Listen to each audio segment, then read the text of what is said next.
a decision? Ms. Gregg? You Um, keep looking at your lawyers, and look, you can listen to your lawyers, but I want you to hear me.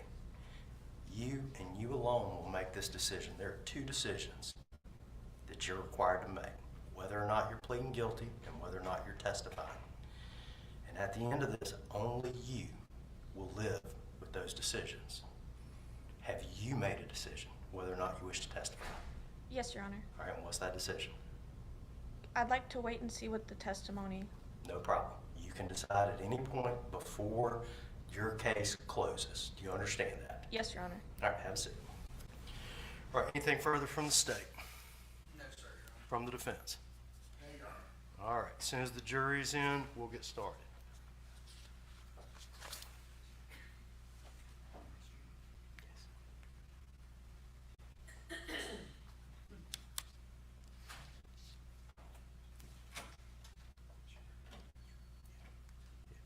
Just see how many we have.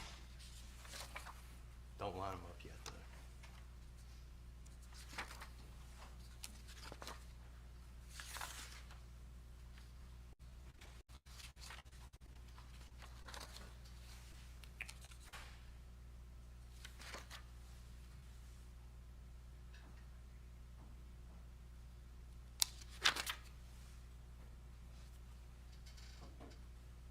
Your Honor, we do have one issue for the court. Our expert witness has arrived and is sitting in court, and we would ask permission to allow him to sit in for the testimony. Yes, sir. Your Honor, we would inform the court the same, our expert, Dr. Gregg and Dr. Gregg on our All experts are able to sit in the court during any portion of the testimony. We got them all present. Sorry. Yeah, hold on just a second while I get back. It's the only person we can't really start without. From where?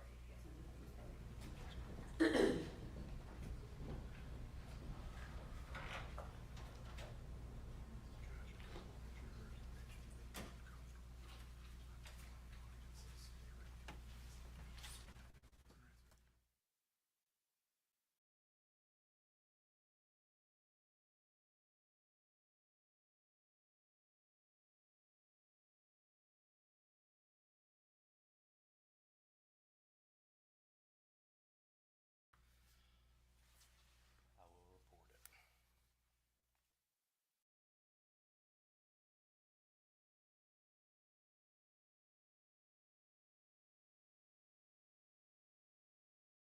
All right, counsel for both sides approach.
Mr. Camp. If you give us just a couple minutes to. Sure. Yes, ma'am.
stay ready. Yes, sir, Your Honor. Defense ready. Yes, Your Honor. All right, bring them in.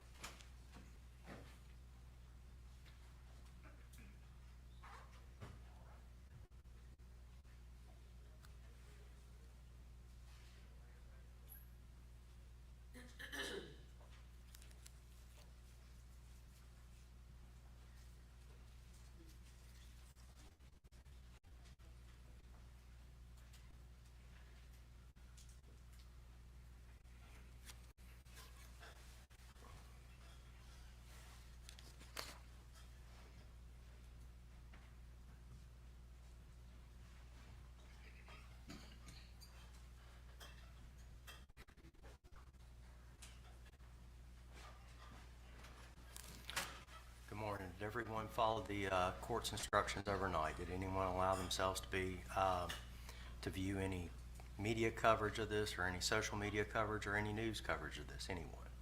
See everyone shaking their head in the negative. All right, we'll begin. State having rested its case in chief, the defendant may call any witnesses if it wishes. Your Honor, first witness is a minor, SK. All right, for any media out there, please, would they have a minor, please cut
make sure you can speak to the last person in the jury box here. Do you understand that you're now under oath and your answers will be sworn answers under penalty of perjury? Yes, I do. You may proceed. Your Honor, we need to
approach. Mr. Smiley, how are you doing today?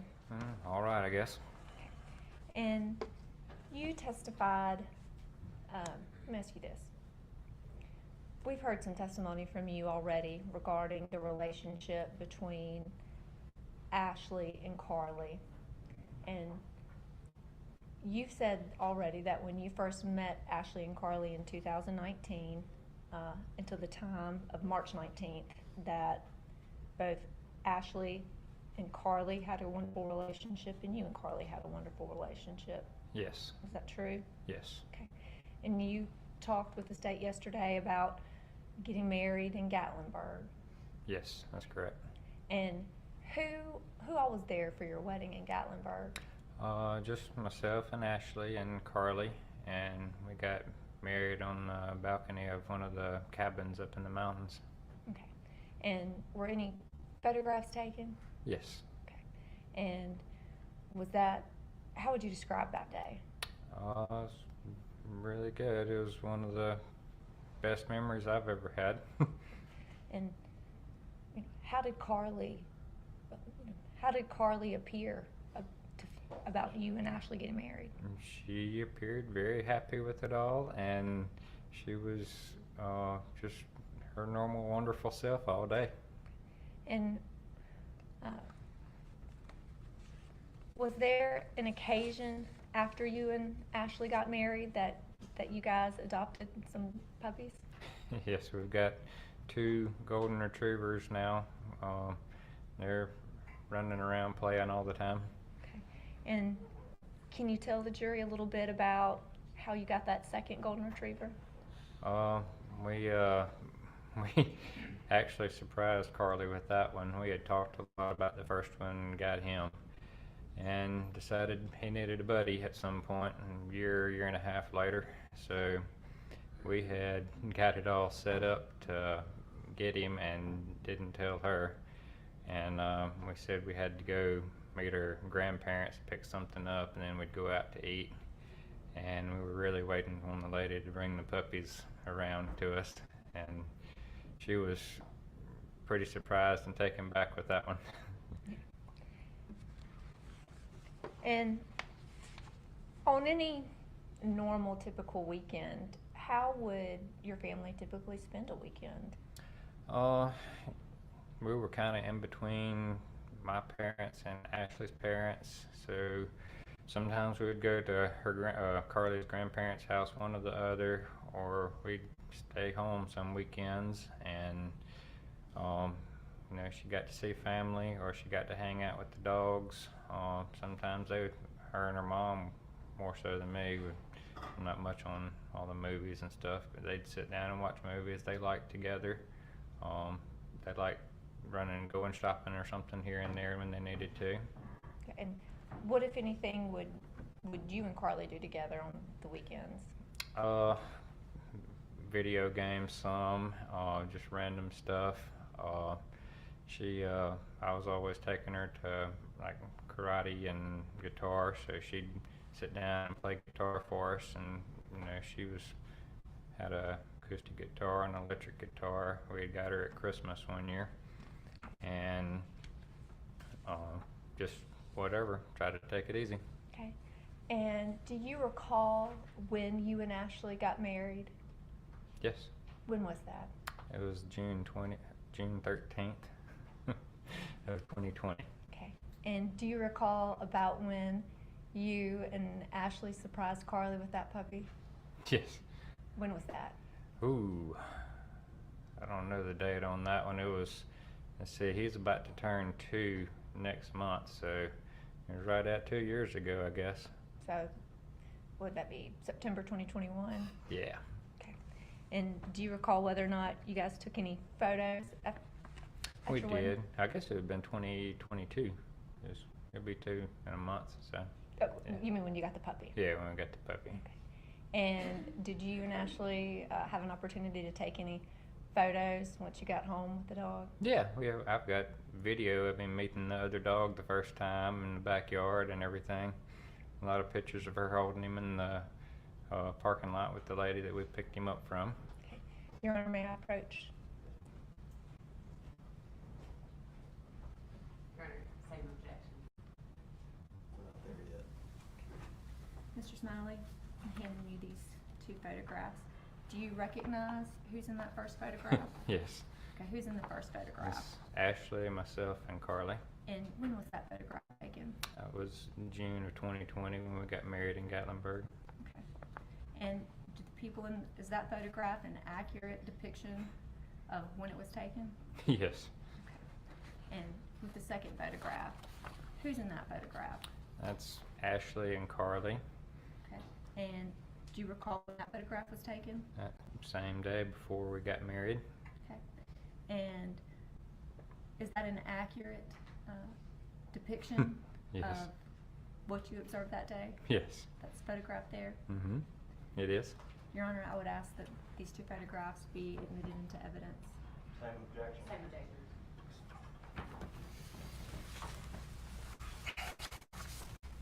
The objection to remoteness will be sustained in part and overruled in part.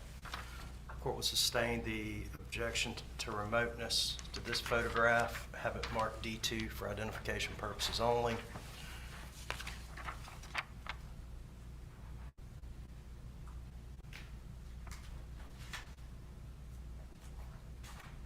The court will overrule the objection as to this photograph.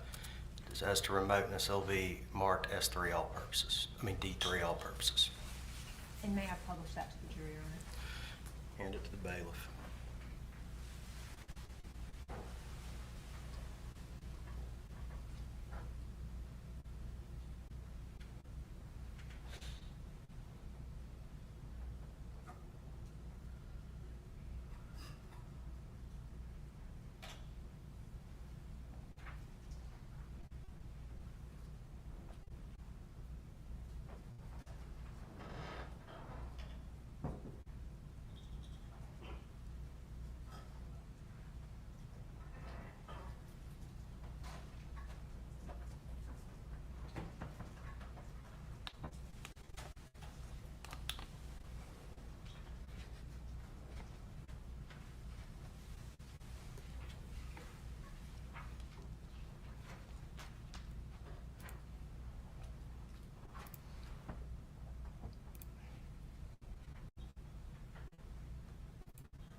Schmiley, I'm gonna hand you 2 more photographs here.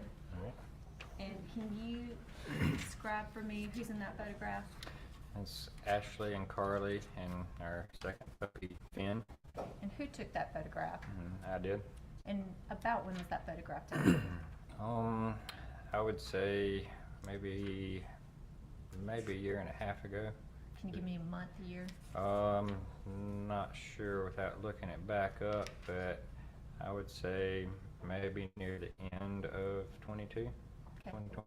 End of 2022? And who's in that photograph there? That's myself and Carly with our first dog, Wyatt. Okay, and can you give me a month and year for when that photograph was taken?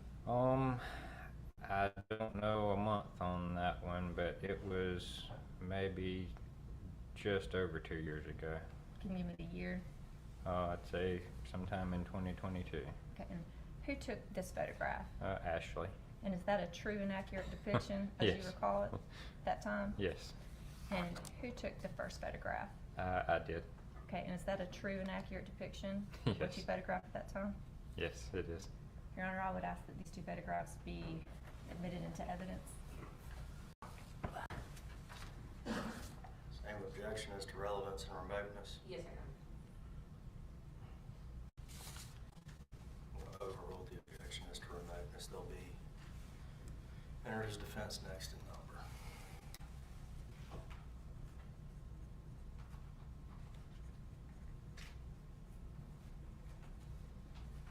Your Honor, I would ask that these 2 photographs be published to the jury. If you would, handle the bailiff.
And Heath, I have one last photograph for you here. Can you tell me who's in that photograph? That's Ashley and Carly. And who took that photograph? I did. And can you tell me about when that photograph was taken? That one was taken in June of 2020 when we got married. Give or take a day or 2. I forgot what day we went on a hike up there. Okay. And is that a true and accurate depiction of what you observed at the time you took that photo? Yes, it is. Keith, I'm gonna get you to help me pass that to Judge Arthur. Judge Arthur, we would ask that photograph be admitted into evidence. Any same objection? Same objection. Will be sustained as to remoteness and cumulative. Mark it D next to number for identification purposes only.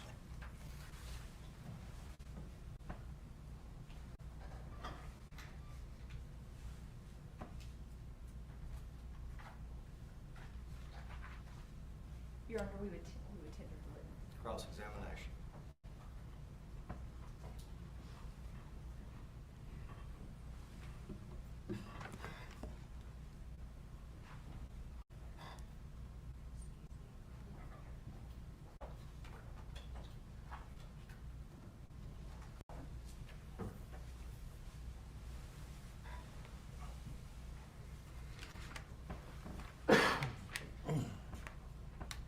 Mayor Pro Tem Richards? Yes, ma'am.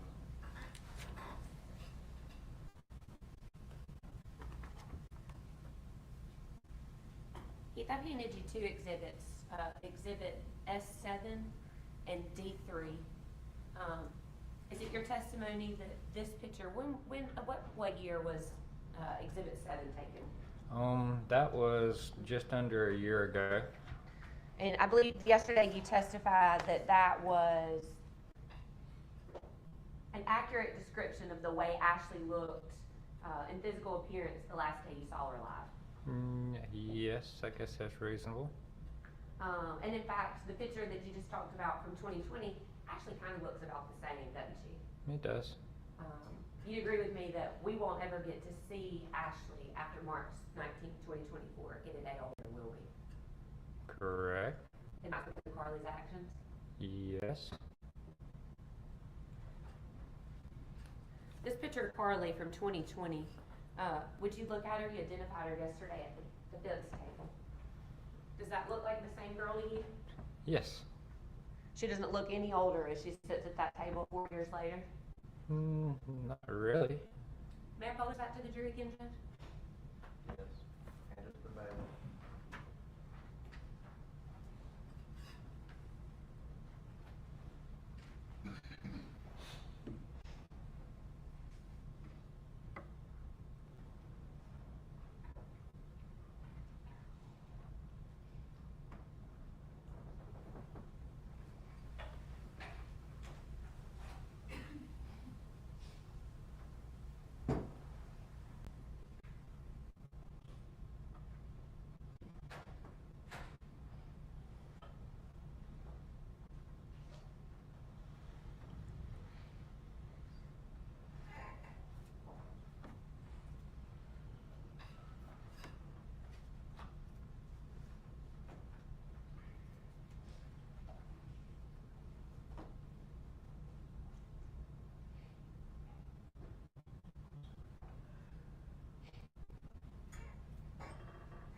May I proceed, Your Honor?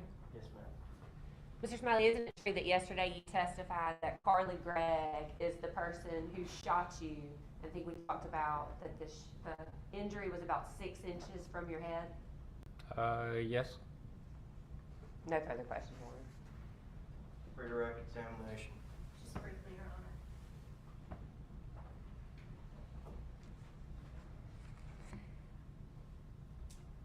Heath, Yes. do you feel any differently about Carly now than you did when those photographs were Objection, Your taken? Honor. Improper redirect. Sustained. Heath, on cross-examination, Catherine asked you if Carly appeared to be the same in those photographs that you were looking at as she does right now. Does she? She does to me. I mean, I've aged a little bit over time. I think everybody does. Okay. Is there any other way in which you feel Carly has changed dramatically from how she appeared in those photographs and how she appears today? Not really. I mean, her hair's different, obviously, but it was fixed up that day for a wedding. Okay, thank you. I tender the witness, Your Honor. May this witness be finally released by the defense,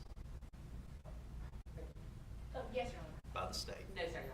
All right, you're still under subpoena, you're still not to discuss your testimony, and I'm sorry you'll have to wait outside the courtroom, okay?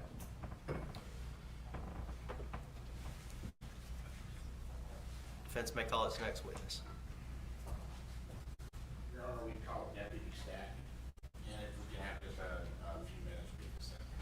All right, Mr. Livingston, go on ahead and set up the monitor and call.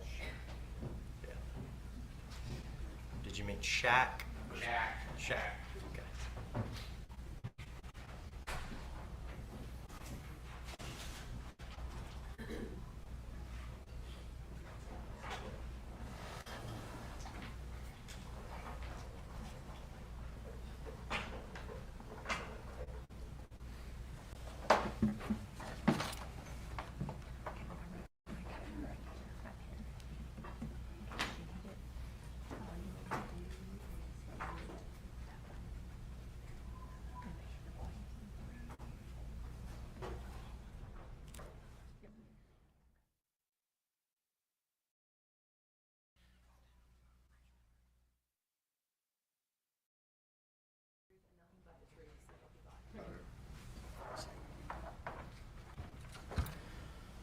Adjust yourself up to the microphone, speak loud enough that that last lady on the road can hear you, okay? You don't have to talk directly into the mic. Yes, Your Honor. And they're hooking that up. Do you understand that you're now under oath? Your answers will be sworn answers under penalty of perjury. Yes, Your Honor.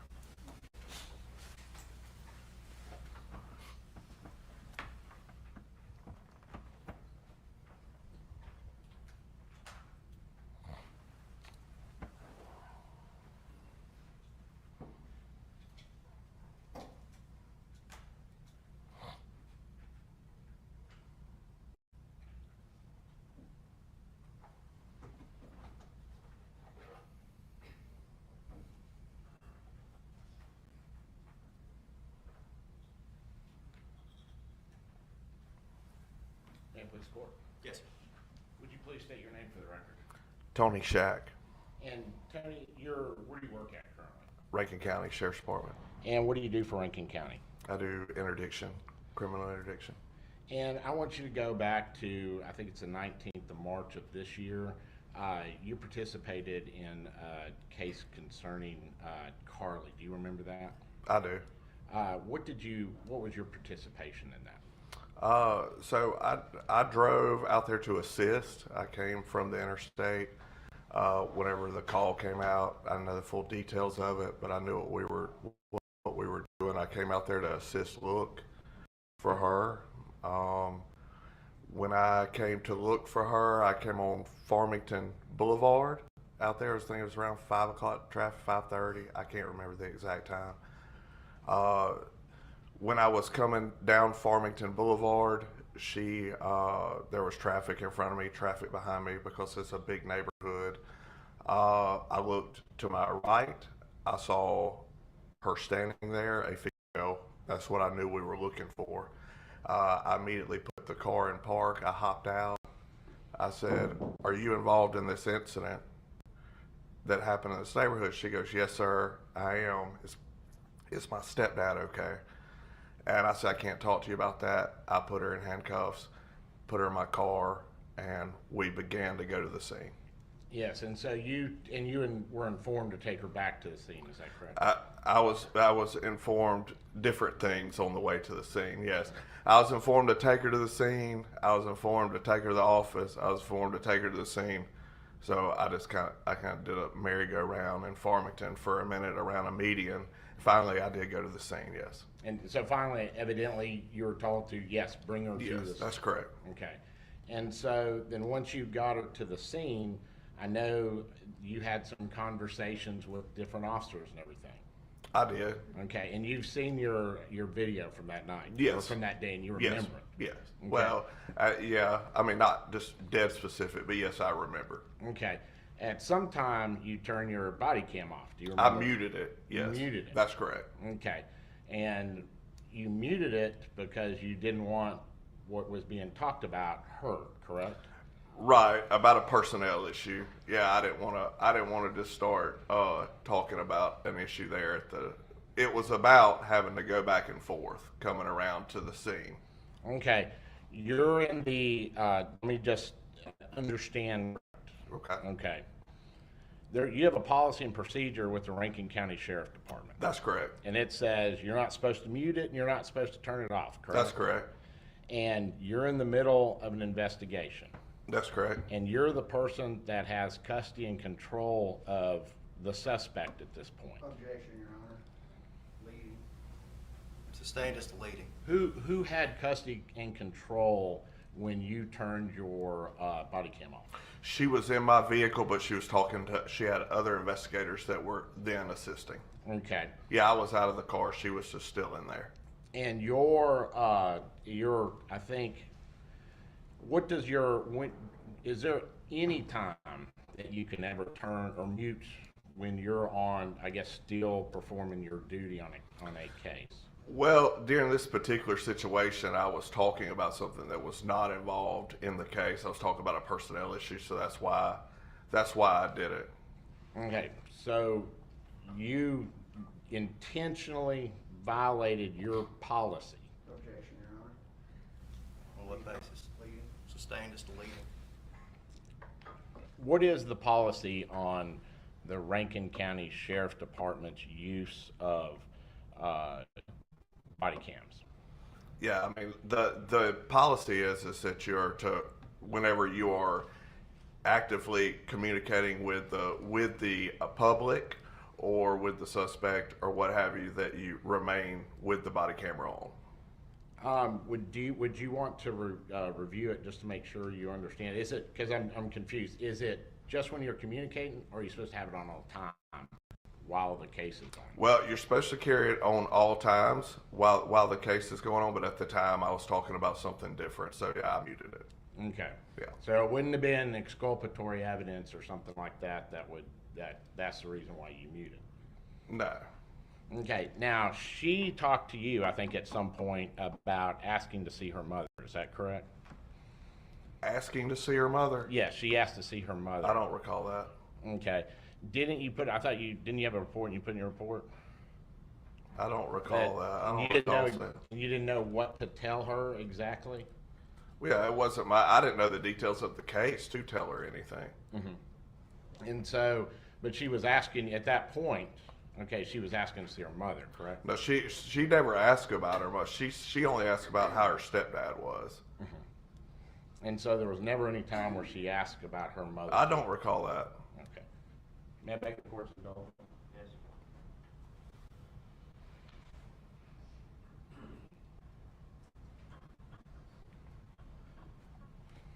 Your Honor, at this time, we would ask that we be allowed to publish his, or play the video, his body cam video.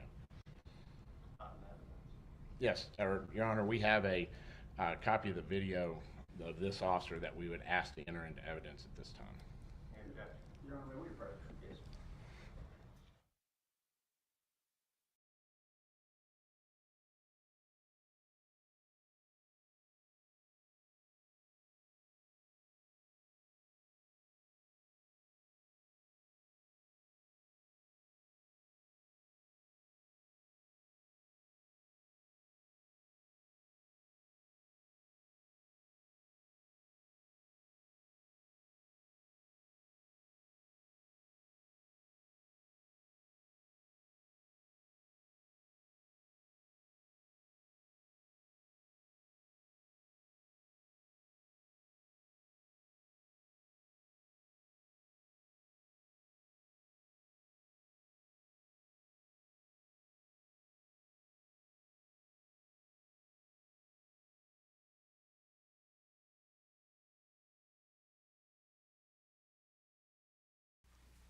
Yes.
Ladies and gentlemen of the jury, I'm going to go ahead and ask y'all to step out for about 10, 15 minutes. Everyone remain seated while the jury exits.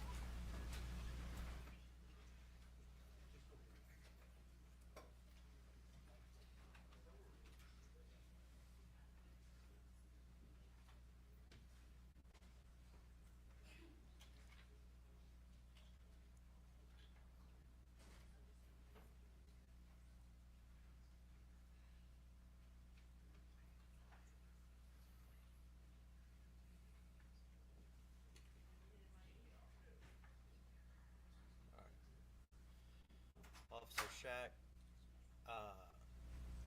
we're in recess. You're not to discuss your testimony with anybody. If you need to use the restroom, let one of the bailiffs know. They'll take you out. All right. What's before the court is a request to move a body cam video into evidence. Is that correct? The state's only objection is you haven't seen the physical media that's being introduced into evidence. Is that correct? That's correct, Your Honor. There's no other, if it is in fact the body cam of Tony Shack, you have no other objections. Is that correct? That's correct. All right, get the body cam, I'm going to instruct the defense, you got a few minutes to get the body cam video onto a physical media that can be entered into evidence. The problem with a thumb drive is, unless you have a clean computer that you're going to provide at your cost to the state, it's got to be able to play on that thing right there. That's all we have for the jury to take back. So y'all take 10 minutes, we'll be in recess.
All right, I spoke briefly with counsel off the record. I want to get this on the record, though. As I understand it, body cam videos are typically produced in a proprietary format so that, frankly, nobody can change them in any manner. That's the purpose of the proprietary format. I understand that the defendant does not have a copy of the video to put into evidence, correct?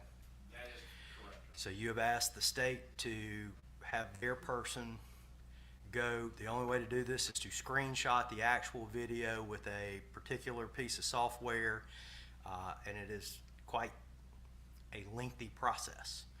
So what I told the defense is that the state has agreed to do that, correct? Yes, sir. All right. I don't want to waste the jury's time, so what I've proposed is that the defense excuse this witness subject to recall. Is there any objection to that procedure by the defense? No, Your Honor. By the state? No, sir. All right, Deputy Shack, this is what I'm going to do. I'm going to excuse you, but you're still under oath. You're not to talk about this with anybody. Yes, Your Honor. The DA's office will be allowed to show you the video that has been copied and your original video so you can compare them for authentication purposes, okay? But otherwise, there should be no discussion about the case. Yes, Your Honor. Any objections by the defense? No, Your Honor. By the state? No, sir. All right, I'm gonna bring the jury in. The defense will excuse Deputy Shack subject to recall, and then we'll call the next witness, okay? Bring him in.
Does the defense have an announcement as to this witness? Yes, Your Honor. At this time, we would excuse our witness subject to recall. All right. Deputy Shack, you're going to be excused, subject to recall. That means you will be called back most likely. Yes, sir. You're not to discuss this testimony with anyone at this time. You understand that? Yes, Your Honor. All right, stand down. Please exit the courtroom. While he's exiting the courtroom, the defense may call its next witness. Your Honor, the defense will call Dr. Andrew Clark. Dr. Andrew Clark. Your Honor, may we approach? Yes, ma'am.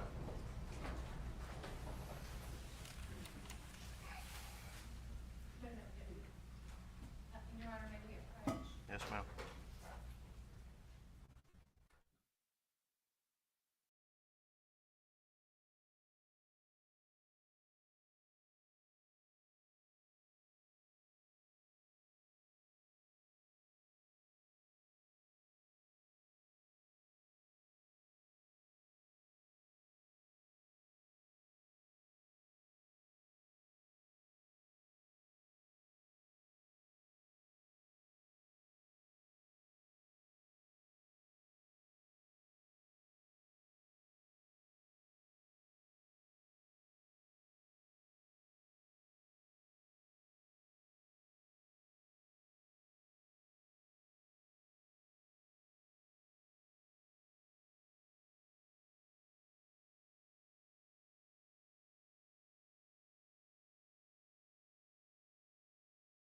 I need y'all to step out one more time. Y'all go sit. Go sit.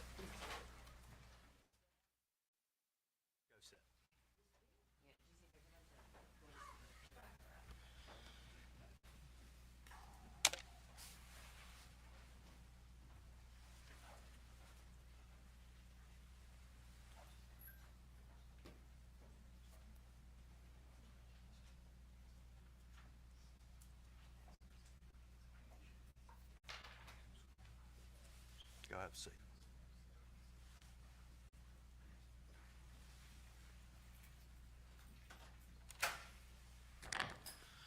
The record will reflect we're outside the presence of the jury. At the bench, we had a discussion about some medical records. I'm going to say this for both sides. I'm not taking another break. If you want something in evidence, you better have a complete copy of it. Go on ahead and show it to the other side.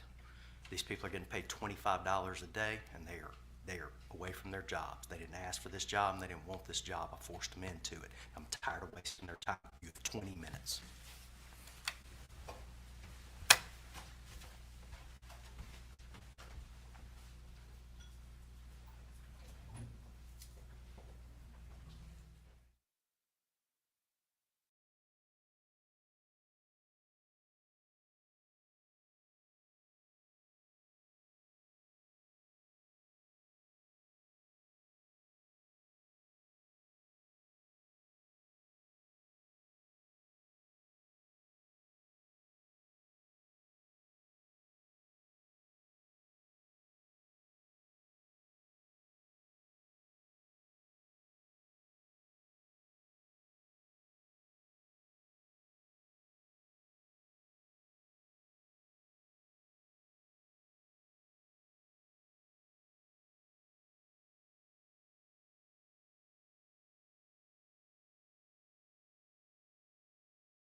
I left the courtroom at 10:06, gave y'all 20 minutes. It's actually now 10:44. Do you have copies of the medical records that you need at this time, Mr. Camp? Yes, Your Honor. Has the state had an opportunity to view the medical records in their entirety? The medical records, yes, Your Honor. All right. And there's one, set of records from the school district as well. All right. Are the parties agreeing by stipulation to the admissibility of the records? Of the medical records and the school records, yes, sir. All right. Are there any more exhibits that may be needed by either side during this witness that we don't have by the state? Your Honor, I believe that they're gonna talk about journal entries and sketchbooks, and they didn't have a copy of those, so that's what I was trying to get copies of upstairs. Okay. Which journal entries? Are you objecting to the use of journal entries? No, sir. Well, we do have a copy of. Right. Did you ever turn it over to the state? The state actually turned it over to us. Okay. So are we ready to go by the state? Yes, sir. That's the only thing that he's relying on. By the defense? Well, I think there was a page of the sketchbook, and I think that's what Catherine's referring on now. Yeah, so I told her that we would not agree to stipulate to just certain pages. If it was coming in, it was all coming in, and so we were trying to print the documents upstairs. Do we have the documents? Yes, sir. Okay. Is there another witness that we can take up at this time, rather than leaving the jury out while everybody gets their paperwork together? Your Honor, Mr. Livingston, just for the court's, I'm not obviously calling anybody, but for the court's, knowledge, Mr. Livingston just messaged me a couple minutes ago, said that he's almost finished, allowing Deputy Shack to review the body cam footage. So I think Deputy Shack should be, ready to be recalled. That's still a few minutes away. Deputy Shack has to watch the body cam video. Does the defense have another witness it can call while the paperwork is being gathered? No, Your Honor. You have no other witnesses other than Dr. Andrew Clark. Dr. Andrew Clark and Deputy Shack, Your Honor. That's all you have left. Yes, Your Honor.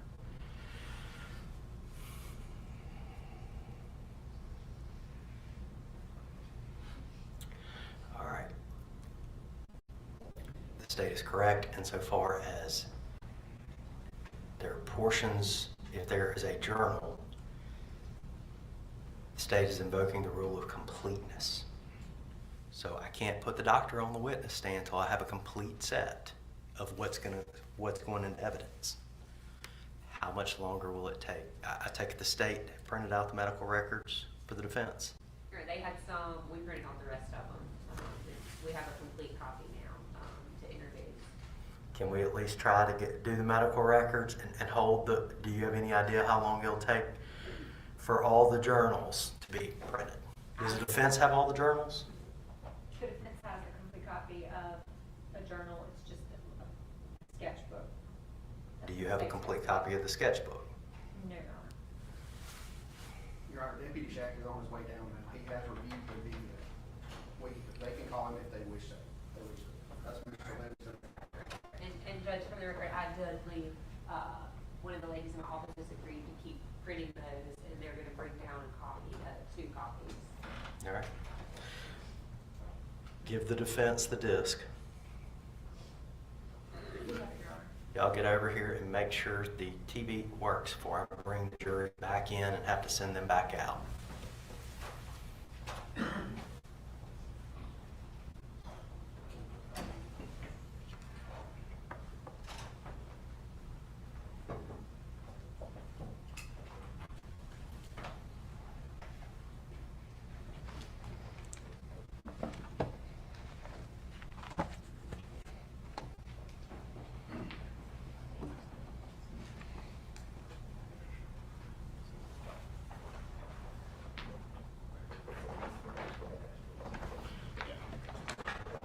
I'll tell you what, when the jury's out, if you have any exhibits that you intend on showing with Dr. Clark, go ahead and give them to the state so they can be looking through those.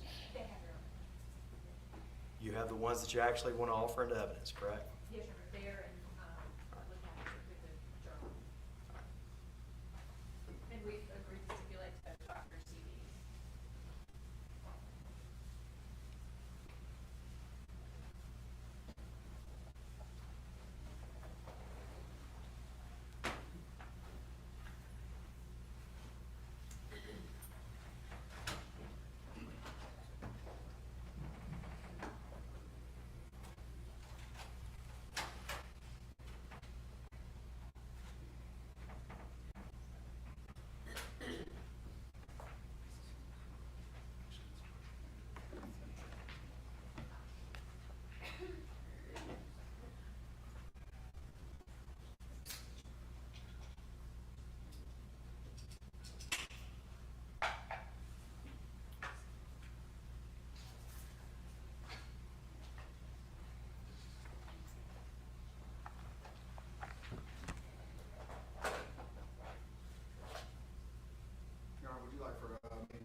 Mr. Shack outside the courtroom for just a moment. If he would, if an investigator can get him posted up though, that would be helpful. Just post him up outside the door.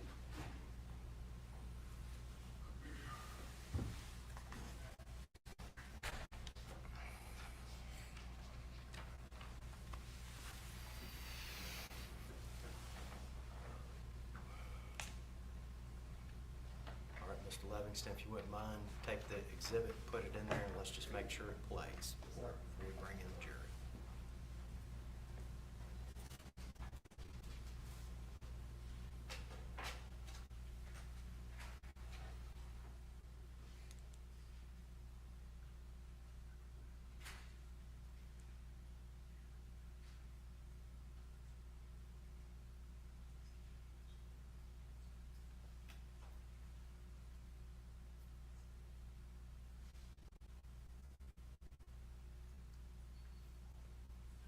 Is the state satisfied with the exhibit?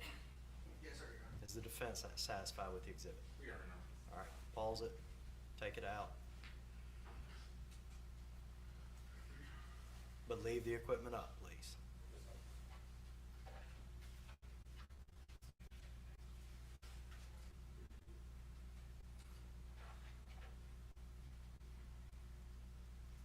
right, do you wish to recall Tony Shack at this time? I do, Your Honor. All right. Mr. Bailiff, can you find out if the jurors are ready? Yes, sir.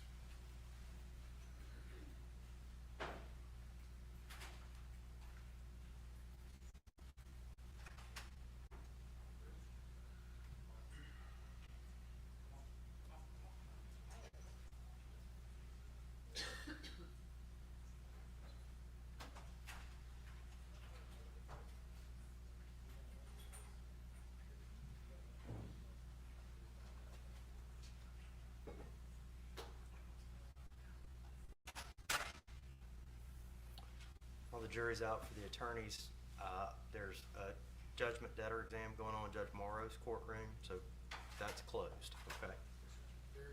All right, bring him in.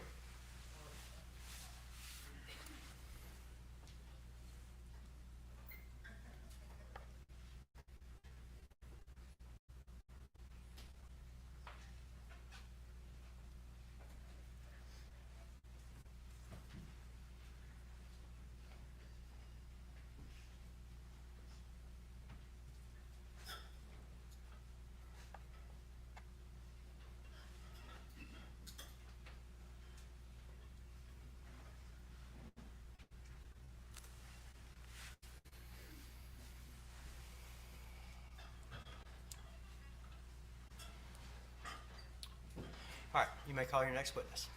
Yes, Your Honor. We would recall Tony Shack. All right, Tony Shack, please.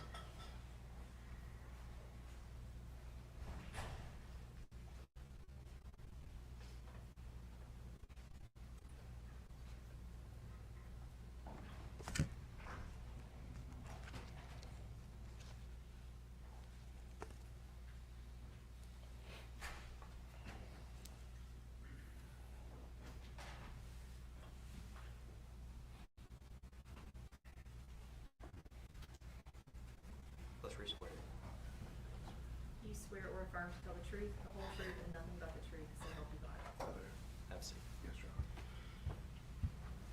You understand that you're still under oath and your answers are sworn answers under penalty of perjury? Yes, Your Honor. All right.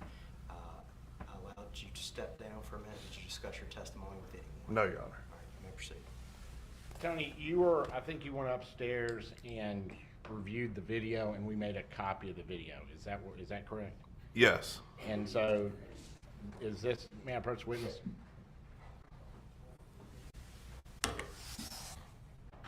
This is the video that you. That's correct. Okay. Your Honor, at this time, we would ask that this be admitted as defense, I think it's 4. 7. 7, I'm sorry. Any objection as to D7 in all purposes by the state? No, sir, Your Honor. All right, if you would, please bring it up and let's mark it D7. If you bring it to the court reporter, we admit D7 all purposes. Your Honor, we would like to publish this to the jury at this time. Yes, sir. Mr. Livingston, would you assist him?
Trace it at? Okay, up here, take a right. Huh? Stop sign, turn right onto Ashton Way. Then the destination is on your right.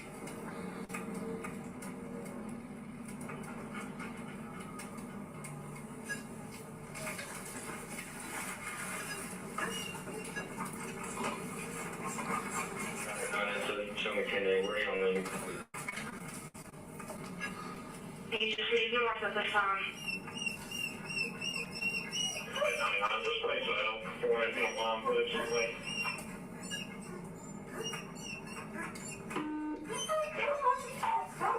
Killing out. So show me out at this thing now. What's this thing about? The destination is on your right. 214 Ashton Way. We're not gonna pull that. Well, that's because they got me going around the merry-go-round. Okay. What are you pushing? She was all coming out of the area here on Farmington Boulevard. We just drove. She's back here. She's soaking wet. Did you jump in the water? Good. How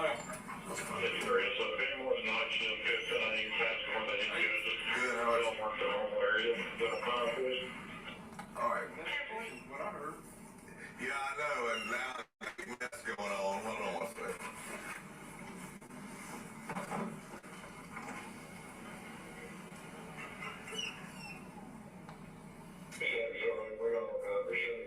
Yeah, I do.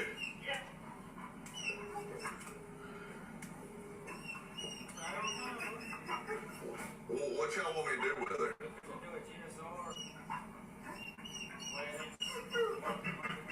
Hey, don't open that door. Oh, I thought you. Wait, let me get everything else. They're telling me take her to investigations and back here, investigation, back here. Wait, Tyler wanted to make sure we talk to the judge first to see where she's gonna go. JDC or here first. I mean, to us. Y'all ain't never done one? Okay. No, they're labeled. Yeah, open up the one right there. It should have all of them labeled right there.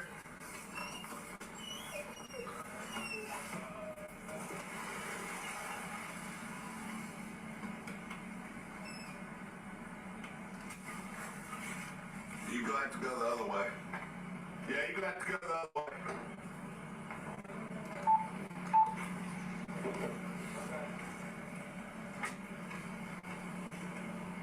I'm going to pull right there. Pull right there. Let me back up. Pull right there.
So, get these. So look, come here. All right. So that's gonna be for your that's going right hand. All right. Left hand. All right. So turn them.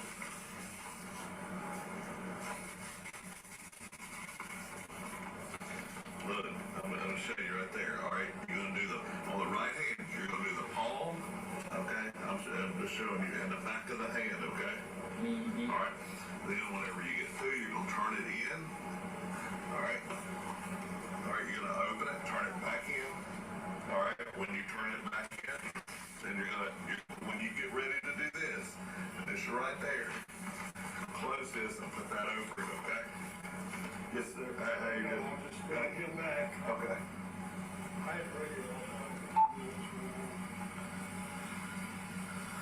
All right.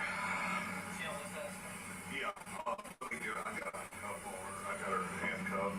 All right, sweetie, look. Let me see. Step out real quick for me. All right. Hey, so what I'm gonna do is I'm gonna move on around to the front of you, okay? I'm gonna move the handcuffs around to the front of you. Okay. All right. All right, so what we're gonna do here is we're gonna swab your hands, okay? Right. And I'll ask you a bunch of questions, but obviously you fired with a pistol, correct?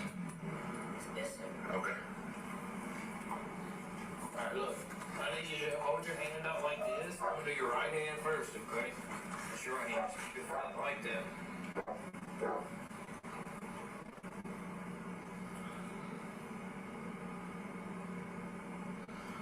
Swab up here. What is this? It's a GSR. It shows which hand did you shoot with? Okay. Which hand did you shoot with?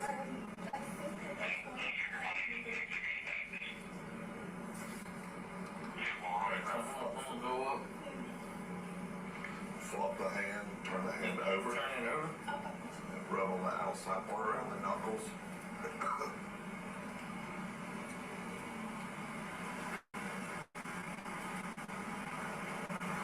Where do you want hits from? I guess you can put it in my vehicle with my key. Key fob is in my left pocket. All right, Adelson, go ahead and take it. All right. Is my stepdad okay? I don't know, baby. I can't talk to you about this. Are you okay? Yeah, I'm fine. Lisa, what, This is his phone. She came from military. Okay, so, can you take her up to the office on the interviewer? Yeah. And afterwards, I guess, I don't know if you want to hang out or whatever, but the judge wants you to stay at JDC tonight. They've informed her what's going on, and then she'll be brought over to jail in the morning after she sees the judge. she has no idea what even, she don't even know about her mom. Yeah, I know. She's like, it's my stepdad, okay? Yes. Okay, we paused it, but the camera had stopped. Why did the camera stop it? Right, the camera's not stopped. It's muted. Okay. It's muted. Yeah. The actual camera, in order to mute it, the button's right here, so it covers the lens, but it's still active. It's just it's muted. Okay. And correct me if I'm wrong. Beforehand, when I asked you the question of why you had muted it, Correct. my understanding was you said it was a personnel issue. Right. Now, we're muted on the video right now. Correct. Right before you muted, Right. you're talking about Carly doesn't know her mother's dead. Objection, Your Honor. Overruled. Sustained is deleting, but rephrase your question. Yes. You saw what you said, remember? Right. Yes. What were you talking about? Right Right then, what I was talking about was she never inquired about her mother. I mean, that's why I was saying that, she only asked about her stepdad. Hence, even when she got out of the car, she asked, how's my stepdad? It was never she never said, is my mom okay? Or anything like that. I assumed that she didn't even know about her mom, and I didn't know the full details of the case whenever I got there. Okay. So why was it that when I asked you before, you told the jury it was a personnel issue? Right. Well, whenever it was paused is whenever I began talking about the issue with driving around in a circle out there, coming back and forth. That's why whenever you replay it here, you'll see another deputy going like this. That's because I was talking about that issue. Now, may I approach, Your Honor? Yes, sir.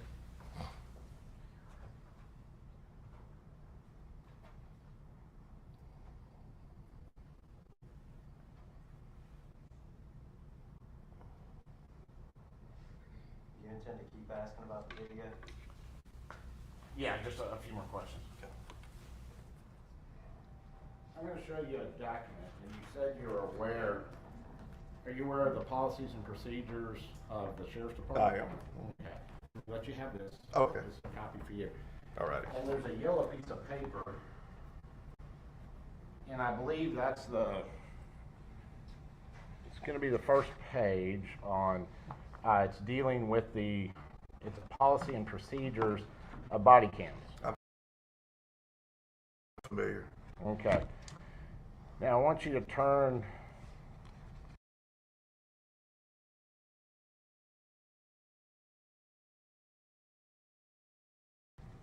It says, and it's actually at the bottom of page, it says page 1 of 4. Would you agree with me on that? Yeah, yes. And so you have a number 1, it says procedures. And it says when and how to use the BWC. That's correct. What is the BWC? Body worn camera. Okay. Body worn cameras activated during the And I got to correct myself. I said number 1. I said it's A. And so that would be A, correct? Okay, A. And then B is what? Deputies shall activate the body worn camera to record all law enforcement activities and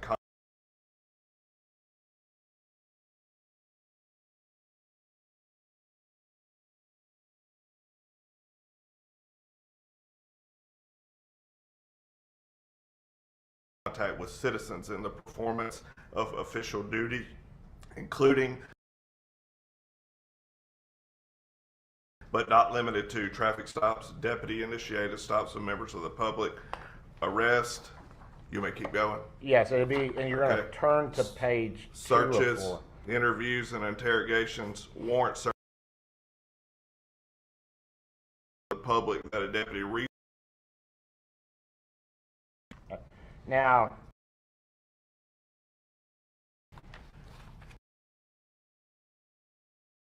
activated until the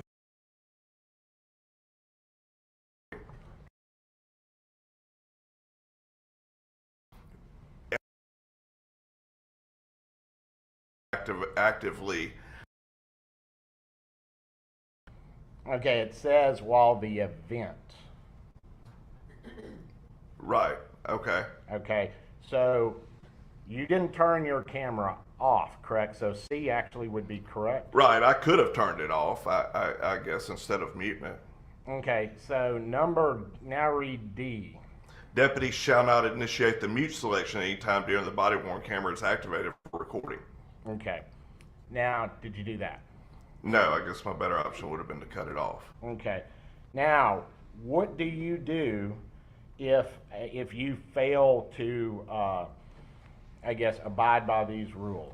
Is there a procedure?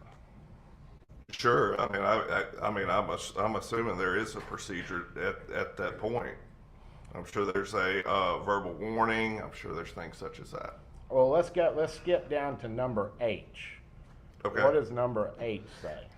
If a deputy fails to activate the body worn camera in situations where recording is required by the Sheriff's Department policy, fails to record entire contact that interrupts the recording, the deputy shall document why a recording was not made and was interrupted or was terminated.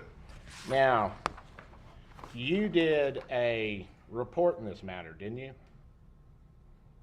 I don't recall the report. Do you have it?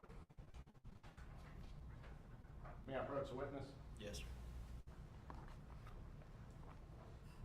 sir. Is this a copy of your report?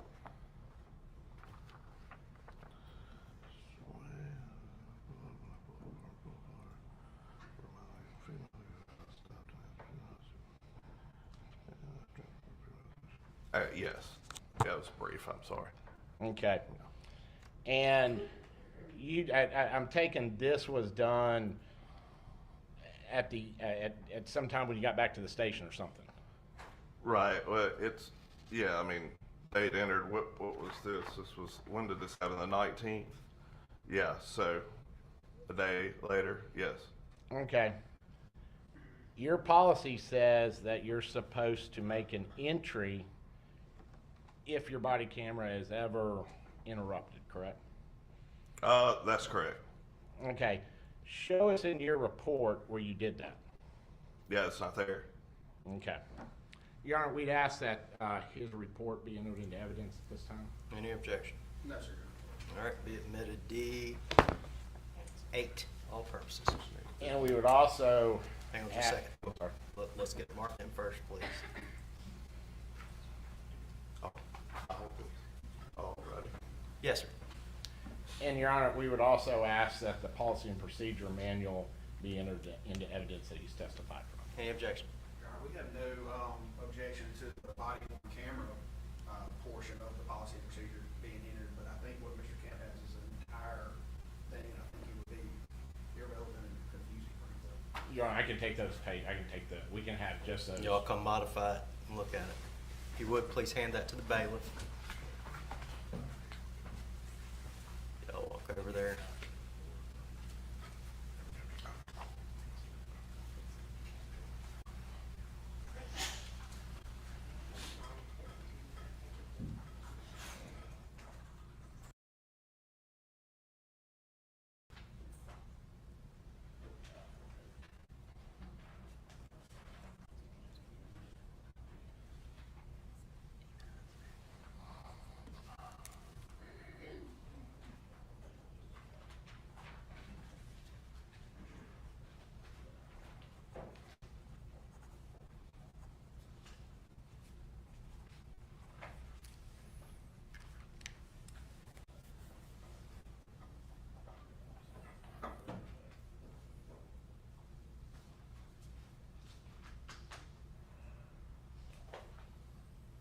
No objection to that from the state. All right. And Your Honor, what we did was for the record, we modified it so it's now a 5-page document. It starts out with just the policy and procedure manual is the first page, and then it goes to the actual policy for the body cam, which is the next 4 pages. And it's listed as page number 1 through 4. Any objection to that by the state? No, sir, Your Honor. Be admitted without objection D9.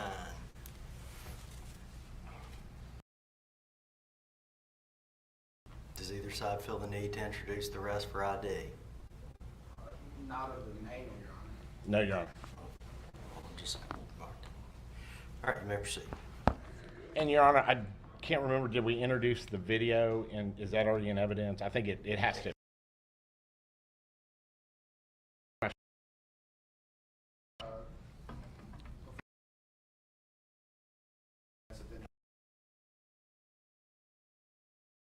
Completeness, if a party plays one part of a statement, the other party can demand that any other part of it that ought to be showed to the jury and fairness be showed.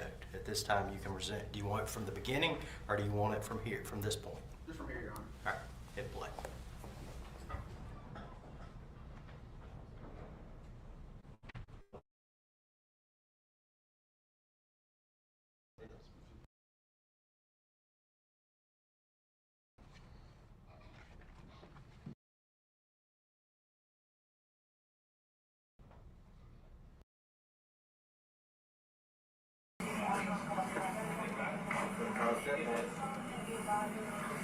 When she came, I saw her coming out of Farmington now. I was like, hey, hey, hey, hey. I said, and she said, I said, are you the girl that does that? She goes, yes, sir. Yeah, I heard you get on the radio. Traffic, I passed you. I was in that damn center thinking, yeah. Turn around and come back. And then you were coming out. Yeah.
Just there, man.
Examination.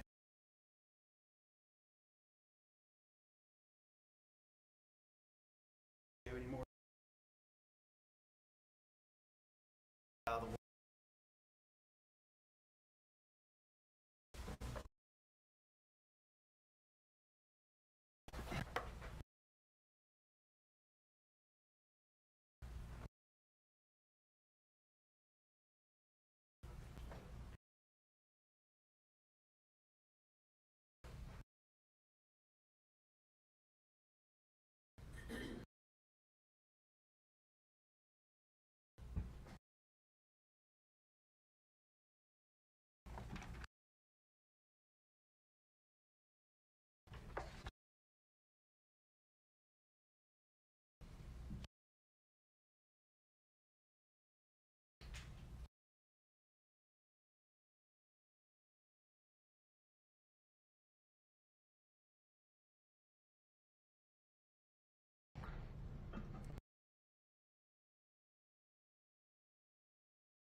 Whenever you muted your camera, who were you talking to then?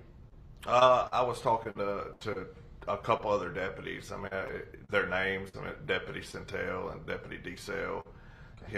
Centel's the one that had his hands up beside him there. Okay. Did you ever collect any evidence at this scene on March 19th? No. Once you took Carly back to the scene, what did you do after that, if anything? Nothing. Talked to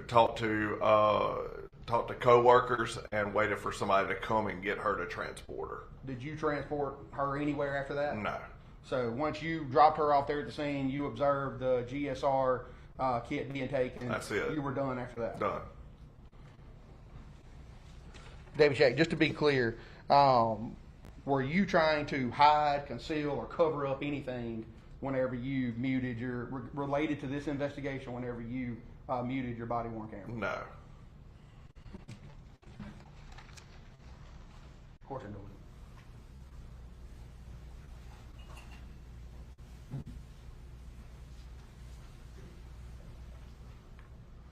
Real briefly, Deputy Shack, whenever, did you have your body-worn camera on whenever you first encountered Miss Gregg? No, I did not. And why was that? Well, because when I came off of Old Fannin Road onto Farmington, it's a one-way in, one lane both ways. It was right around 5 o'clock traffic. There was cars in front of me. There were cars behind me.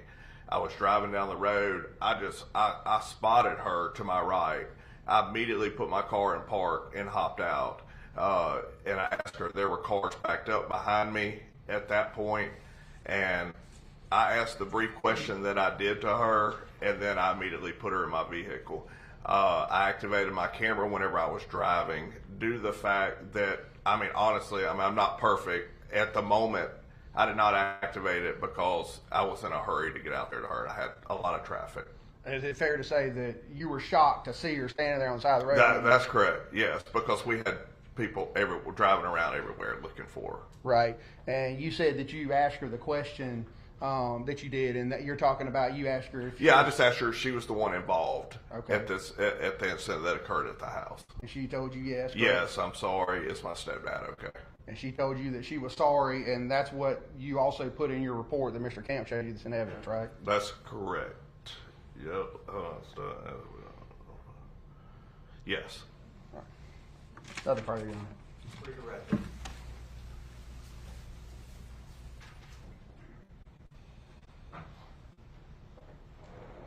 Let me make sure I'm clear.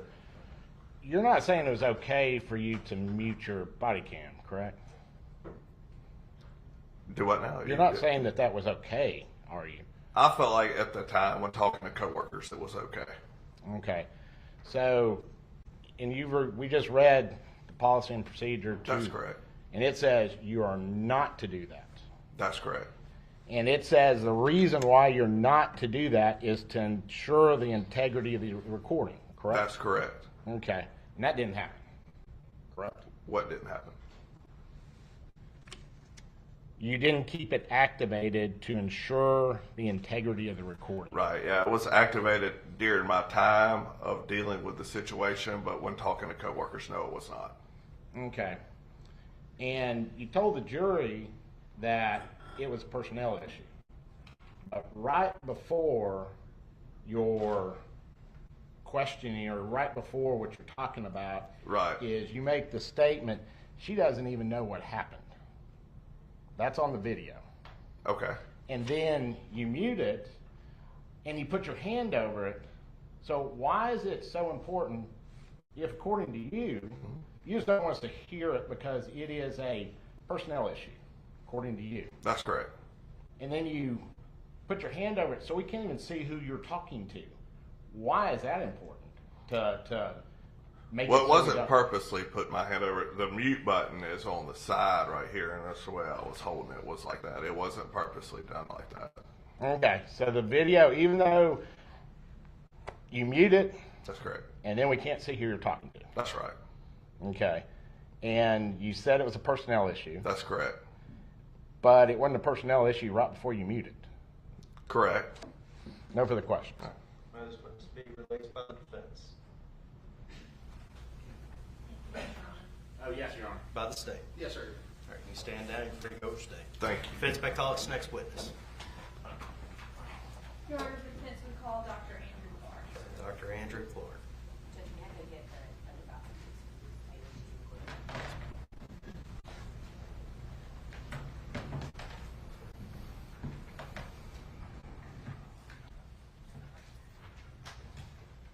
Do you swear or affirm to tell the truth, the whole truth, and nothing but the truth, so help you God? I do.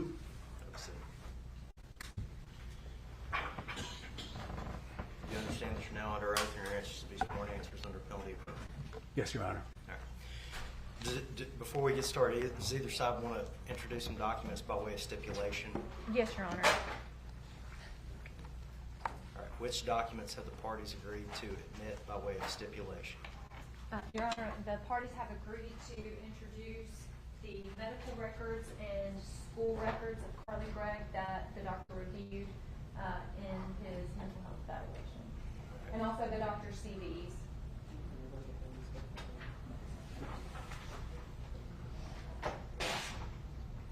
Your Honor, we've also agreed to admit a sketchbook and a journal.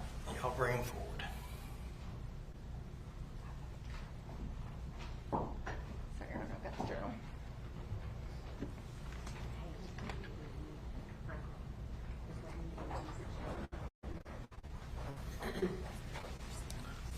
Do them one by one.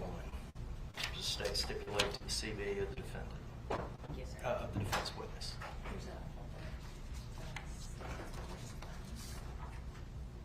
Okay. Stipulation, CV of Dr. Andrew Clark. The CV of Dr. Andrew Clark will be admitted by stipulation as D10.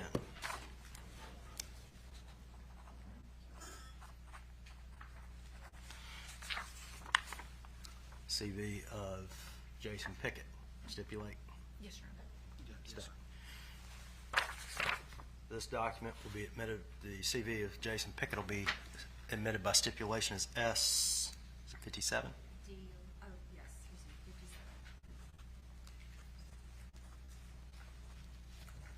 What do we have next? We have a. Yeah, no, that's gonna be included in here. Okay, It should be all of them. It should be everything that had handwriting on it. Okay, perfect. Journal and sketchbook of Carly Gregg. Well, journals and sketchbooks recovered from the scene. Does the state stipulate that these are the journals and the sketchbooks recovered from the scene? Yes, sir. Defense. Yes, Your Honor. All right. Be admitted without objection, any objection by the state. No, sir. Be admitted D11 by stipulation.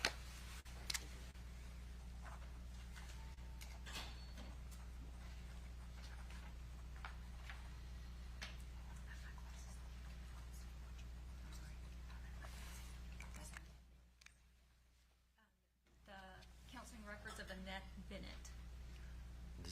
Does the state agree to stipulate to the admissibility of the counseling records of Annette Bennett? Yes, sir. Be moved in D12, all purposes without objection. And for the record, those are the only ones that are not bait stamped, because those were the only ones not produced pursuant to a subpoena by us.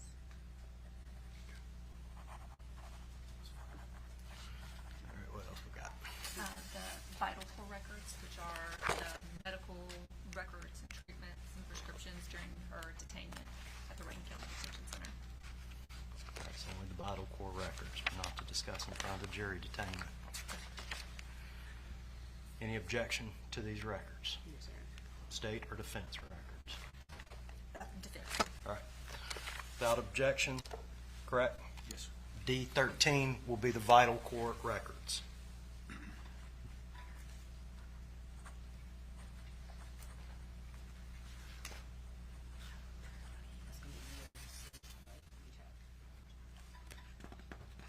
These are Kroger pharmacy records. State bait stamp numbers 805 through 822. Any objection to that by the state? Everybody's got the motions and subpoenas attached to them, everything that they sent. Just the records. Why don't we just do just the front of that instead of all Yeah, of that's the correspondence?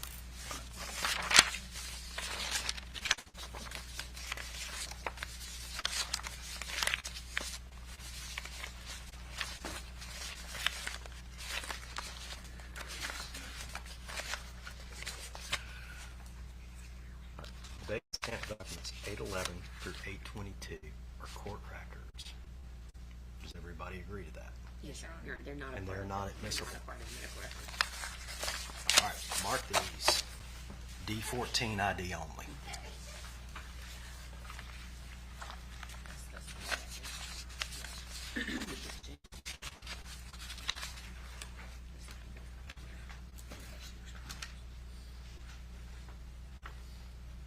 Excuse me, add bait stamp document 810 to D11 for ID.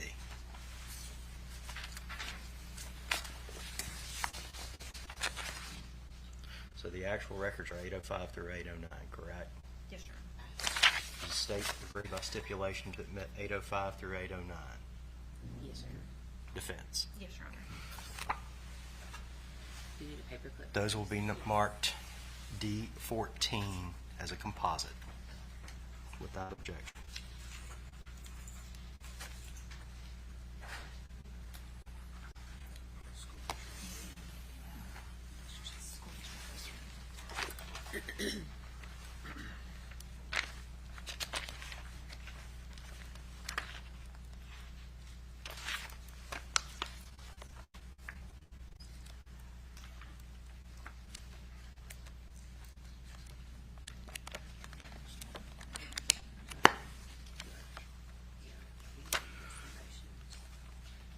Motion should not be. Anything that's attached should just be Motions, transcripts should not be attached. Any objection to 360 through 520 by the state, school records, by the defense? This has been marked D15, next in number without objection, school records.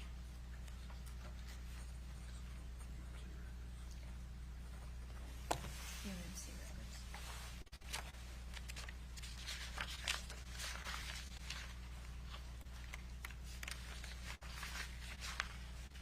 Any objection to state base stamp documents 775 through 796 by the state? By the No defense? objection, Your Honor. Admitted D16, all purposes, records of UMMC. 30 pages, but that's the best scheme. Region 8 records.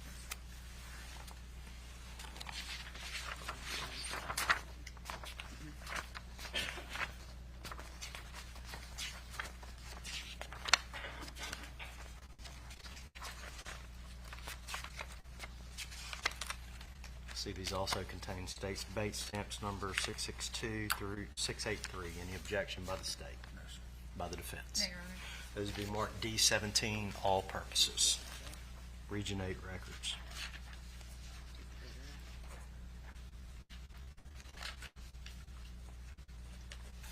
Rankin Children's Group. These are separated because sorry. Any objection to state's base stamp documents 527 through 558 by the state? By the defense? No, Your Honor. They would be marked D18. Let's go with it. Okay, sorry, I just set my notes so you read the whole thing.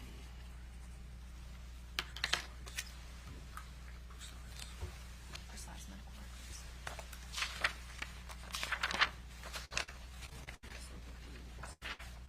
Let's take that off from Gregg's side.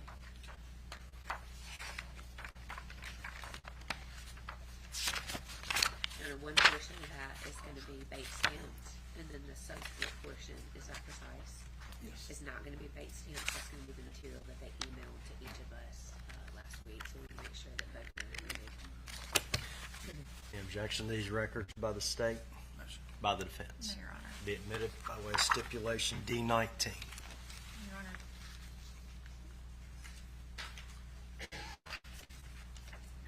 Yes. This is Crossroads Counseling.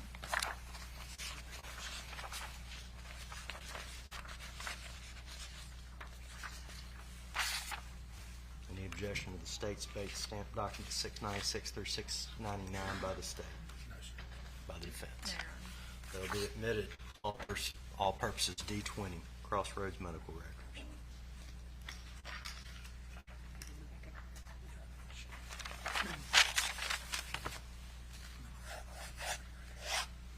Rebecca Kirk's counseling license.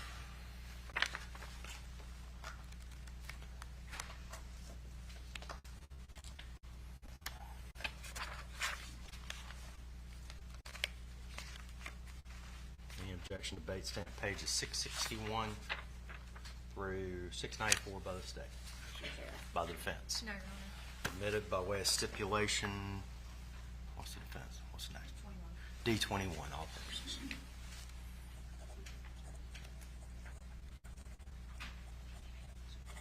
Anything else that we agree by stipulation by the state? No, sir. By the defense? No, Your Honor. All right.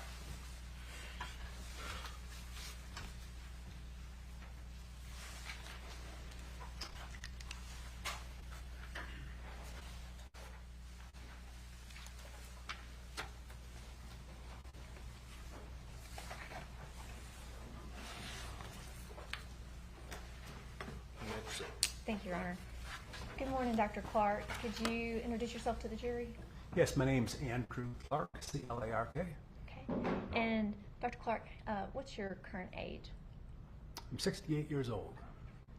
Okay. And what is your current occupation? I'm a psychiatrist in Cambridge, Massachusetts. And what, if any, who's your current employer? I'm currently self-employed. So I have a private practice of psychiatry.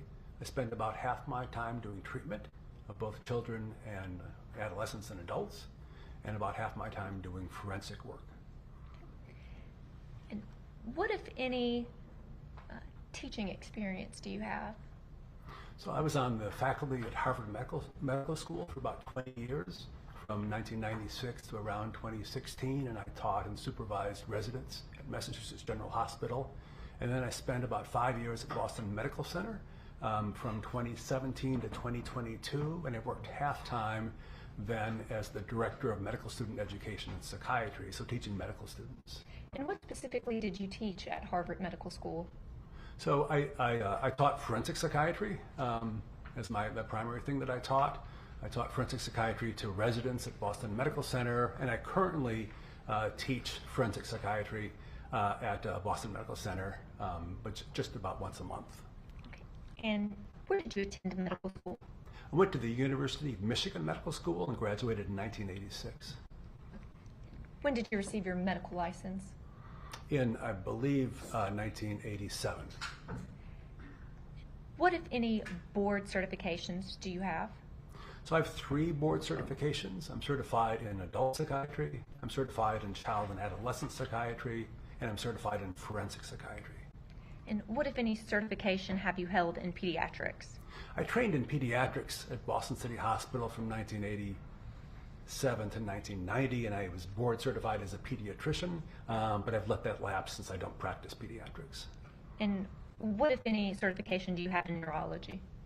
I have no certification in neurology. My psychiatry certification is through the American Board of Psychiatry and Neurology. Gotcha. But I'm just a psychiatrist. And when did you receive your board certification in psychiatry? Oh, you're testing me. I think it would have been in 1995 that I was certified in psychiatry. Now, as you know, lawyers go to law school and not med school because we're not very good at math. But is it fair to say that's roughly 29 years that you've been I believe certified? that's correct, yes.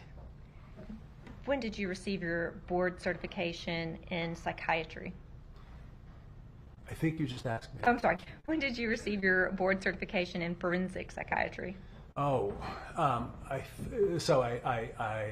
think it would have been around 1996 or 1997. Okay. And when did you receive your board certification in child and adolescent psychiatry? I believe that would have been 1997. Okay. And what, if any, residencies have you done? So I've done maybe too many residencies. I was a resident in pediatrics for 3 years, and then I did a 3-year residency in psychiatry at Massachusetts General Hospital, and then I did a 2-year residency in child and adolescent psychiatry at Massachusetts General Hospital, and finished my training in 1996. And when did you receive your subspecialty certification in forensic psychiatry? I believe it was 1997 that I did, and then it lapsed for a few years, and then I was recertified maybe around 8 years ago or so.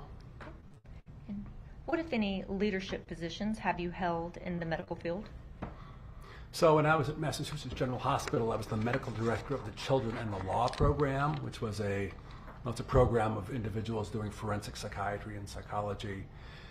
When I was at Boston Medical Center, I was as I mentioned, the director of medical student education in psychiatry, and I was also the medical director of the outpatient psychiatry clinic there. I also had a job at a trauma clinic in Waltham, Massachusetts, where I was the medical director for, I think, 4 years. And what, if any, experience have you had with the juvenile court?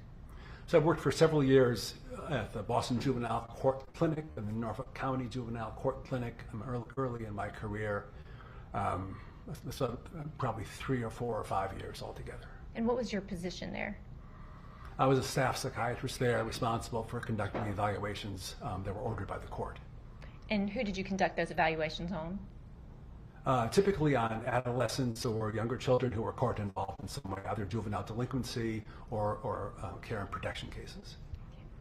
And what, if any, positions have you held with regard to child and adolescent forensic consultations?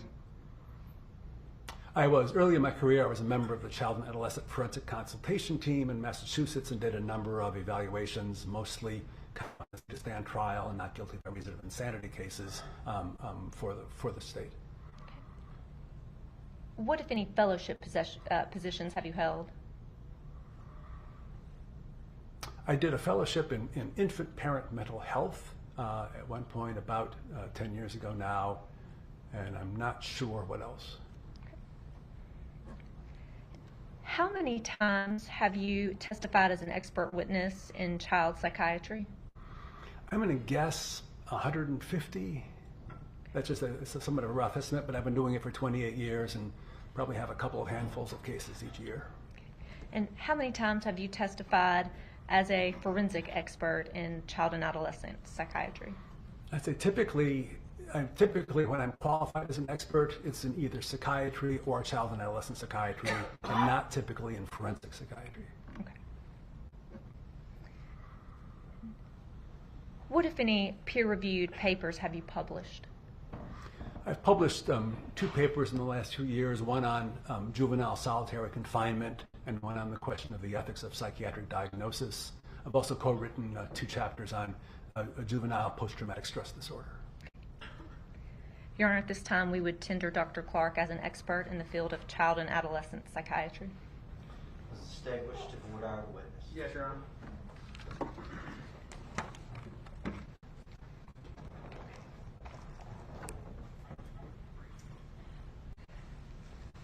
Good morning, Dr. Clark. How are you? Good morning, sir. I'm good, thank you. Good to see you again. And you and I spoke over Zoom last week, didn't we? Correct, yes. But you didn't recognize me this morning because I had a beard last week. Yes, that's right. All right. Are you? Where do you currently hold an active medical license? In what state? In the state of Massachusetts. Okay. You're not licensed in the state of Mississippi, correct? That is correct. All right. Have you ever treated patients in the state of Mississippi prior to your involvement in this case? No, sir. Okay. Have you ever prescribed medicine to patients in the state of Mississippi in your practice? No, sir. All right. Have you ever been accepted as an expert in any court in the state of Mississippi? No. All right. Is this your first time in Mississippi? I've passed through here before. Okay. I got you. And you just told Ms. Todd that whenever you've typically been accepted as an expert, it's not in the field of forensic psychiatry, correct? That's correct. And just by way of brief definition, what is forensic psychiatry? So forensic psychiatry is that part of psychiatry that interfaces with the justice system typically. And most often working as an expert for court-related cases. Right, but you're typically not rendered as an expert in forensic psychiatry, correct? That is correct. Right. Your Honor, we would just re-urge our prior motion as it relates to Dr. Clark, but otherwise, nothing further. Any further objection? No, sir. All right. The witness will be admitted as an expert in the field of child and adolescent psychiatry. Hang on just a moment. Rex, one moment. Rex. All right. Now that the witness has been qualified as an expert, I was informed that the circuit clerk has y'all's lunch here today.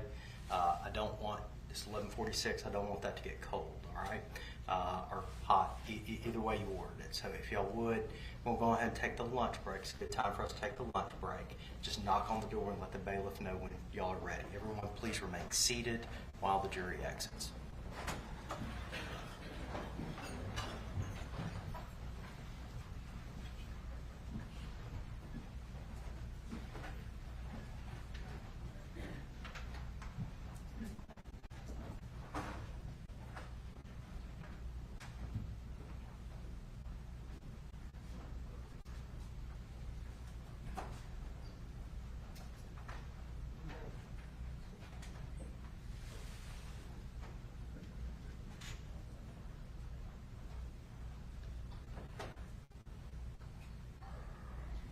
All right, the record will reflect we're outside the presence of the jury.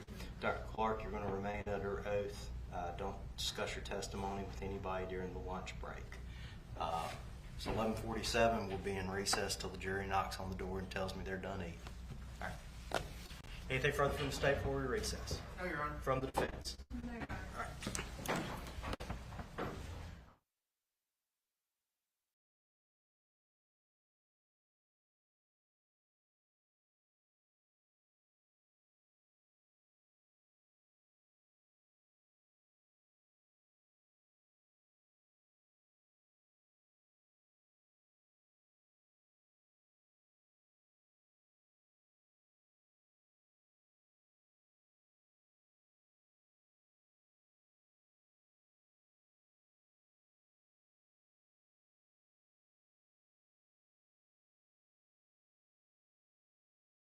publishing states 110 Charlie, Charlie, Charlie.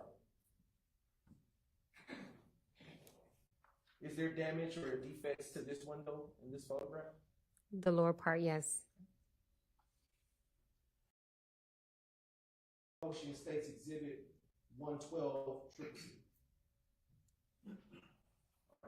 All right. Zoom again. Yep.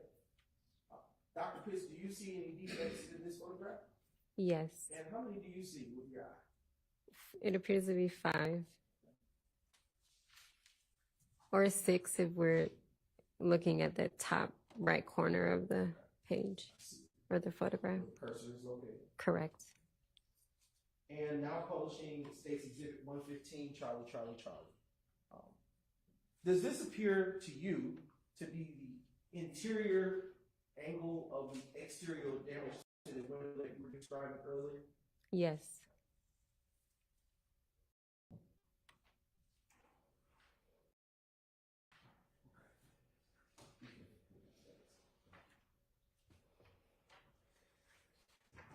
And Dr. Pitts, did you create a crime scene record for this particular incident?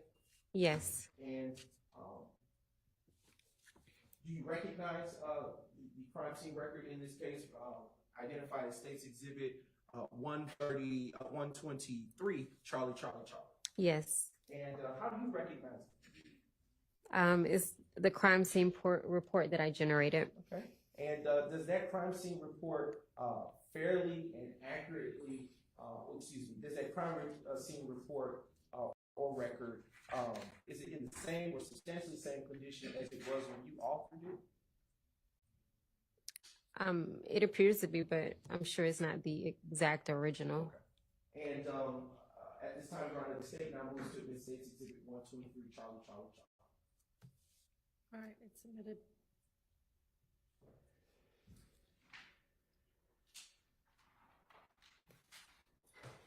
Dr. Pitts, I want to turn your attention to the final case number here. Do you recall working on Tuesday, April 28th, 2015? Yes. And do you recall being called out to the location of 2517 Donald Lee Hollowell Parkway? Yes. And in what county, to your knowledge, is that location situated? It's on the other end of Hollowell, Fulton. Okay. And do you recall what is located at that address? Based on the photographs that I have been briefed on, it appears to be at a club. I am now approaching you with what has been previously labeled as States Exhibits 2, Juliet, Juliet through States Exhibit 91, Juliet, Juliet. If defense would like to take a peek, you may. Otherwise, I'll approach. Starting the search. Thank you. I have now had witness States Exhibits 2, Juliet, Juliet to 91, Juliet, Juliet. And what have I handed you, Dr. Pitts? A stack of photographs. Do you recognize those photographs?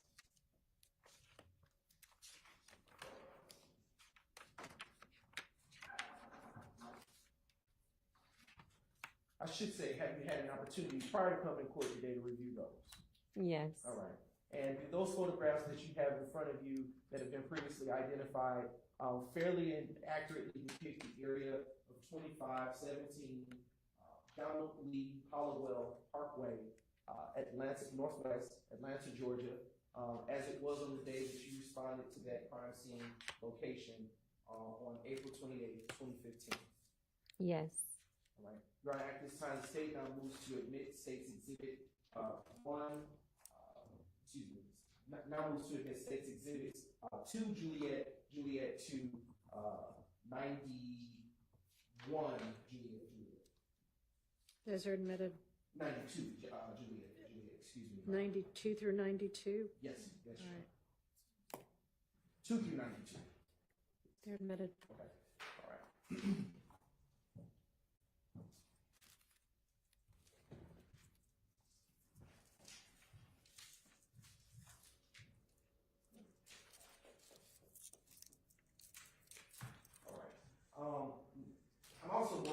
approach you with what has already been marked as state's exhibits.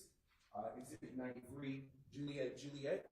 And Dr. Pitts, I will ask you, do you know what that is? Yes, And have you had a chance to, what is it? it's a crime scene report or And record. Does it pertain to the address of 22517 Donald Lee Hollowell Parkway, Northwest Atlanta, Georgia? Yes. And does it pertain to, what incident number to which does it pertain to? 151180288. And does that crime scene record is it in the same or substantially same condition as it was when you authored it?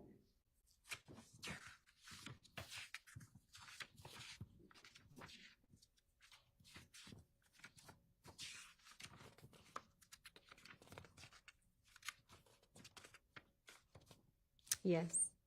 Your Honor, I now move to admit State's Exhibit 93, Juliet into evidence. Admitted. What was the basis for the call that you were dispatched to at that location on April 28, 2015? I was dispatched out to a damage to private property.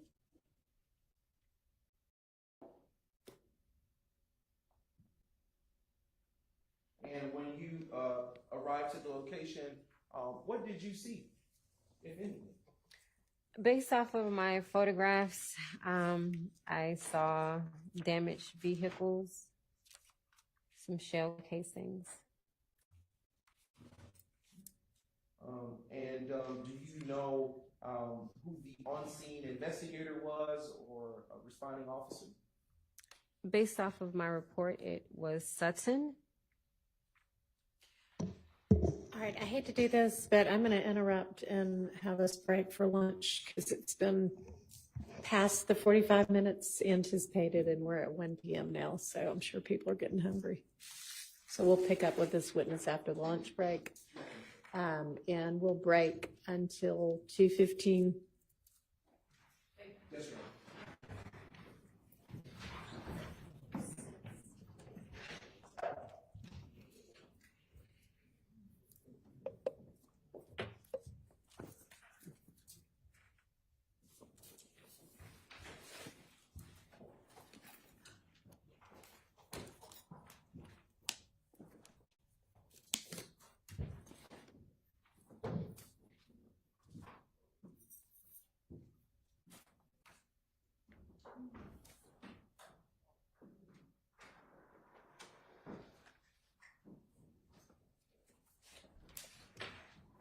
All right, thank you. We'll see you back at 2:15.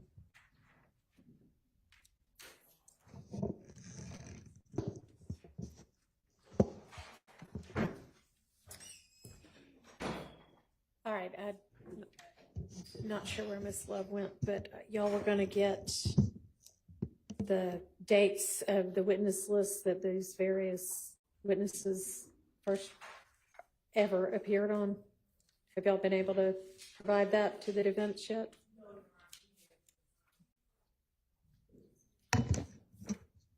I'll look as we're sitting here before I leave for lunch. Your Honor. Okay, so I don't think you were in here yet, but somebody should have already been doing that. And in fact, y'all called a witness that we hadn't yet covered because you gave me one order that you were calling the witnesses in and then called them in a different order. Not that anybody from the defense objected, but there's Miss Love. Miss Love, the defense still needs the information on which witness list these recently re-added witnesses were on. Okay, I had, earlier this morning, I had our paralegal looking at our first list that we sent out. So I'll go and get that information Okay, from her. I mean, doesn't your paralegal email you Yeah. when they've got the information you need? Do you have to? Yes, and go actually she did physically tell over here? no, Okay. no, I was just going to step out and talk to her, but she already told me that, for instance, Kornbacher Yeah, was well, a he name. found Kornbacher, but anybody else? Yes, there was another one.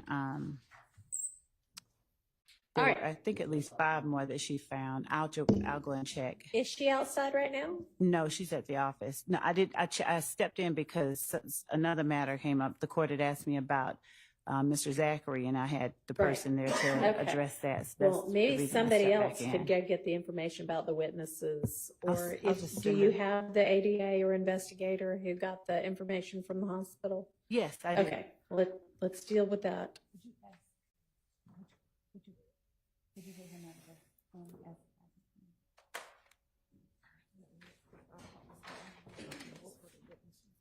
The ones that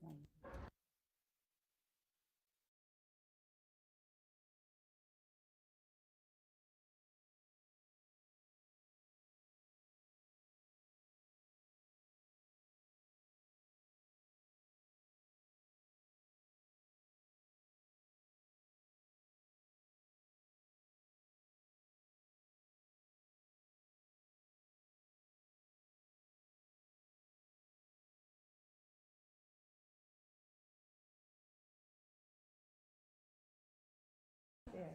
Oh, come on forward. Yes, here he is. What's your name? Hey, I'm just, if you were the person who was present for the doctor's conversation yesterday, I am wondering if the doctor said anything about whether stress would adversely impact Mr. Zachary to the extent that the doctor had concerns about, a rapidly deteriorating medical condition. Okay. Was it discussed? It was discussed. It was even as far as discussed about his the medication that he was on. Mr. Scheid actually specifically asked if medication would affect his mental state of mind and his ability to understand. The doctor said no. Okay. There's been no evidence of that. So there's no evidence of that based on the medication he was on. Okay. Okay. And nothing about, he or she had no concerns about stress being able to. No. Okay. All right. Thank you. I appreciate your time. All right, Ms. Love, during this lunch break, please get that information to the defense. If you want to just email it to everybody. Yes, Your Honor. Okay. I'm going to pull up the email. I think I saw it. Great. So I'll if you have pull it that right up. now, that's even better. Okay.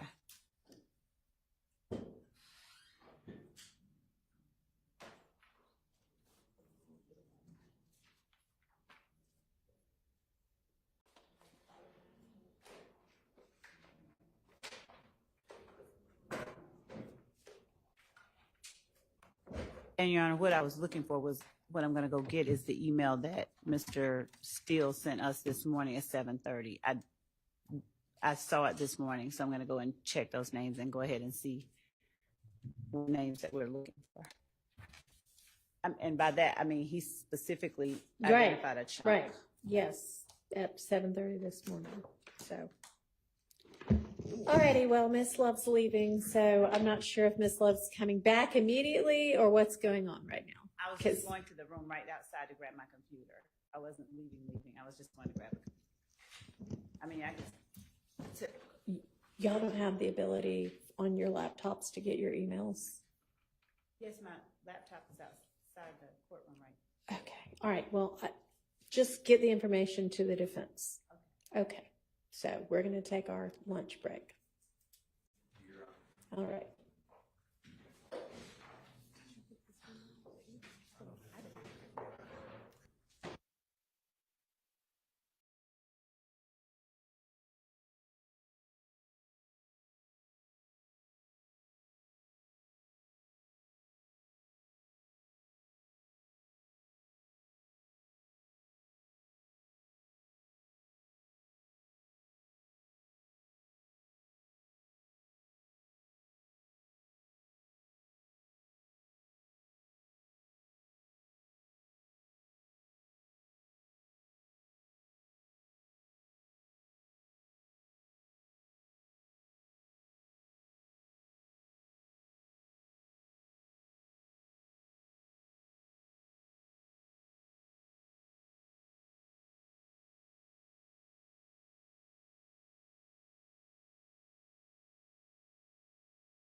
anything from the state before we begin? Or I think the parties have agreed to stipulate also to the CV of Dr. Amanda Guglielmo. All right. State or defense? State? State. Well, state's next, and defense agrees, correct? Yes, Your Honor. All right, the state next in number all purposes. All right. Y'all approach it real quick.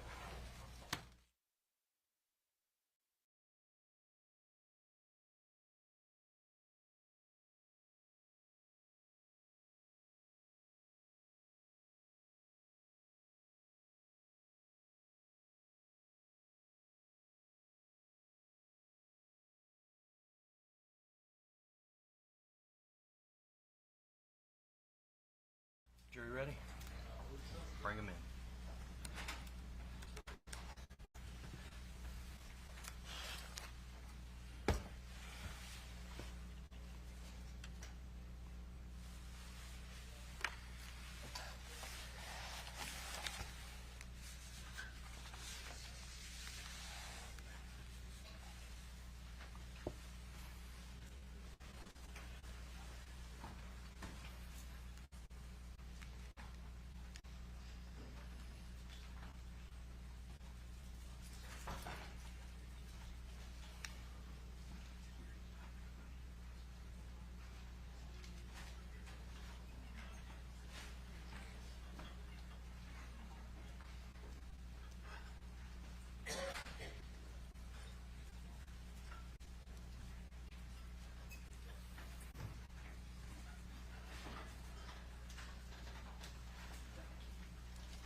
All right, ladies and gentlemen of the jury, this afternoon after lunch, if anybody gets tired, I'm not saying y'all would get tired, but I've seen it happen before. Somebody finds themselves dozing off or head nodding, just stand up for a minute, okay? That's perfectly acceptable.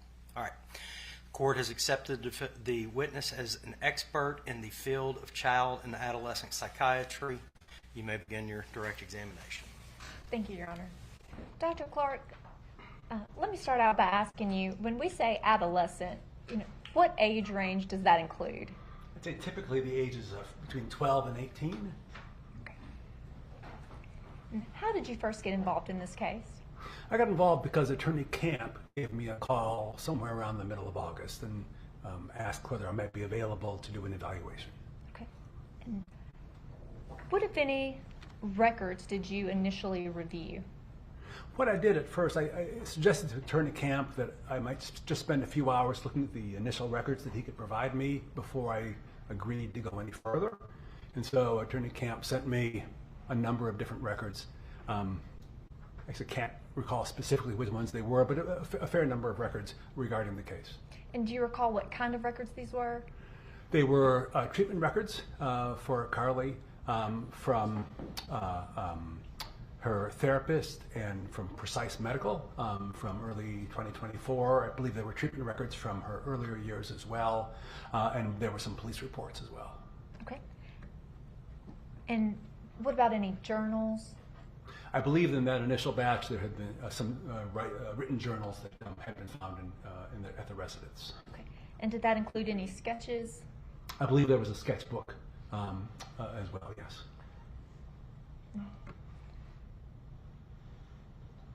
What all did you do as a part of your evaluation of Carly? So what I did is kind of the second phase. After having reviewed those records, I spoke to Attorney Camp and suggested I wasn't sure that I was going to be helpful, but I thought it'd be worth my coming down to Mississippi and interview her. And so I came down here and interviewed Carly for about 4 hours on August 29th of this year. Was anybody else present during that evaluation? You were present during that evaluation. Anyone else? No. And where did you interview Carly? That was right here at the I think it's Rankin County Detention Center.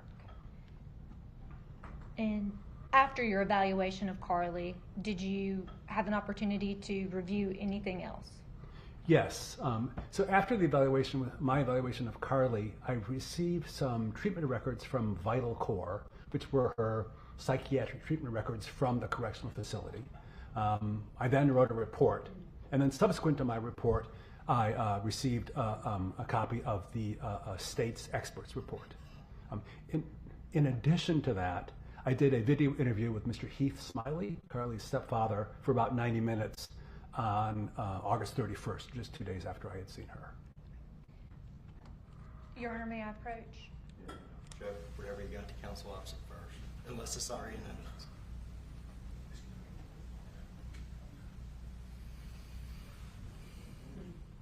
And I'm handing you a copy right there of a document. Can you tell me what that document is?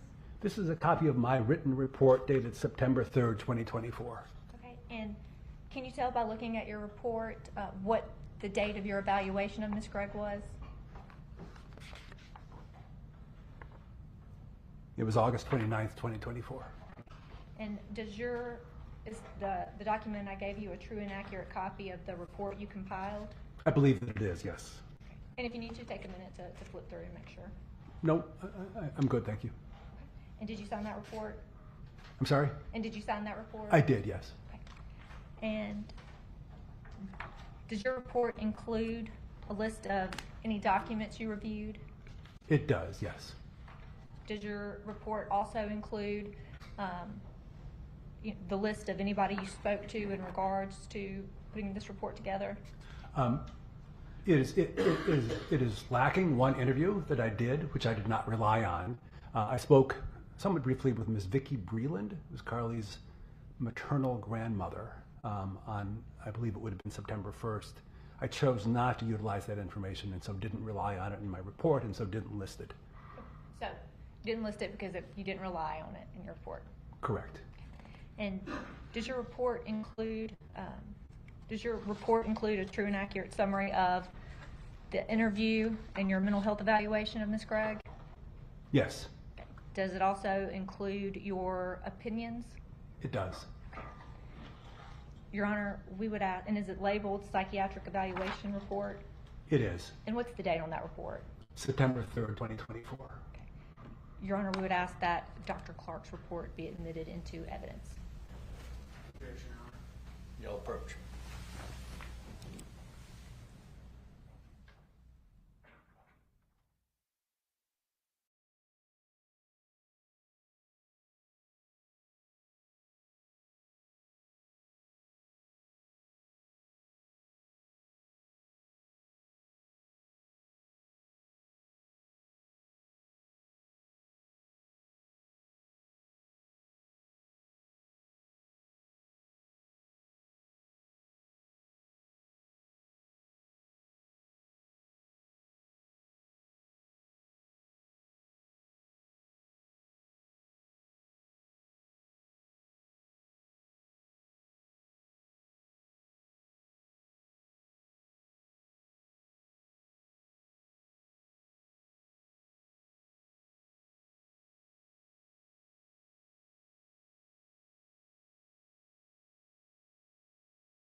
At this time.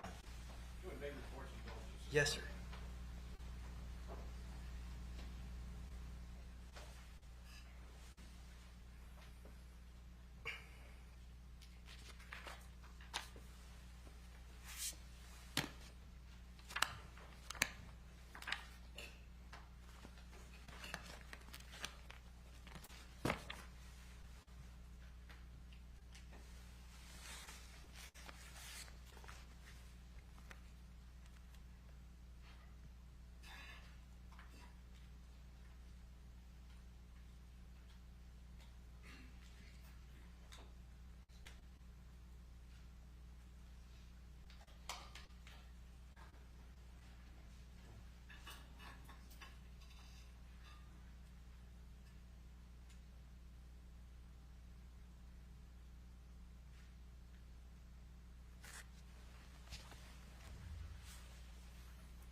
proceed. Dr. Clark, you've been tendered as an expert, and did you base your expert opinion on any facts or data that you've been made personally aware of? Yes, I base my expert opinion on my training, my experience, my knowledge of the literature, and on the information that I gathered as a part of this evaluation. And did you also base your opinion on facts and data in this matter that you personally observed? Yes. Okay. And can you tell me what you personally observed that you based your opinion on? So what I personally observed was my 4-hour interview with Carly, my 90-minute video interview with Mr. Heath Smiley. I then reviewed a large quantity of records, including some videos and some still photographs. So I guess that's personal observation. Okay. And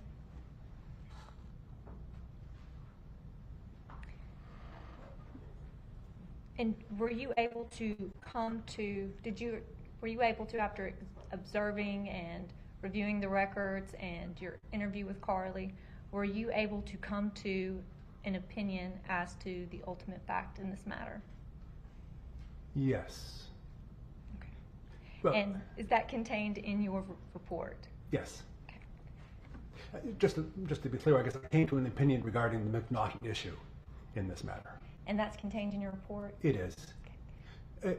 I will say my position is that the final decision as to whether or not Carly Gregg meets criteria for the McNaughton standard is one that's best left, one that is most appropriately left to the finders of fact. It's not my job, not my business, and I feel I'd be usurping their responsibility. So I didn't answer that ultimate question, but I believe that I provided enough information to allow the finders of fact to use that information in their deliberations. Okay. And that is contained in your expert report? Yes. Okay. Your Honor, at this time we ask that Dr. Clark's expert report be admitted into evidence. Objection. Same objection, Your Honor.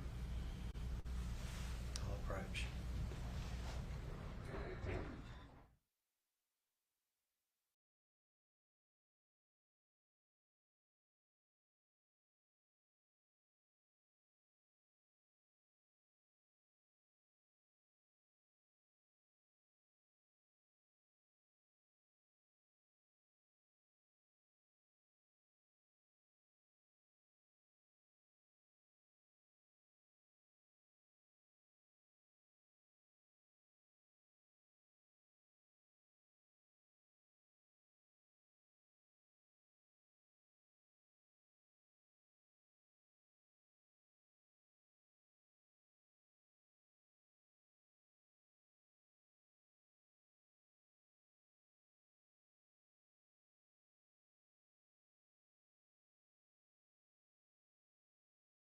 Sustained, you may continue.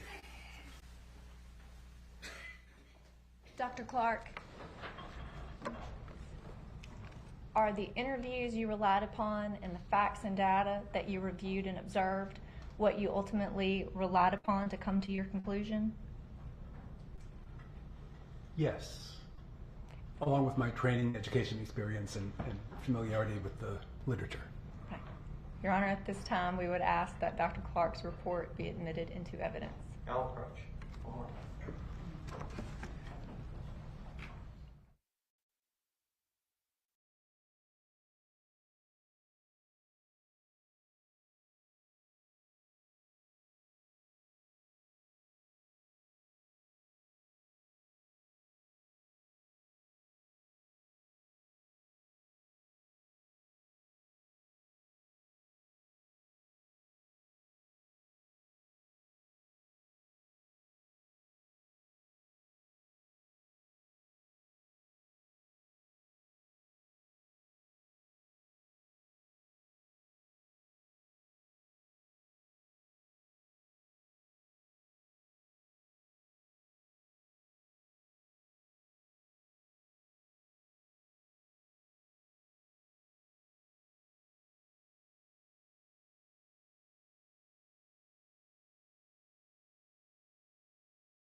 that you reviewed and relied on the same that any expert in your field would typically rely on when making this evaluation?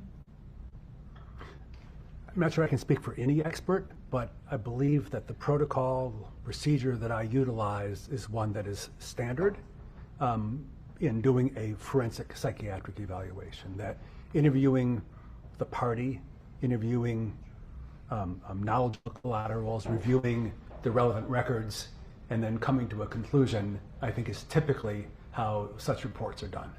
And would your interview with Carly and her family member that you stated be typically done by someone in your field who's trying to come to an opinion? Yes. Who would be rendered an expert of that opinion? Yes. Your Honor, at this time, we ask that Dr. Clark's report be admitted into evidence. Still on objection. Yes, sir. Y'all approach.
Dr. Clark, based on your evaluation and the records you reviewed, what were your overall impressions of Carly's personality and development?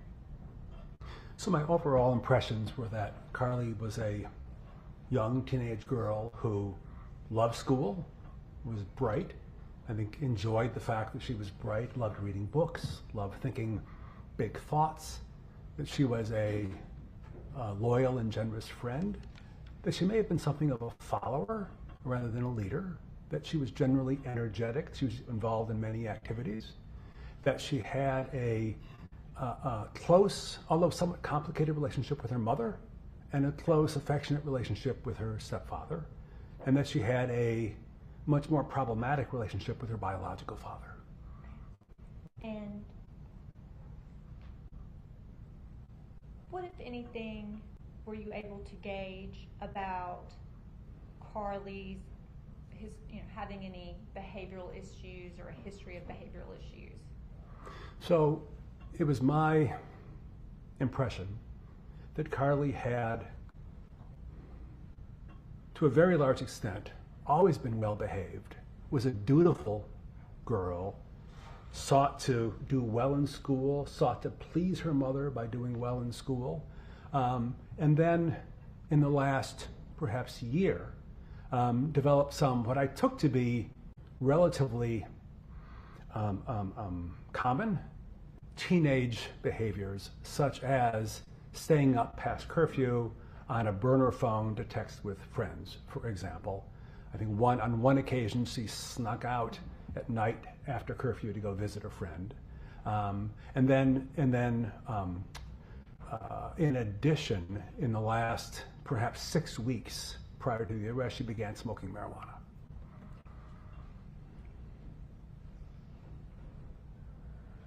What, if any, past history of trauma did Carly have? So Carly had had a somewhat difficult childhood in a couple of different ways. One is that she had a younger sister who died of a medical illness when Carly was about 4 years of age, and the younger sister was around 18 months of age. And Carly reported to me that that was hard for her. She remembered it happening, and it was difficult for her. Secondly, her parents divorced when she was around 4 or 5 years of age.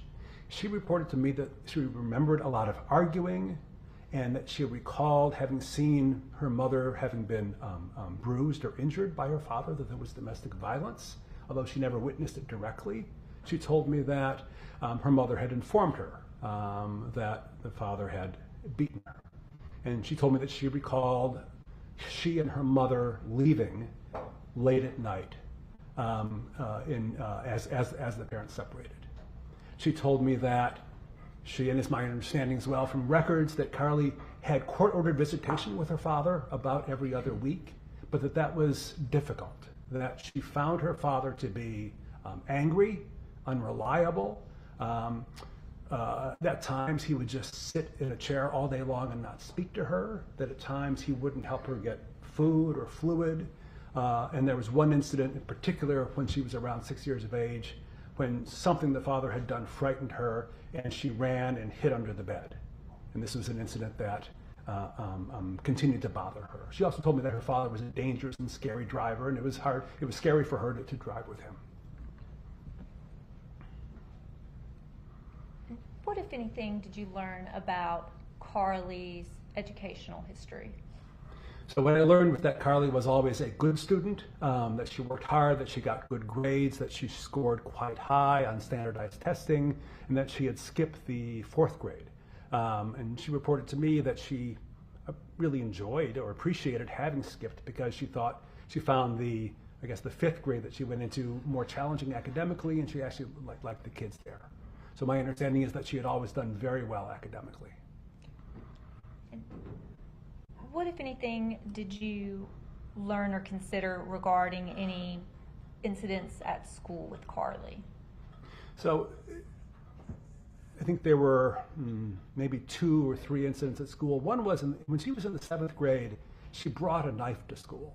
And she told me that it was a Swiss Army knife, and she brought it because another child had asked her to. And what she told me was that the other child had then told the principal about it. But at any rate, she was found out to have had the knife, and she ended up having to go to an alternative school for that semester. I reviewed records from a therapist that had met with Carly and her parents on, I think, at least 2 occasions around that time about that incident. And the therapist indicated that she thought that this was, her quote was, much ado about nothing. And the therapist implied in her records that she thought the school was being sort of overly reactive around it. But nevertheless, Carly went and spent a semester in an alternate school.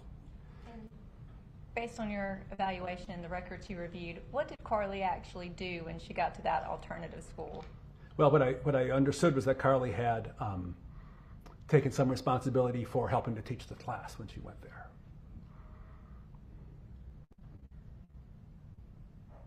You said earlier that you found Carly to be more of a follower than a leader. Can you elaborate on that? I think that it was something that I had read from some of her friends describing her in that way. I understand, for example, that there was an incident at school when Carly and perhaps other kids, I actually don't know, but Carly at least had drunk some hand sanitizer, kind of on a dare. So I took that to be an example of her not using terribly good judgment and kind of being a follower in that regard. Based on your evaluation, when did Carly first begin to develop mental health issues? Well, when Carly was young, ages let's say 6 to 9 or so, what she reported to me was that she felt kind of depressed. I don't quite know. I'm reluctant to use kind of the psychiatric term of depression, and that for a child that young. But Carly reported that she was unhappy. She said that was tough having to visit her father. The divorce was hard. The death of her little sister was hard. They were living in a small house, and I think somewhat financially strained. This is before Heath Smiley came into their life. She said that was a difficult time. She also reported, well, actually, I think 2 or 3 things. One is, I noted from the records that there were a few occasions when Carly was noted by her therapist to have had intrusive memories or bothersome memories of times with her father. And she was reported on one occasion to have just been minding her own business and kind of idly and having these memories coming back and were bothersome for her. She also reported that she began hearing voices relatively early in her life. Again, the ages 6 to 9, that she began hearing a voice. It was a male voice, unfamiliar to her, that would say things like, "You're better than them," things that were sort of elitist in a certain way. She reported that that became a constant, not necessarily bothersome, but kind of a constant thing for her. She also reported that, again, early on, that she began to have this experience of feeling distant from the world, as if she was in a dream. Things were sort of foggy for her in that regard. So that she said was kind of a regular, frequent thing that happened to her, again, in this sort of ages 6 to 9 period of time. You just used the phrase intrusive thought. Can you explain to the jury what you mean when you say intrusive thoughts? Yes, I'll try not to get into jargon too much, but intrusive thoughts is one symptom of post-traumatic stress.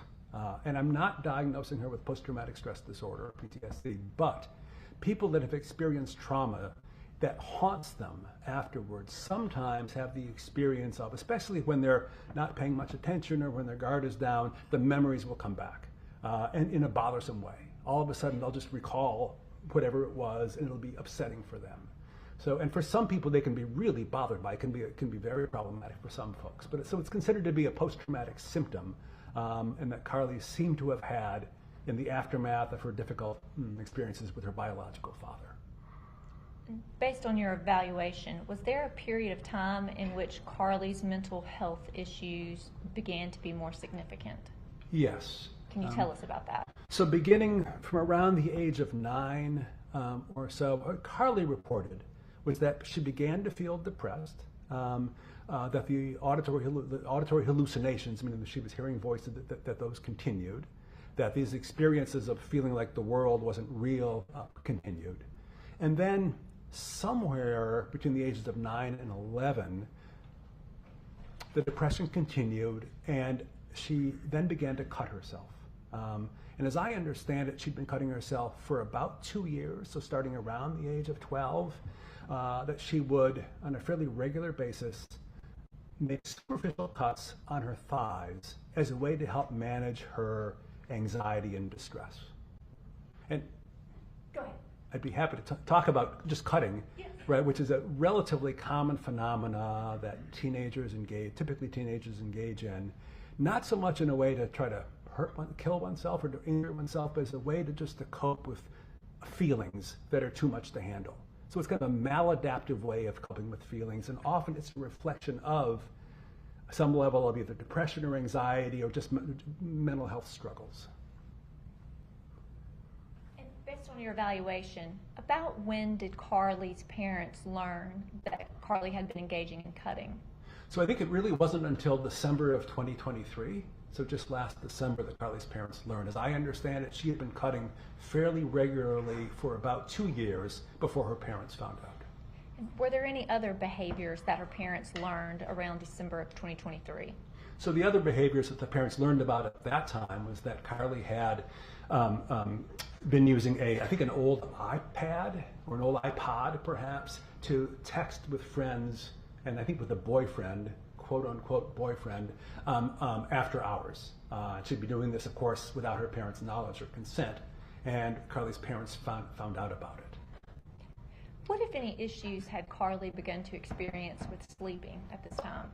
So Carly began to develop sleep difficulties from the summer of 2023, and she reported, and Mr. Smiley confirmed to me as well, that she had trouble falling asleep and that she would often wake up in the middle of the night. And she began to take melatonin to try to help with that. And I think by the fall of 2023 found that the single 5 milligram dose of melatonin that she took wasn't enough. And so she would sometimes take a second melatonin tablet to make 10 milligrams. And is that harmful to take 2 melatonin tablets? You know, the dosing of melatonin is pretty broad. It's not uncommon for people to take 10 milligrams. Some people take 1 milligram.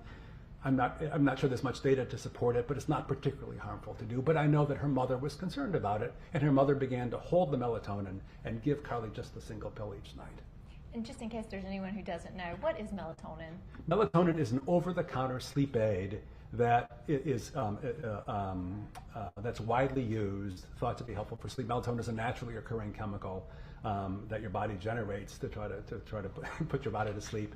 And so again, it's widely used. It's generally considered to be safe and maybe somewhat effective. Is it fair to say that melatonin is classified as a vitamin? I don't think it's actually classified as a vitamin. But again, it's over the counter, and I think as far as I understand it, no one is particularly concerned, no regulatory agencies are particularly concerned about the fact that so many people take melatonin. And what happened beginning in January of 2024?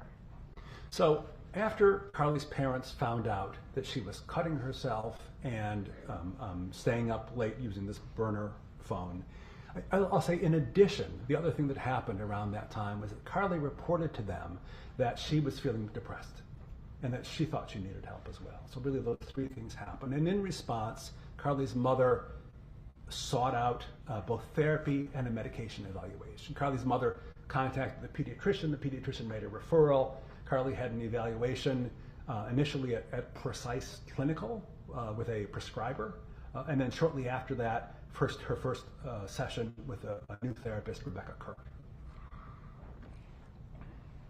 What was the course of Carly's treatment between January of 2024 and March of 2024?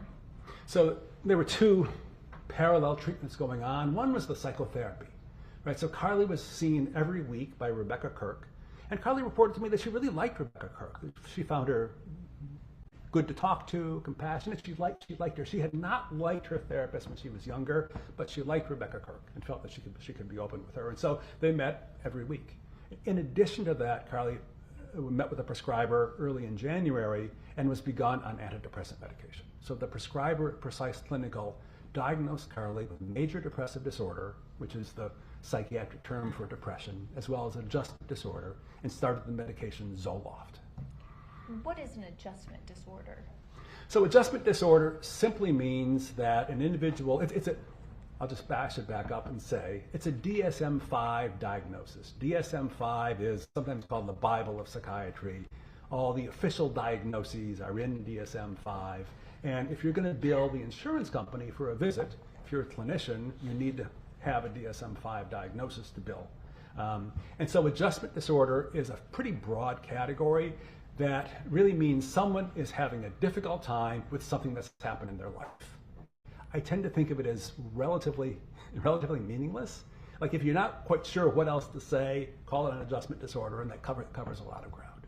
And what is major depressive disorder? So major depressive disorder really is the psychiatric term for depression. And in this case, depression, not just feeling sad, but depression is a psychiatric illness. And how is depression different than feeling sad? So we use the word depressed in a couple of different ways. You know, if you're feeling down, you might just say, well, I've been depressed today.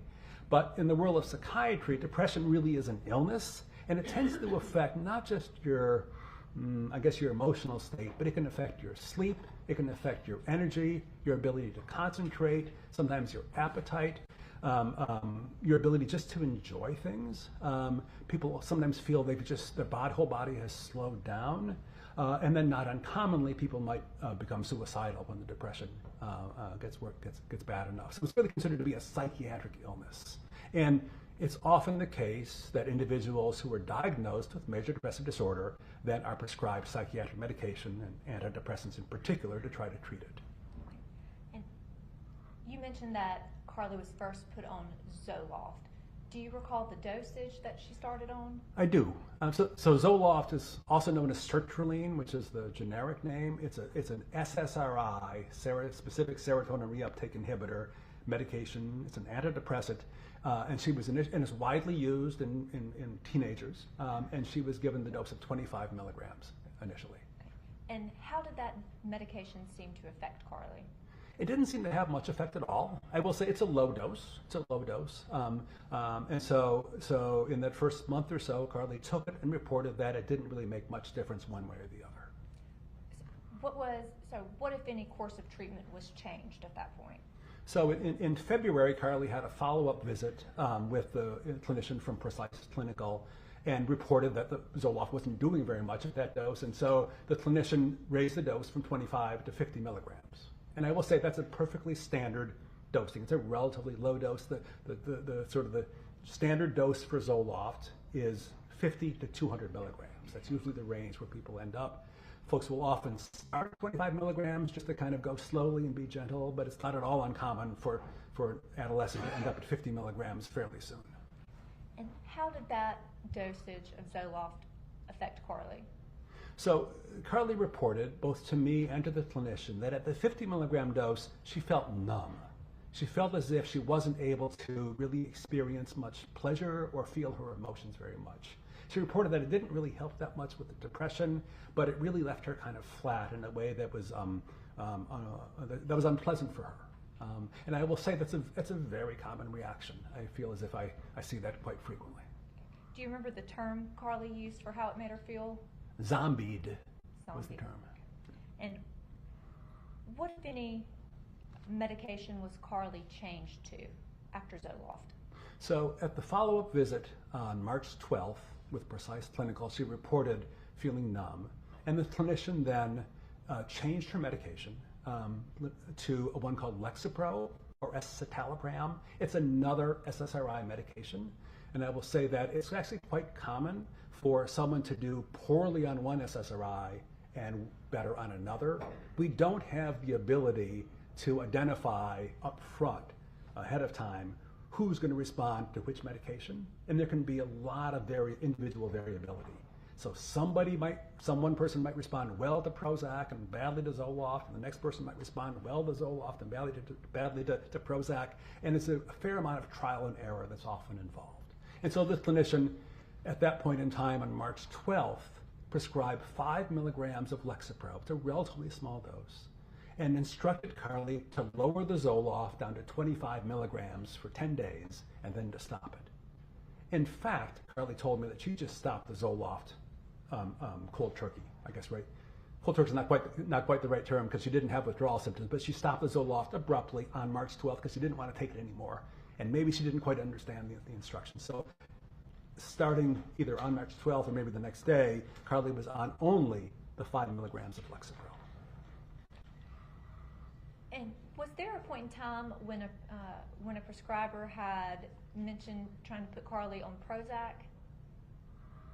I believe that at the initial visit with Precise Clinical, what they reported in their records was that Ashley, Miss Smiley, told them that when she was younger, she had been put on Prozac and she had become suicidal quite immediately, and so really did not want Carly on Prozac. How did Carly's personality begin to change at school after her dosage changed? After her dosage After her medication changed. So there were a number of things going on by March 12th. And I guess are you asking how she changed the school after that? Yes. So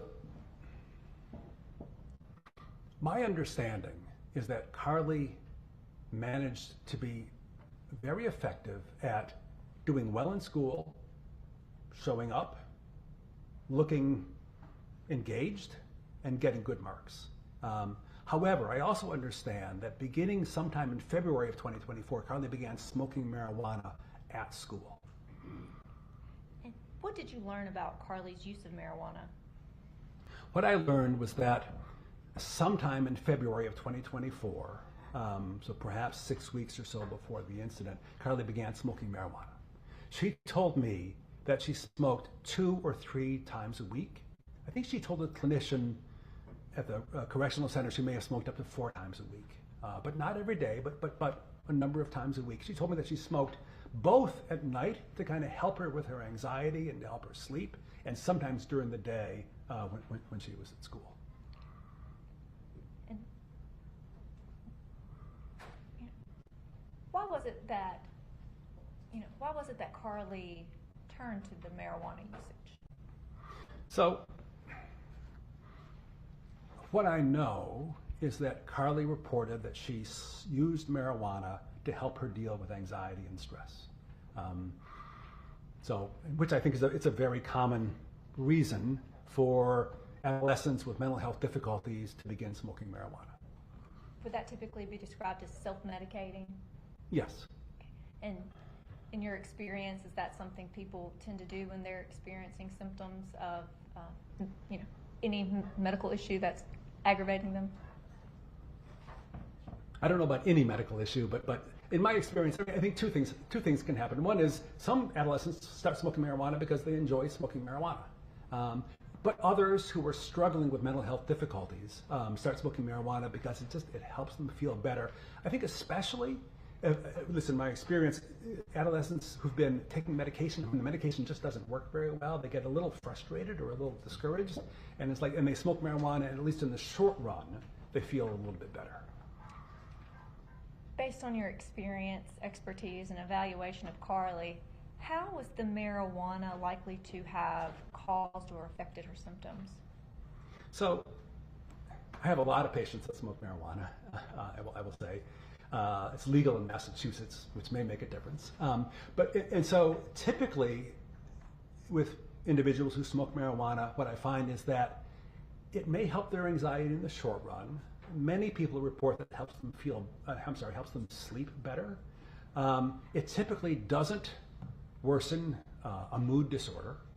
It typically doesn't worsen anxiety. My primary concern with people that smoke marijuana is that they are less engaged in life. They're spending their time high rather than actually doing things.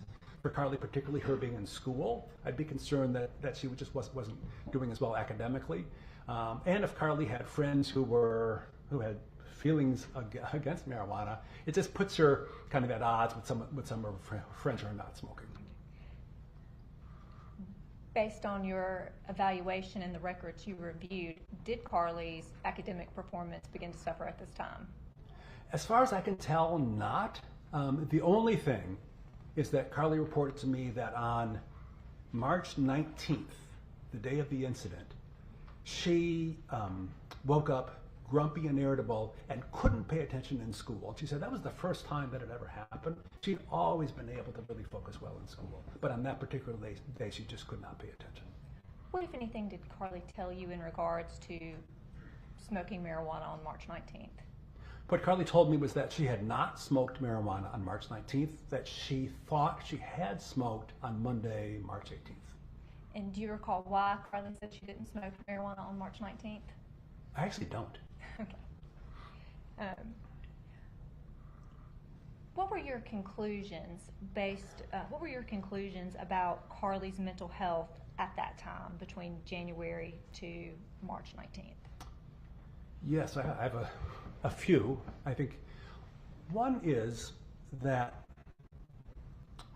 I think Carly was struggling with a significant mood disorder. She had reported to her clinician that she was depressed. They had diagnosed her with depression. They were treating her with depression.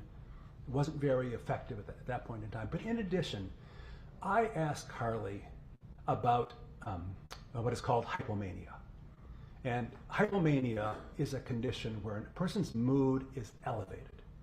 I'm going to give a little background. So in psychiatry, there's major depressive disorder, or what's sometimes called unipolar depression, where a person is either depressed or they're normal. There's another condition called bipolar disorder.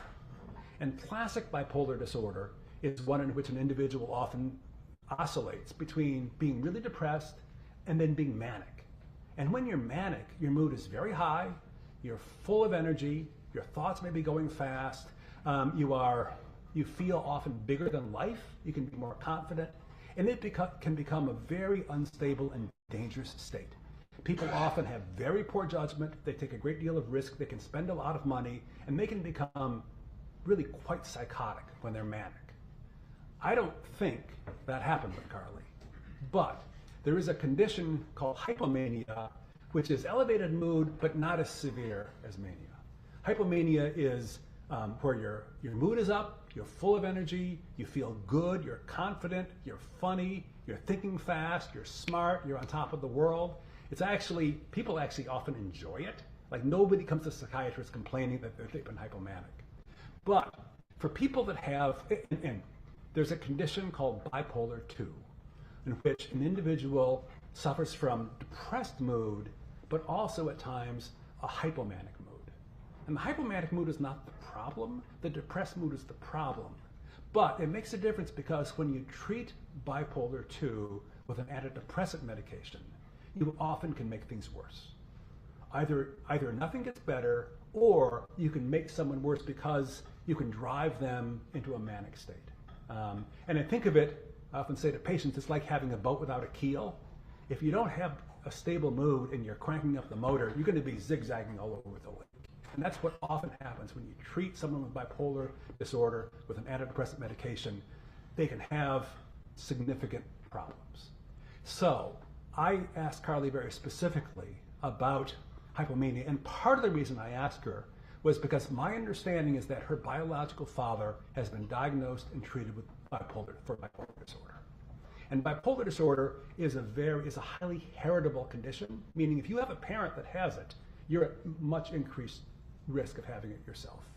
So a teenager with depressed mood with a parent with bipolar disorder is at a high risk of having bipolar as well. So I asked Carly, what she reported to me was that she has had for the last several years regular, discrete periods of time when her mood is up, when she's more restless, she's more impulsive, she's more rude, she's more tactless, she's physically somewhat agitated, and she'll take risks. She told me that she got her nipple pierced when she was in that state. She told me that she had these clear-cut states and had been having them for a number of years. She told me that I asked her to estimate over the last 5 years, how much of your time have you spent in any state? What she said to me was, over the last 5 years, she thought about 60% of her time in a depressed state, about 20% of her time in a hypomanic state, and about 20% of her time in a normal mood state. So I gave her the diagnosis of bipolar 2 disorder. Your Honor, may I approach?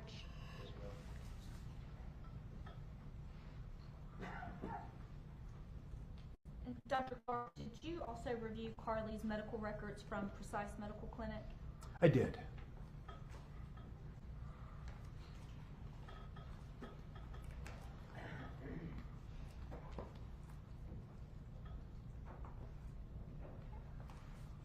I'm going to pass you a copy of those documents. Can you tell me what the exhibit number of that is? Exhibit, Defendant's Exhibit 19. Okay. And what records are those? These are the records from Precise Medical for Carly Gregg. Okay. And if you'll see at the very bottom, there's a little red state versus Carly Gregg, Yes. and with numbers. If you could, will you turn to page 761 in those records? Yes. And will you tell me what we're looking at on this page? Yes, what we're looking at is something that's called the modified mini screen, which appears to be a series of questions that were asked of Carly, I imagine, I would think, prior to her visit with the clinician. And what would be the purpose of having her fill out this mini screen? The purpose of these screens are to try to flag any possible problems. So it's also time saving. So you ask a number of questions to try to identify what might be the problem areas, and then presumably when the clinician sees the individual, they can focus in on those and ask follow-up questions. Is this something that would typically be helpful for diagnostic reasons? Yeah, I'd say more than anything, it raises questions. It allows the clinician to kind of focus their interview questions. Okay. And could you read that first question for me? Question number 1 is, have you been consistently depressed or down most of the day, nearly every day, for the past 2 weeks? And how did Carly answer that? Carly answered yes. And could you read question number 4? for me. Question number 4 was, in the past month, did you think that you would be better off dead or wish you were dead? And how did Carly respond to that? Carly answered yes. Will you read question number 5? Question number 5 says, have you ever had a period of time when you were feeling up, hyper, or so full of energy or full of yourself that you got into trouble, or that other people thought you were not your usual self? Parentheses, do not consider times when you were intoxicated on drugs or alcohol, end parentheses. How did Carly respond to that? Carly responded yes. Could you read question number 7? Question number 7 was, have you had one or more occasions when you felt intensely anxious, frightened, uncomfortable, or uneasy, even when most people would not feel that way? Did these intense feelings get to be their worst within 10 minutes? Parentheses, if the answer to both questions is yes, select yes, otherwise select no. How did Carly answer that question? Carly answered yes. And will you read question number 8 for me? Question number 8, do you feel anxious or uneasy in places or situations where you might have the panic-like symptoms we just spoke about? Or do you feel anxious or uneasy in situations where help might not be available or escape might be difficult? Examples, being in a crowd, standing in a line, being alone away from home or alone at home, crossing a bridge, traveling in a bus, train, or car. How did Carly answer that question? She answered yes. Could you read question number 9 for me? Question number 9, have you worried excessively or been anxious about several things over the past 6 months? And how did Carly answer that question?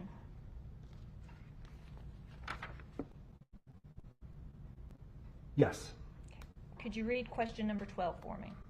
In the past month, have you been bothered by thoughts, impulses, or images that you couldn't get rid of that were unwanted, distasteful, inappropriate, intrusive, or distressing? And how did Carly answer that question? She answered yes.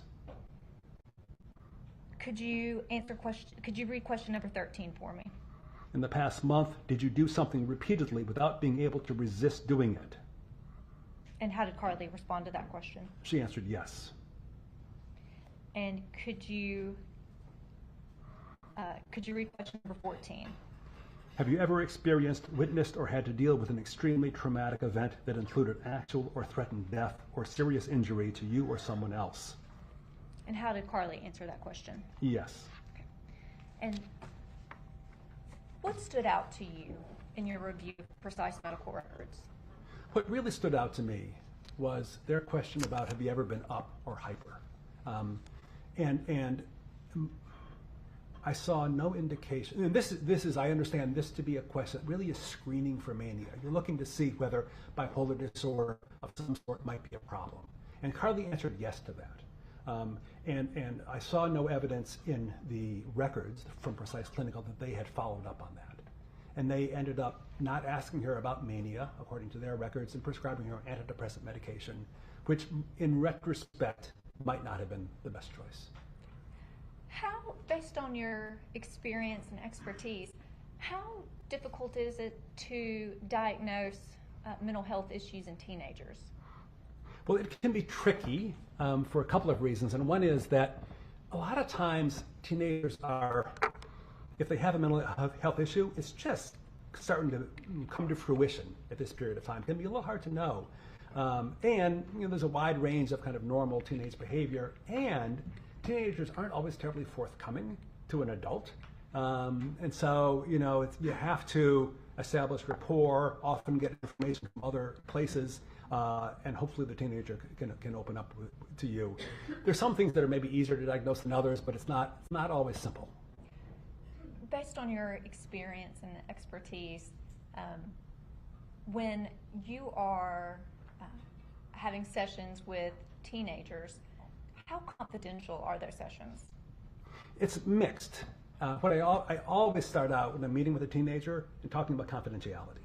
And I usually say to them, again, depending on the age, I say, I can give you some privacy. You deserve some privacy, but if issues come up that really affect your health or safety or significantly affect your welfare, we've got to pull your parents in. We got to let them know. So I think every teenager kind of understands that the really serious stuff, the parent's going to get pulled in. And what, if any, concerns did Carly already have about having bipolar disorder? So what Carly reported to me was that she had been worried that she might end up like her father, and that her mother had, especially after all this happened in December, that her mother had frequently said to her something like, "You might be, something like you're going to end up just like your father." And Carly understood her father to have a serious psychiatric illness. So Carly reported to me that she really was worried that she might have a serious psychiatric illness. Did Carly see her father as a successful person? No. Based on your experience and expertise, what would motivate someone to not be forthcoming with their doctor? So there are probably a number of reasons. I think many teenagers don't really want to go talk to a psychiatrist or even a therapist, but certainly shame is one. Shame and stigma are big. There are a lot of people that engage in denial, that they just don't want to believe that they have a condition, and they like to think that they can kind of soldier through, and they say to themselves that it's really not that bad. A lot of, I think, teenagers in particular, again, are worried that their parents are going to find out, and it's actually still fairly common for people to be worried that they're going to end up in a psychiatric hospital, especially around things like suicide. I'm talking about suicidal thoughts, but just in general, they worry that you're going to lock me up in a hospital. Based on your experience and expertise, how common is it for people to be afraid of receiving a mental health diagnosis? I think it can be very difficult for people. I think especially, depression doesn't quite have that same punch, but bipolar disorder, for example, or certainly anytime you talk about psychosis, I think it's a very big deal for most people to try to come to terms with that, because they worry, understandably, about what it means, what the future might hold for them. Based on your evaluation of Carly and your interview with her and the records you reviewed, how could Carly be experiencing these significant symptoms of mental illness, but her parents not know, and they live with her and see her every day? So I'll say maybe two things. I think one is, I think many teenagers are pretty good at hiding things from their parents. And it's a skill that most teenagers develop. And especially, if a teenager spends a lot of time in their bedroom, for example, they may not see a lot of their parents. And the second thing is, I think Carly has said to me, and she has said to others, that she's really pretty good at putting on a face. That she's able to put on a good face even when things are quite difficult. And I think I saw evidence of that in reviewing the records. And what do you attribute that to, Carly's ability to put on a good face? I think I attribute it, in part to her. Well, actually, I understand Carly to have, from an early age, had this idea, this feeling that she needed to be aware of her mother's emotional state, that she needed to make sure her mother was doing okay. She needed to kind of help her mother not worry so much. And so that she did lots of things like watch a movie together with her mother that her mother wanted to watch, or read a book that her mother wanted her to read. She did lots of things to help kind of calm her mother. So I think that's a big reason. I think the fact that Carly's bright maybe allowed her to get away a little better. But I think she really has a personality where she's very good at putting a smile on her face and functioning reasonably well. During your interview with Carly, how, would you say that she minimized her symptoms, or did she overplay them? Oh, I'm sorry, During your interview with Carly, did you find that she minimized her symptoms, or did she have a tendency to overplay them? In my interview with Carly, I did find that she minimized her symptoms. I thought she really led with this idea that she was doing just fine. And I had to work to get her to answer certain questions. I worked harder with her than I usually do with adolescents in terms of asking specific questions around things that were not going well. So certainly through the interview and then through other documents as well, I thought I saw significant evidence of denial and minimization.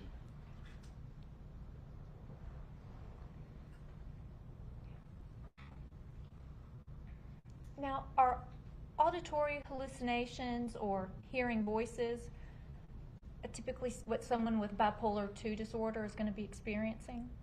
No. The short answer is no. It's not usual for someone with bipolar II disorder to hear voices.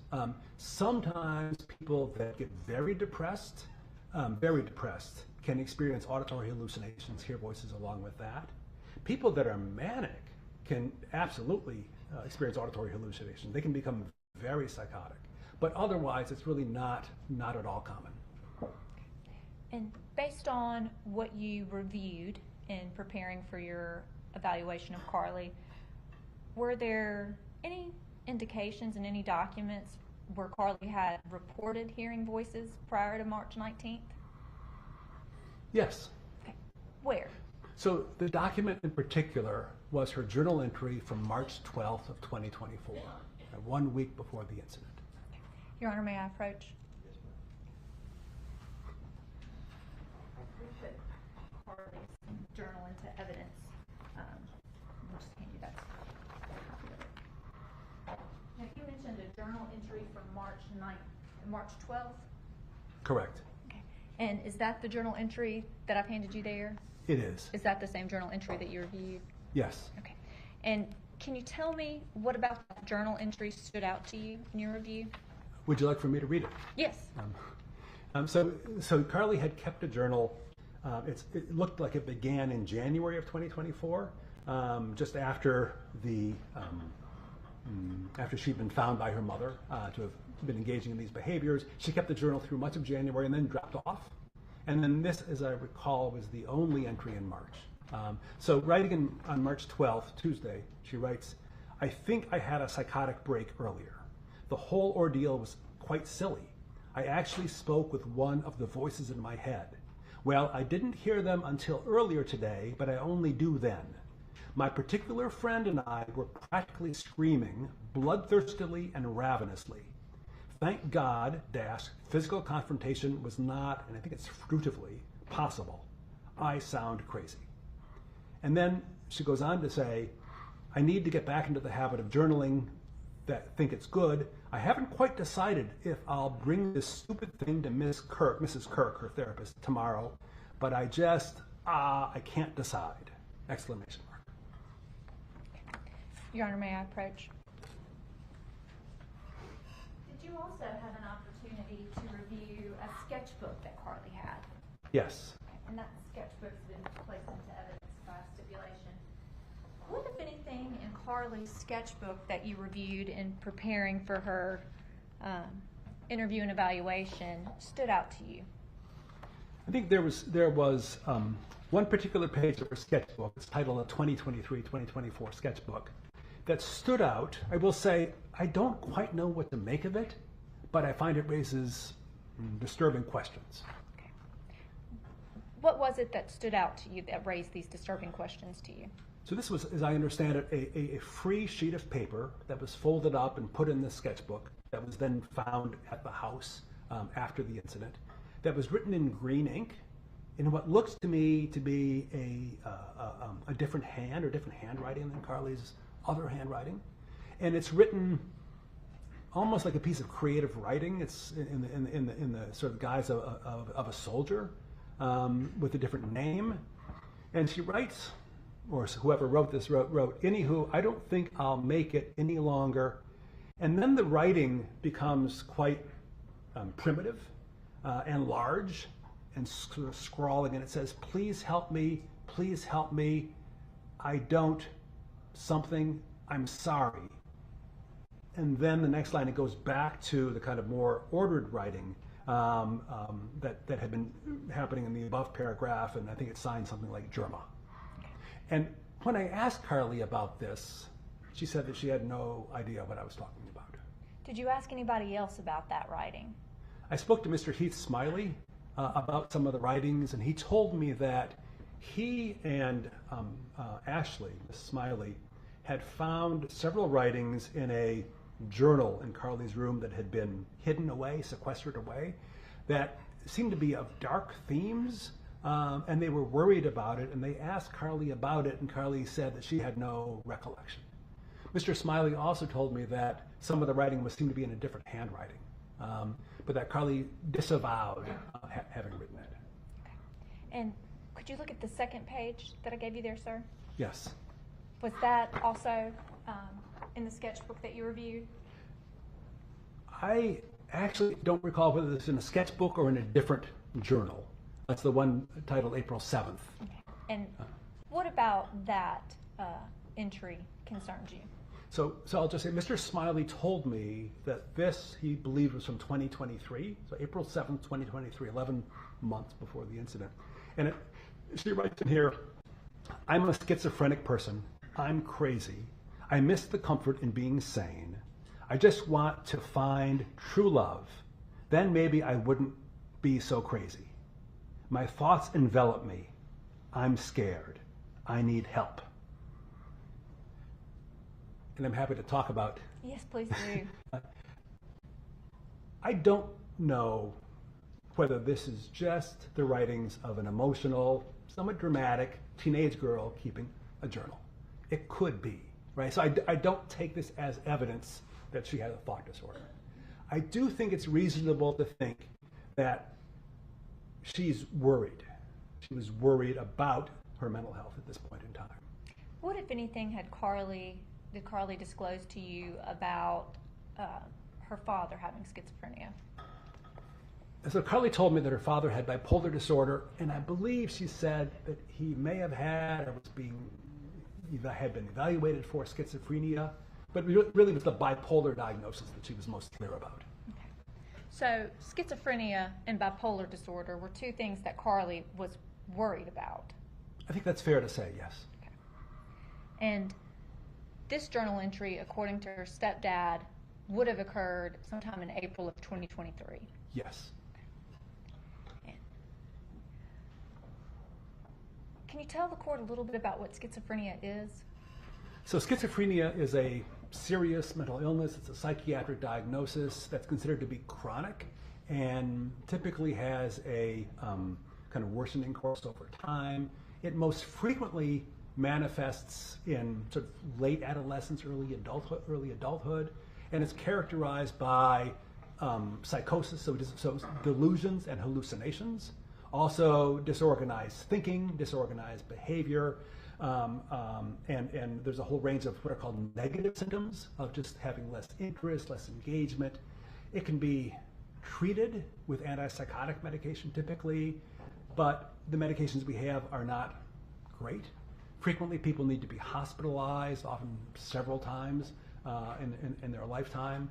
It can be very disabling. It really is, perhaps, I think fair to say, the most catastrophic of all psychiatric diagnoses. You talked about psychosis just a moment ago. Can you explain for us what psychosis is? Yes. So psychosis is a psychiatric condition. I think I define it as a substantial disorder of thought form or thought content. And thought content really means delusions and hallucinations. If you're hearing voices, if you think the CIA has implanted a receiver in your molar, right? If you think the police are following you everywhere you go, those are considered to be delusions. If you're hearing voices or seeing things, those are hallucinations. But people can also have disorder of thought form where they just are not logical and coherent. Their thoughts just don't fit together very well, and they can become quite illogical, quite irrational, and quite disorganized. And what do you mean by disorganized thinking?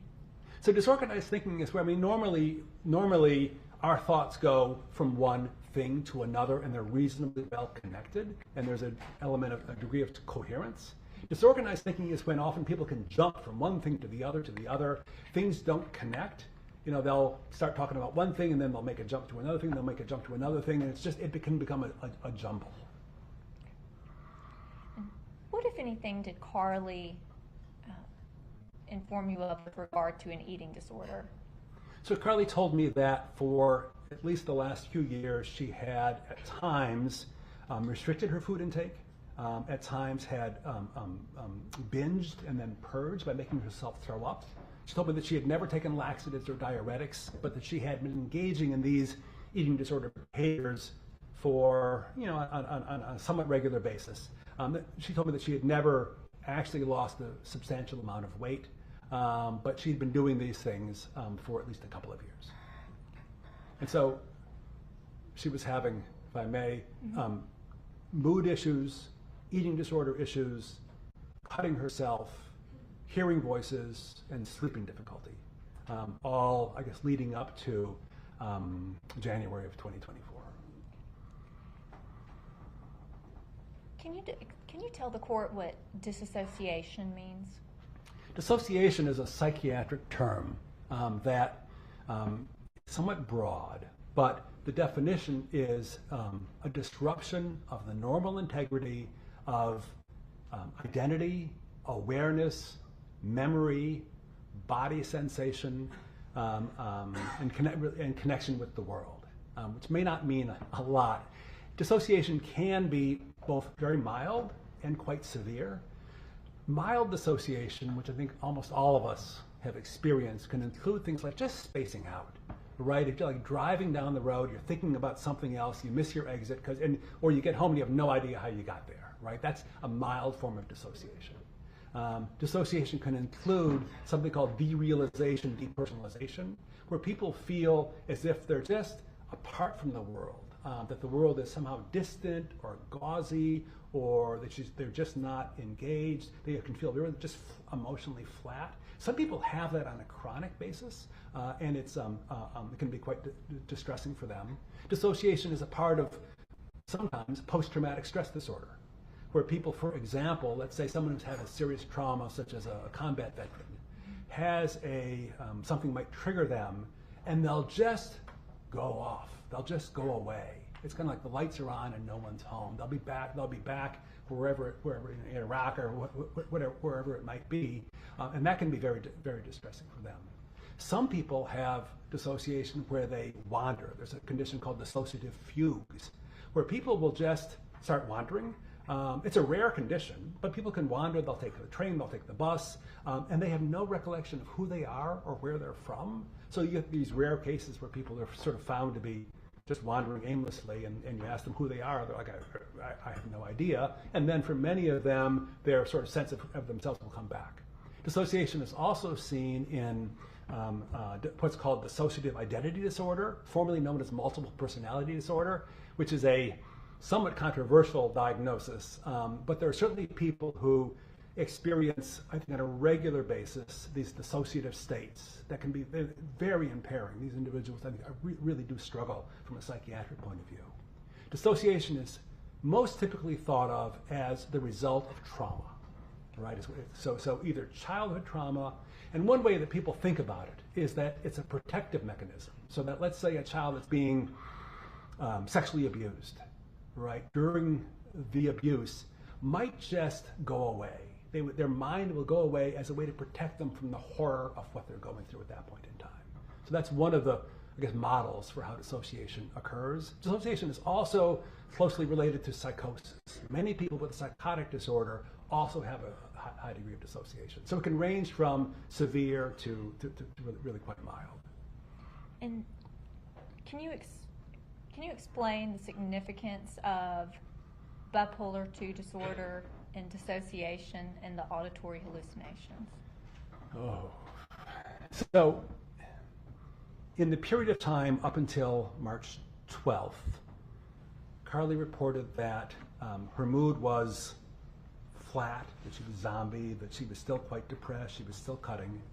She also reported that the voices were getting worse, that they were becoming more urgent, more prominent, and she was beginning to worry that they were taking over for her.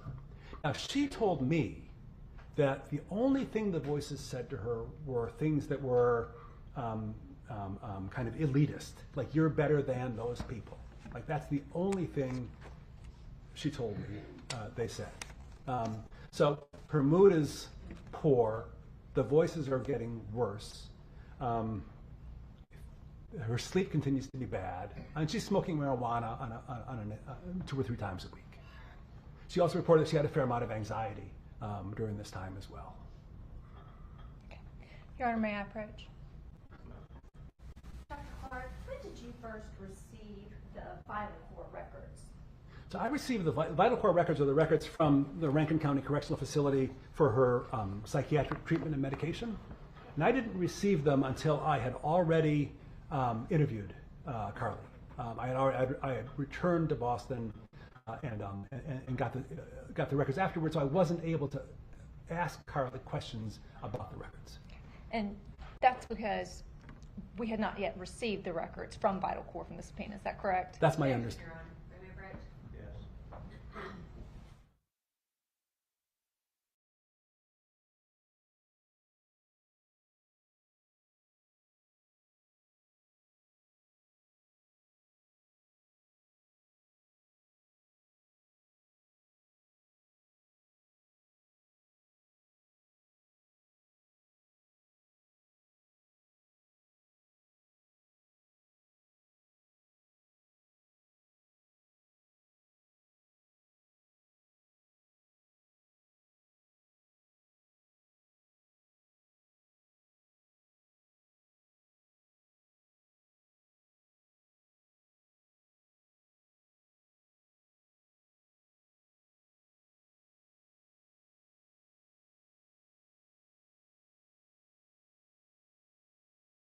A copy of the Vital Core records for Carly, beginning, I think, March 28th, 2024. Okay.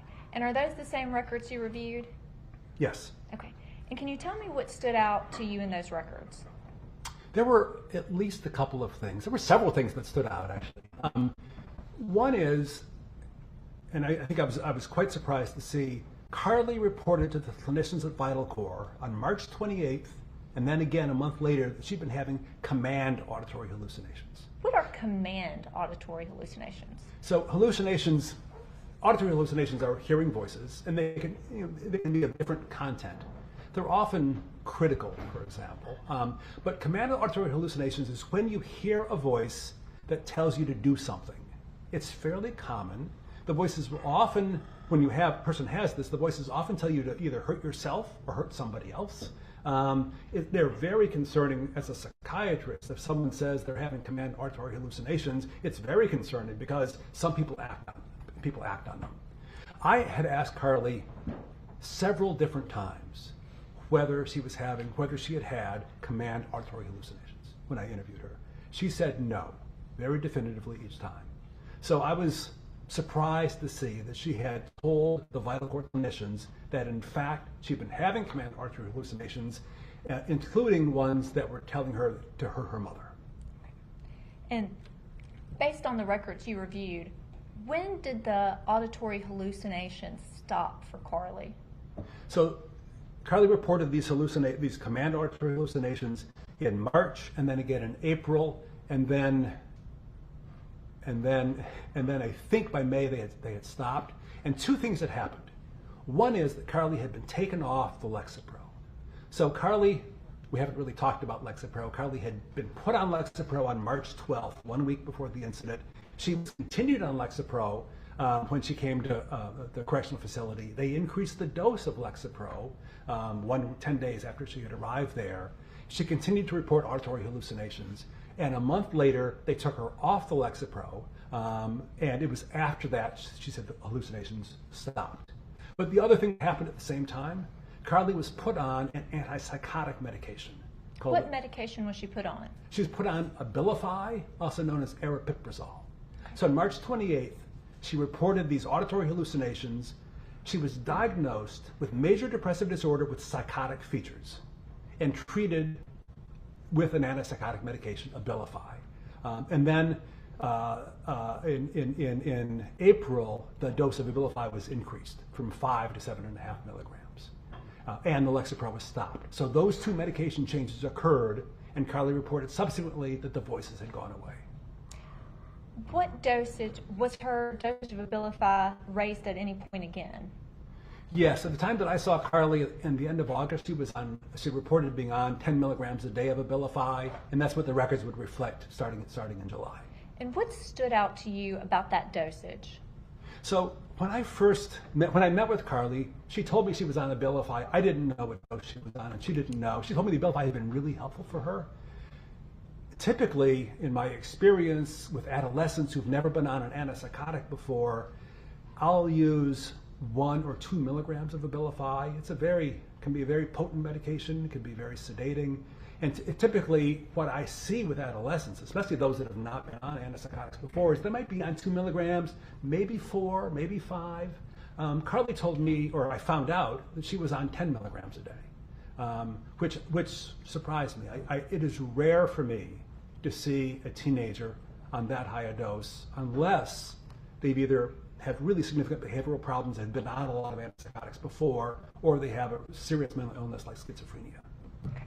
And what is the highest dose of Abilify? So typically 10 to 15 milligrams a day is considered the maximum dose. Abilify is an antipsychotic medication used to treat conditions like schizophrenia. Most typically, again, 10 to 15 milligrams a day. It's also used for many other things. It's used to help with depression. It's used to help with kind of emotional overload. It's used to help, it's mood stabilizer.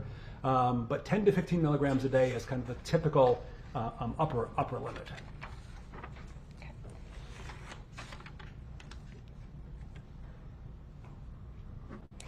What, if any, issues, when you spoke with Mr. Smiley, what, if any, issues did he note for you in regards to Carly having time loss or memory loss issues? Can I apologize for just one? I actually had not finished answering your last I'm sorry, question. go ahead. No, I'm sorry.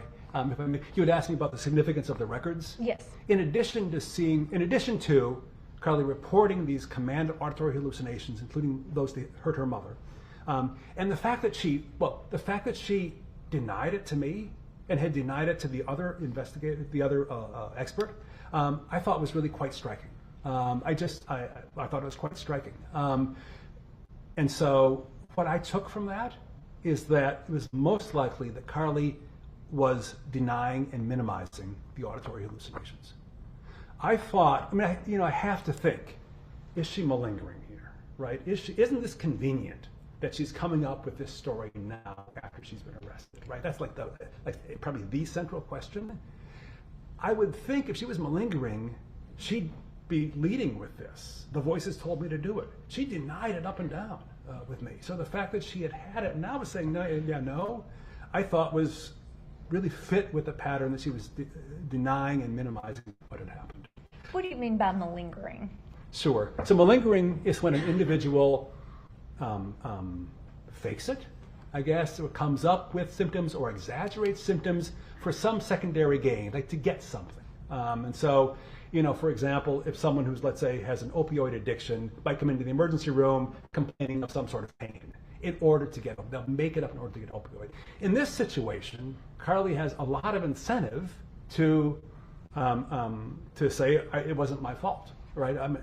Obviously, she has a lot of incentive. And so the question is she telling us these things now because she wants to try to get out of it? And I'm still giving a long-winded answer to your No, you're fine. Go ahead. question. So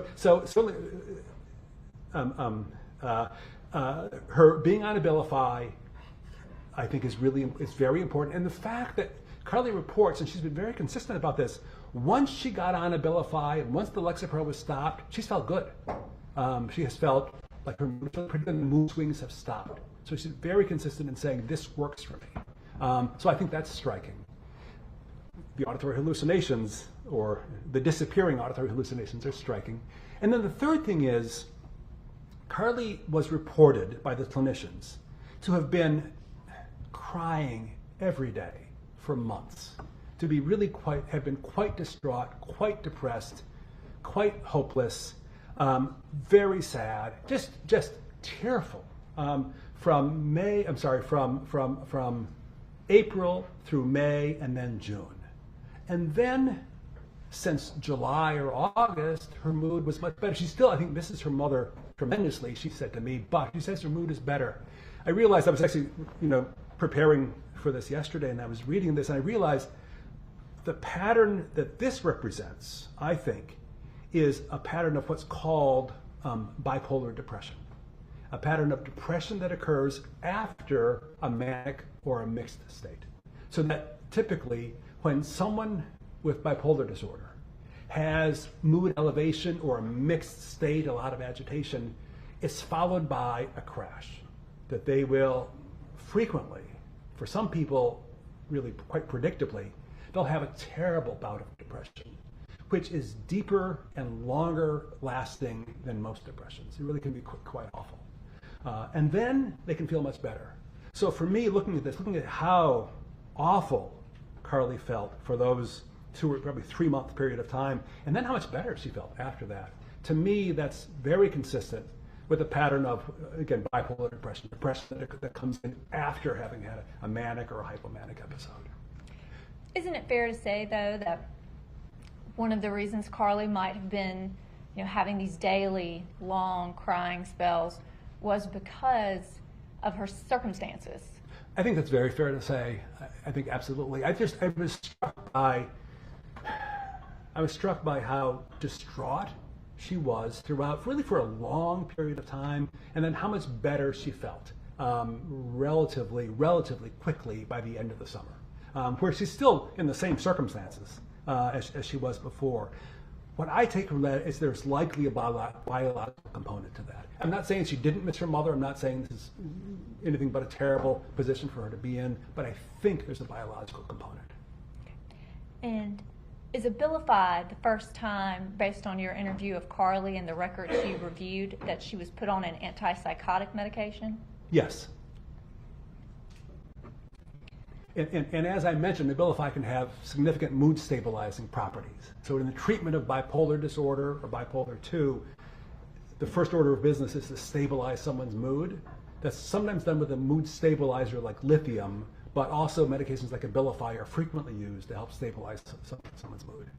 And what, if any, other medications was Carly also on after she arrived to the Rankin County Correctional Facility? So she was kept on the Lexapro medication after she arrived, and then, as I mentioned, on March 28th, the dose was increased from 5 milligrams to 10 milligrams, and then she was on the Lexapro 10 milligrams for approximately a month. And was she switched from Lexapro to another medication? So in April, she was switched from Lexapro to a medication called Celexa. And can you tell us a little bit about Celexa? So Celexa is another of the SSRI antidepressant medications commonly used in both teenagers and adults. And how is Celexa related to Lexapro?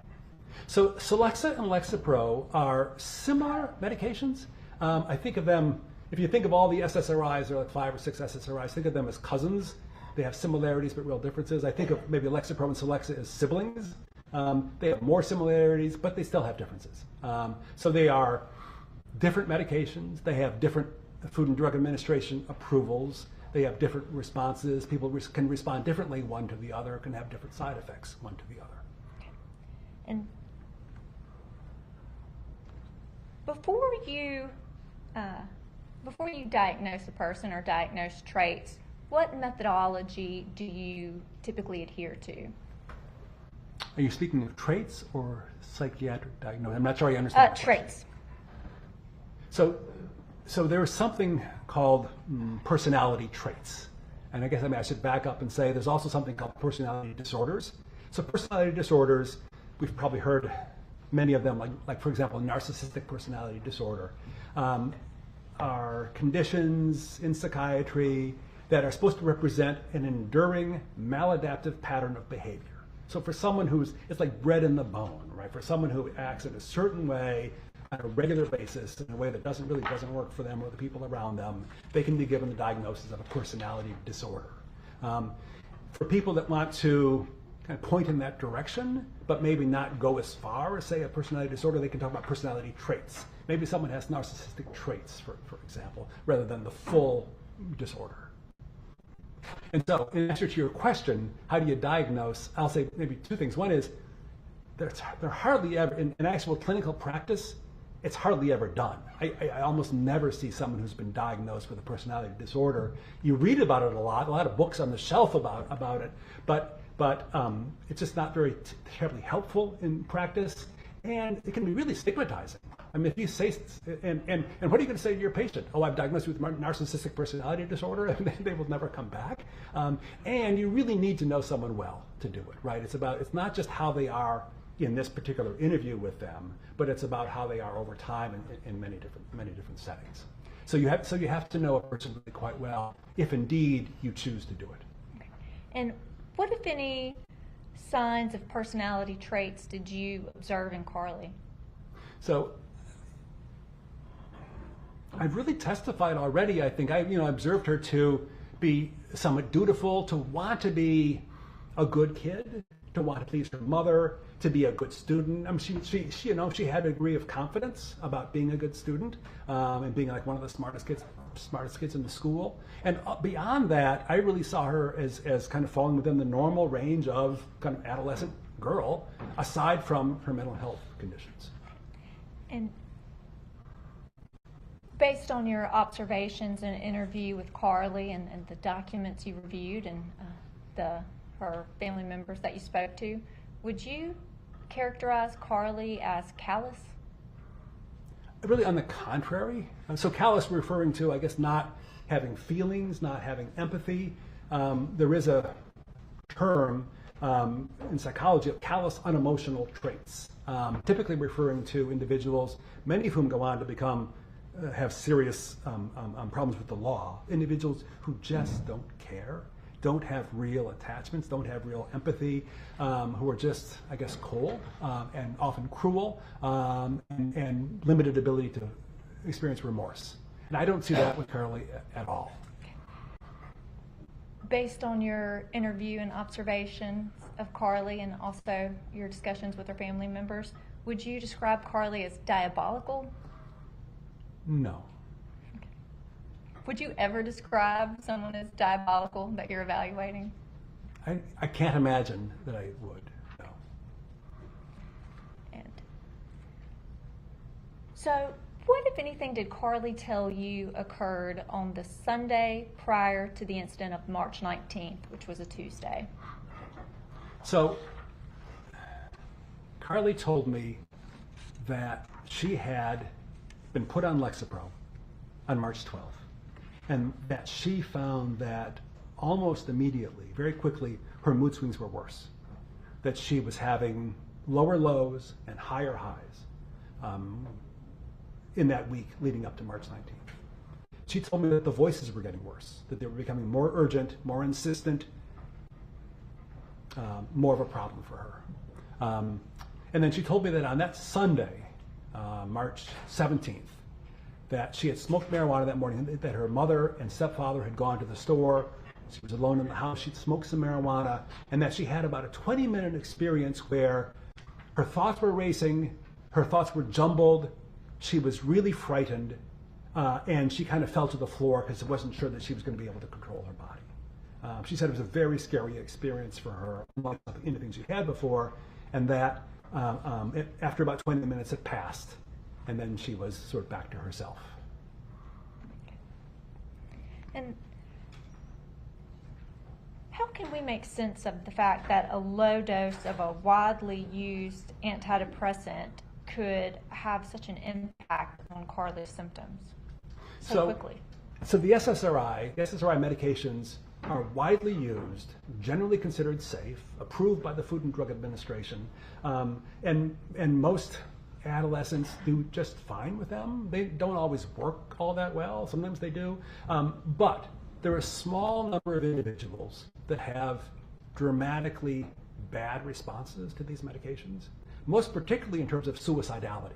Right, so there's a small number of individuals, it's thought to be maybe 1 or 2% of people that take the medication, where fairly quickly they can become quite suicidal, just kind of out of the blue. They had not been suicidal before, they're given a medication like Prozac, and all of a sudden they get suicidal. So the Food and Drug Administration has mandated what's called a black box warning, which is that when you get your package insert from the medication, there's a thick, heavy black box that says warning. You need to be worried about, for individuals, for adolescents from the ages of 16 to 24, you need to worry about the risk of suicidal ideation caused by this medication. For a long time, the Food and Drug Administration recommended weekly meetings with your prescriber just to check in. So, and I will say, in my experience, I've had many patients who have reported going on an SSRI medication and just having an awful response. They say, I just felt terrible and I had to stop it immediately. So it's not common, but it happens. And if I may, yes. For an individual as I testified to earlier, with bipolar disorder. There's a risk that an antidepressant medication is going to make them worse, going to make their mood swings worse. It's going to aggravate their mood difficulties. Would that be especially true if they are not already taking a mood stabilizing drug? Yes. And I think it's often the case that an individual, once their mood is stabilized by a mood stabilizing medication like Abilify, once their mood is stabilized, they're able to tolerate an antidepressant. Sometimes it can be really helpful for them. So it's not surprising to me that Carly now is on a mood stabilizer medication, Abilify, and is able to tolerate Celexa, and the combination seems to work for her. What, if anything, did Carly tell you about the events on March 19th? What Carly told me was that she had woken up that morning groggy and irritable. She had not smoked marijuana. She had a hard time paying attention in class the first time that had happened. That she went to, she typically got a ride home from her mother, who was a math teacher at the school. And so that she went to the mother's classroom at the end of that day, and that the mother, I guess, informed her that she knew that Carly had been smoking marijuana. Carly told me that she said that her mother had a sixth sense about it. I don't think that Carly knew that someone else, a friend of hers, had told the mother. But Carly told me that the mother knew that she'd been smoking marijuana, that they drove home as usual, that when they got home, Carly went to the backyard to let the dogs out, and that her memory went blank at that point. And that her memory came back as she was standing by the side of the road, having crawled out of a drainage pipe, wet, and the police officer came by and picked her up. So she said that for that period of time, she had no memory whatsoever of what had happened. Now, Dr. Clark, were you in the courtroom earlier today? I was. Okay. And what, if anything, did you hear about Carly having disclosed to a friend about her auditory delusions? So what I heard this morning was that Carly's friend SK reported or testified that Carly had told her before the incident that she was hearing voices. We also have her journal entry. Okay. And were you also in the courtroom when some body camera footage was played? Yes. What, if anything, stood out to you about that? I think the only thing that stood out was that it sounded to me as if Carly was concerned about the welfare of her stepfather. And were you able to hear anything on the body camera footage in regards to Carly's answer when they asked her, when they were doing the gunpowder residue test, and they asked her, which hand she used to shoot a gun? Do you recall what her response I actually was? didn't hear that particular response. Okay. What, if anything, did you observe about Carly's grief? So what I observed was that Carly, even though she said her mood was stable for the first time in years, that she continued to miss her mother very much.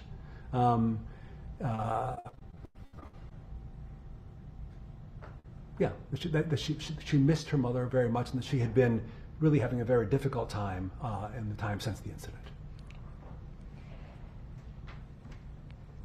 What, if any, diagnostic impressions did you come to based on the records you reviewed, your experience, your expertise, your evaluation of Carly, and the family members that you spoke to? Yes, I think I have maybe 4. So just to say, number 1, her mood disorder. Right. So I gave her the diagnosis of bipolar 2, and I saw her as having suffered from some significant depression, and then some hypomanic episodes, and then worsening a mood disorder that was worsened by the Lexapro medication from March 12th onward. I also gave her the diagnosis of, and it's a terrible name, other specified schizophrenia, spectrum, and related psychotic disorders, really referring to the auditory hallucinations.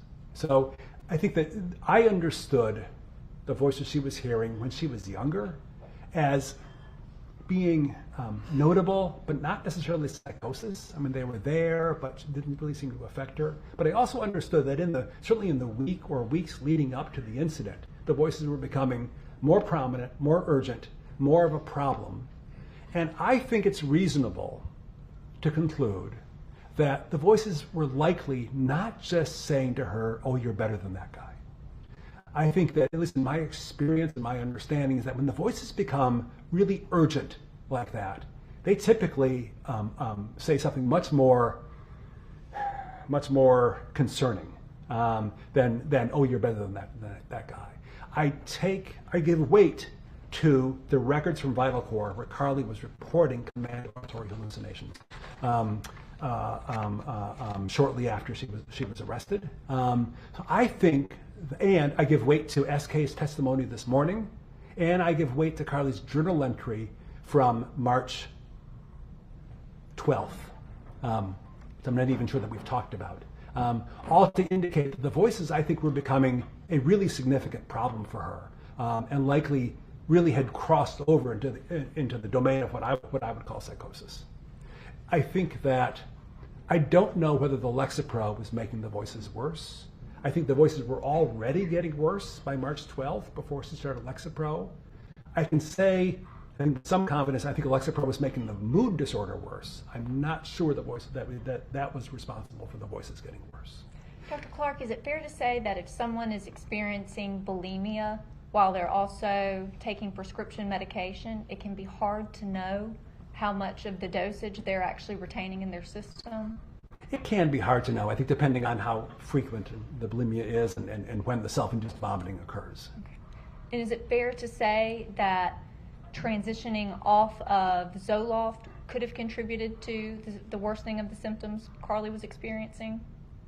I don't think so. The reason I say that is that typically when people stop a medication like Zoloft abruptly, and she wasn't on a very big dose, what they can experience are these withdrawal effects that are almost a flu-like illness, headache, achiness, brain zaps, but it doesn't typically worsen a mood disorder, for example, or worsen a thought disorder. So I don't think coming off the Zoloft likely had much of an impact one way or the other. Carly told me that she did not experience withdrawal symptoms in coming off.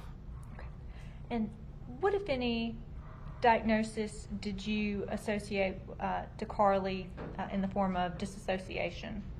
So what I understood was that Carly had had this really kind of low-grade dissociative experiences for a number of years where she felt distant from, the world was dreamy, a sort of sense of unreality that had been persistent, but hadn't necessarily been a significant problem, but enough to, I think, give her the diagnosis. So I think it's unspecified dissociative disorder. She didn't meet criteria, kind of the full criteria for major league dissociative disorder, but I think it had been there. And does a person are they always aware of when they're dissociating? No. I mean, some people are, and at other times people dissociate and just, for example, lose track of time. Like 10 minutes will have gone by, and all of a sudden they'll just like, what have I been doing? So I think for many people with dissociative disorders, it's just confusing for them. They don't quite know what to make of it, but they know that somehow their life doesn't quite fit together very well. And can you explain acute dissociative reaction to a stressful event? So, yes. So what I think happened on March 19th is the following, that Carly was, at that point, really in a mental health crisis, that she was having significant mood swings made worse by the Lexapro, that the voices were getting more and more of a problem for her, that she had documented in a journal entry on March 12th that the voices were very problematic for her, that she was having these dissociative episodes, and that day in particular, she wasn't able to pay attention in school. I take that as a reflection of her worsening psychiatric state. So I really see her as having been in a psychiatric crisis. And then her mother finds out that she's been smoking marijuana. And for Carly, I think for any teenager, it can feel like the end of the world. I think for Carly in particular, she so cared about her mother's approval. She's so worried about her mother being worried about her that for her, this was a crisis. And so an acute dissociative reaction is something that it's a DSM-5 diagnosis that occurs when an individual is triggered by some significant stress and they dissociate, meaning that they go off in some way, they're not fully there, even though they might on the surface act like they're kind of there. And they often suffer a period of amnesia throughout this period of time. Amnesia can last from a few hours to a few days, and then they will kind of come to. So can a person be experiencing this state but still seem functional to others? Yes, they can. And I think about, for example, people who have these dissociative fugues where they travel, and people don't. I mean, they manage to travel. They manage to get themselves across the country or whatever it is, but they don't necessarily look as if they're terribly impaired. Okay. And can a person be in a dissociative state and say, send a text message? Yes. Can they call a friend? Yes. Can they go to school and sit at their desk? Yes.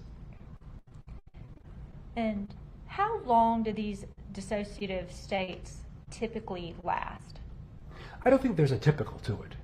Dissociative states can be very brief, or they can be quite prolonged. You know, I mean, it can be 2 minutes, or it could be hours, or it could be days, or it could be years.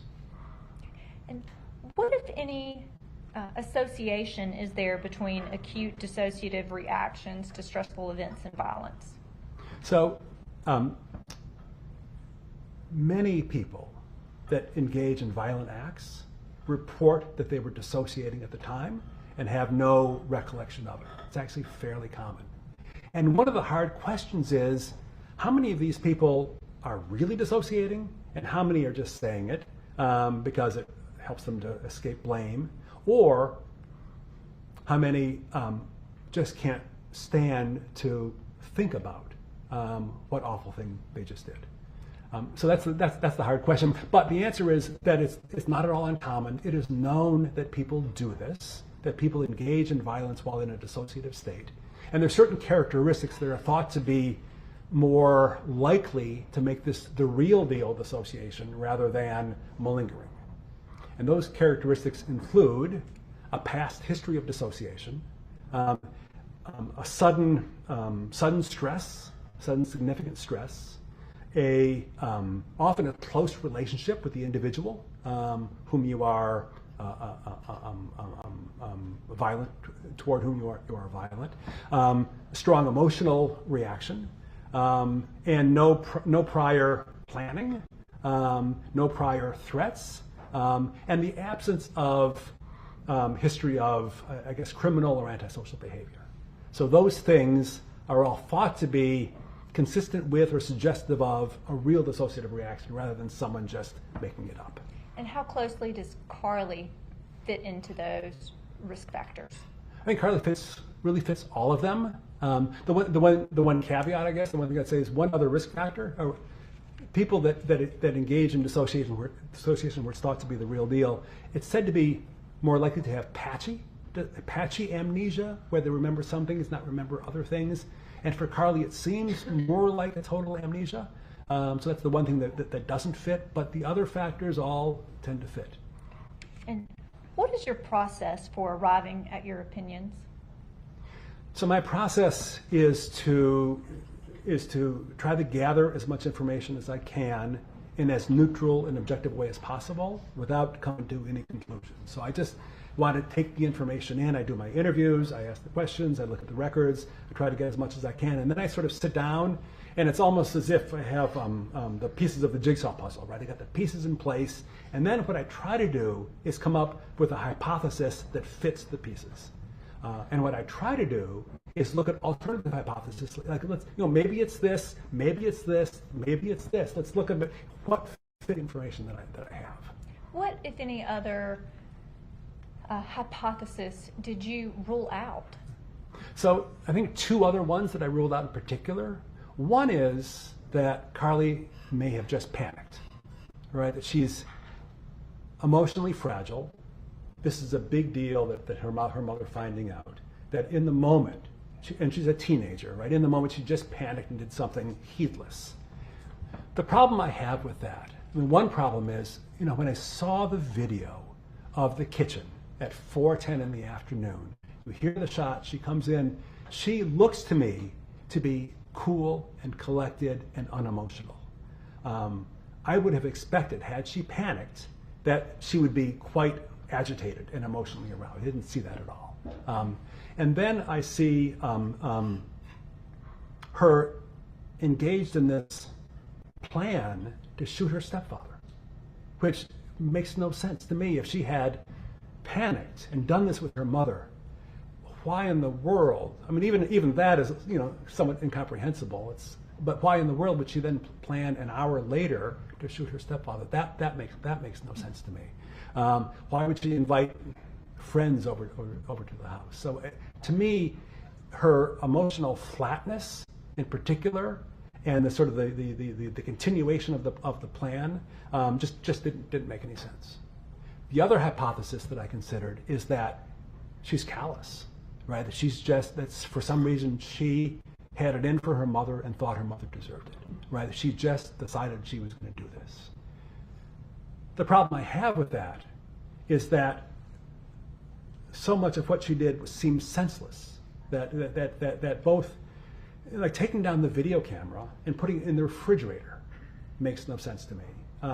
That planning to shoot her father, her stepfather, makes no sense. That having friends come over makes no sense. So to me, and that goes against everything that I know about who Carly is, right? There's nothing in her past history that would indicate that she has the capability of doing something like that in such a callous way. So those are the two other hypotheses.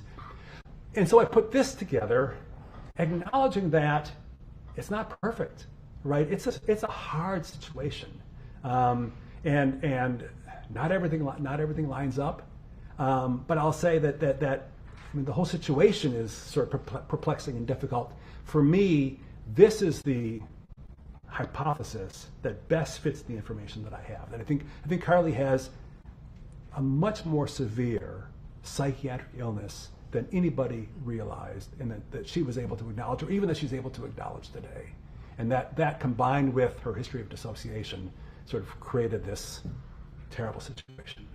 And Dr. Clark, based on your interviews and evaluation of Carly, your review of her medical and school records, your conversations with her that you've heard from friends in the courtroom, and also seeing her right after she'd been picked up by law enforcement on March 19th, and then her conversations with her stepfather, and you've already stated that Carly's a very intelligent child.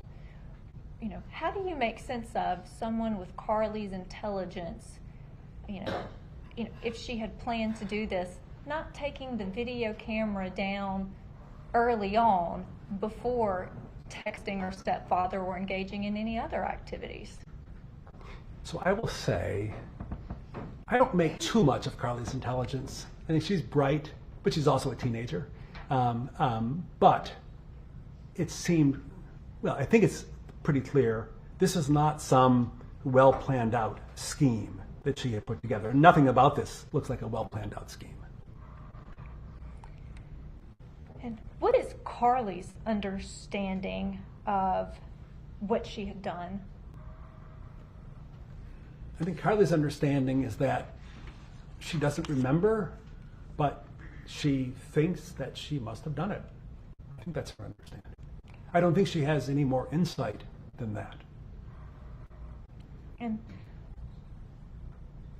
on one hand, Carly appeared calm and cheerful with the dogs when she got home, and then kind of engaged in this senseless plan and hid the video camera in the refrigerator. Does that fit a psychopathic model? So I guess that psychopaths, if we'll use that phrase, are capable of having a really poorly thought out plan. For me, what doesn't fit the psychopathic model is what we know about her emotional and psychological what we know about her emotionally and psychologically. We know that she cared for her mother. We know that she cared for her stepfather. We know that she cared for her friends. We know that she wanted to do well. We know that she had not engaged in criminal behavior of really insignificant sort. That's what doesn't fit the psychopathic model. And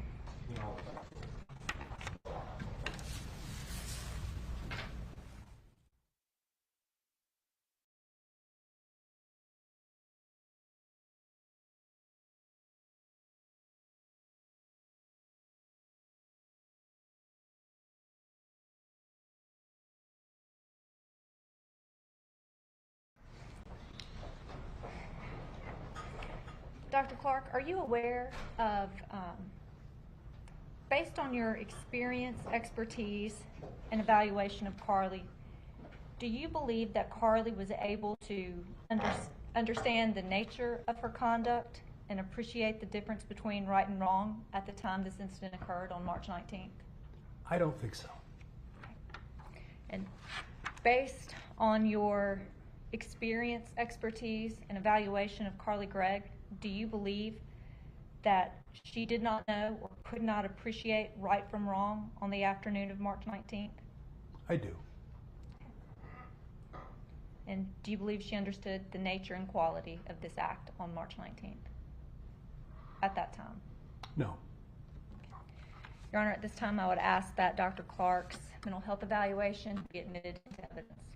Any objection? Same objection. Sustained. I have no, we tender the witness. All right, ladies and gentlemen of the jury, let's take our afternoon break. Everyone remain seated while the jury exits.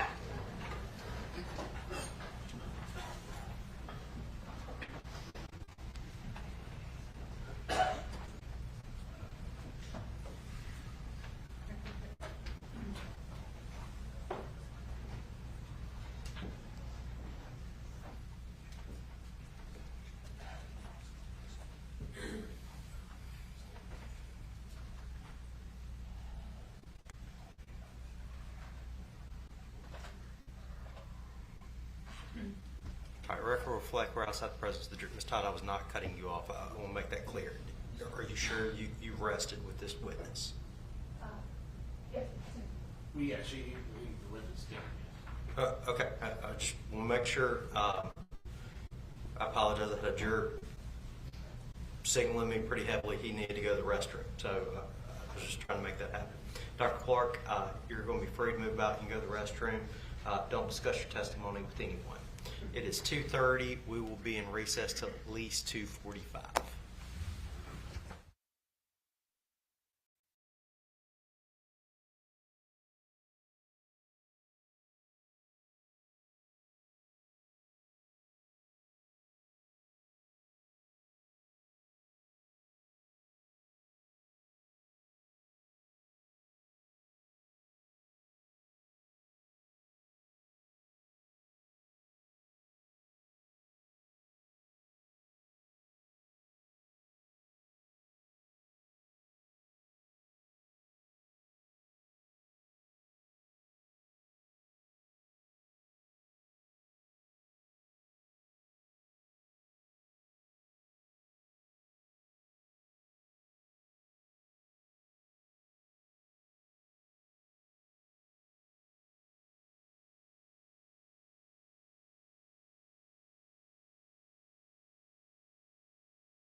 Stay ready for cross. Your Honor, before we bring the jury back in, the state would make a motion at this time to exclude Clark's testimony as restricted from the record because he never rendered an opinion to a reasonable degree of medical certainty. He never stated those words in his direct exam. He was never asked if his opinions were to a reasonable degree of medical certainty. And so the state would make that motion at this time. The state's also in a predicament at this point because if we ask any questions at this time, Your Honor, then obviously they're going to be allowed to come back and redirect him. So at this point, pursuant to Catchings versus State and many other cases in Mississippi, we would make a motion to exclude and stricken Dr. Clark's testimony from the record at this point because none of his opinions were rendered to a reasonable degree of medical certainty. Response. Does anybody have a copy of Catchings for me? No, sir, Your Honor, I don't have a copy of it. Do you have a site? Yes, sir. One second. I apologize.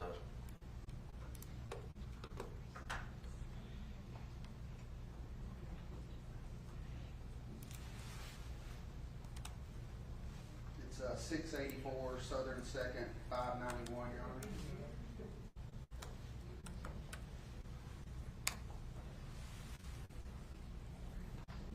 Any further argument in the way of the motion?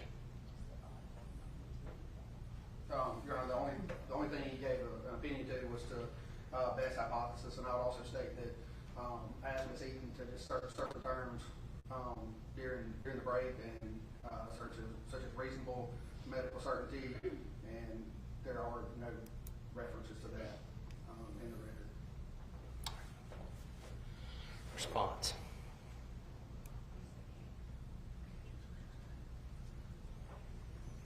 In particular, it's head note 5, correct? Is that what you were looking at? I think so, Your Honor.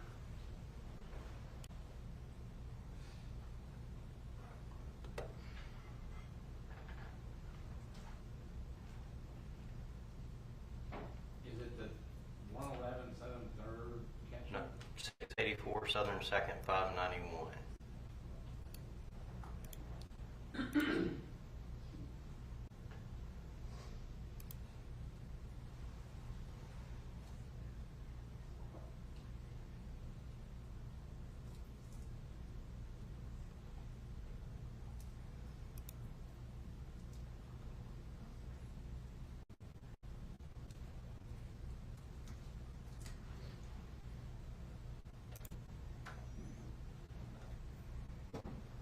Your Honor, may the defense have a short break to read this case as it's not been provided to us? Sure.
with a reasonable degree of medical certainty is a useful shorthand expression that is helpful in forestalling challenges to the admissibility of expert testimony. Care must be taken, however, to see that the incantation does not become a semantic trap and the failure to voice it is not used as a basis for the exclusion without analysis of the testimony itself. Any further argument? We would argue that based on the case they cited yourself, Your Honor, that their motion must be denied because the basis of the medical testimony itself went to the certainty that he went through in making his hypothesis, what he ruled out, his method of evaluation, how he comes to his conclusions.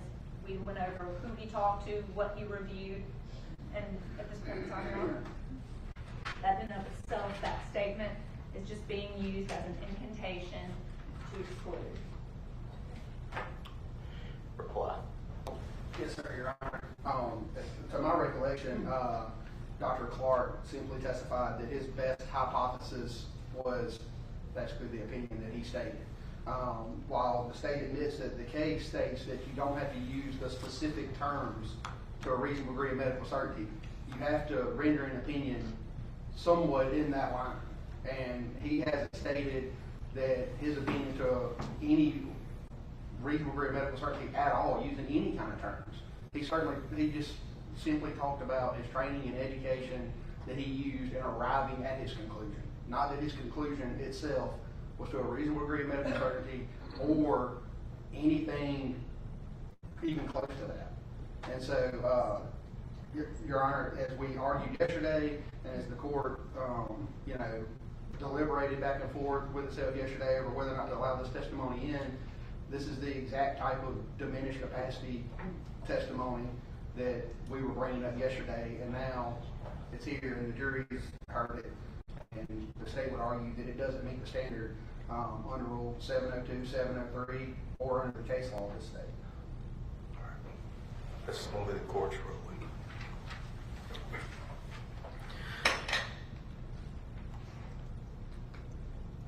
In this state, we have a long tortured history with procedure. It seems that procedure changes from case to case based on who the parties are, what type of case it is.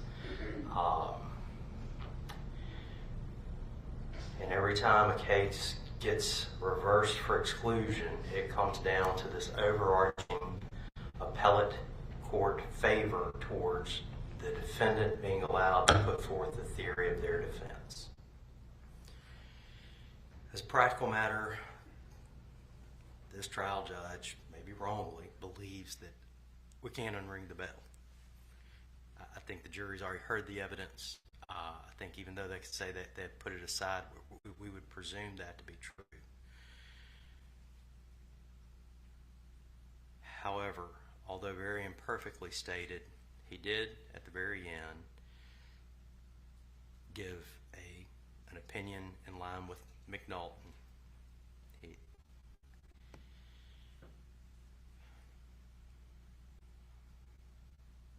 Of course, going to overrule the motion to exclude. Of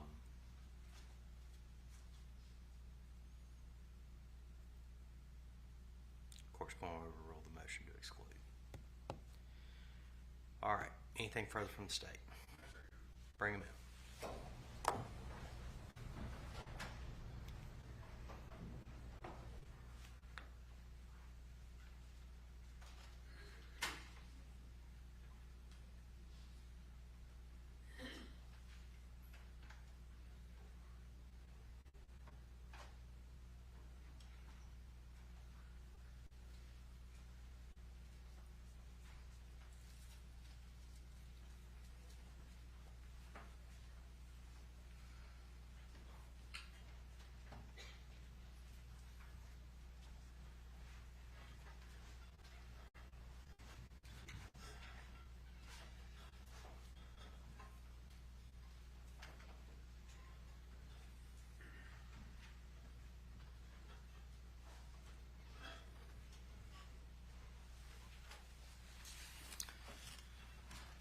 All right, before we get started, I apologize. I did have a juror reach out like, hey, I need to use the restroom, and I may have wait a few minutes. I apologize. I try to take breaks at logical places so y'all can hear all the evidence in blocks.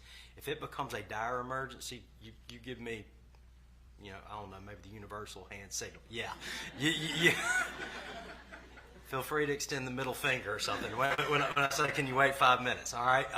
If it's an emergency, it's an emergency. Okay. But I do my best to take the breaks where they logically fall. But I do want y'all to know, if you have an emergency, let me know. Okay. Let me know. All right. With that being said, cross-examination.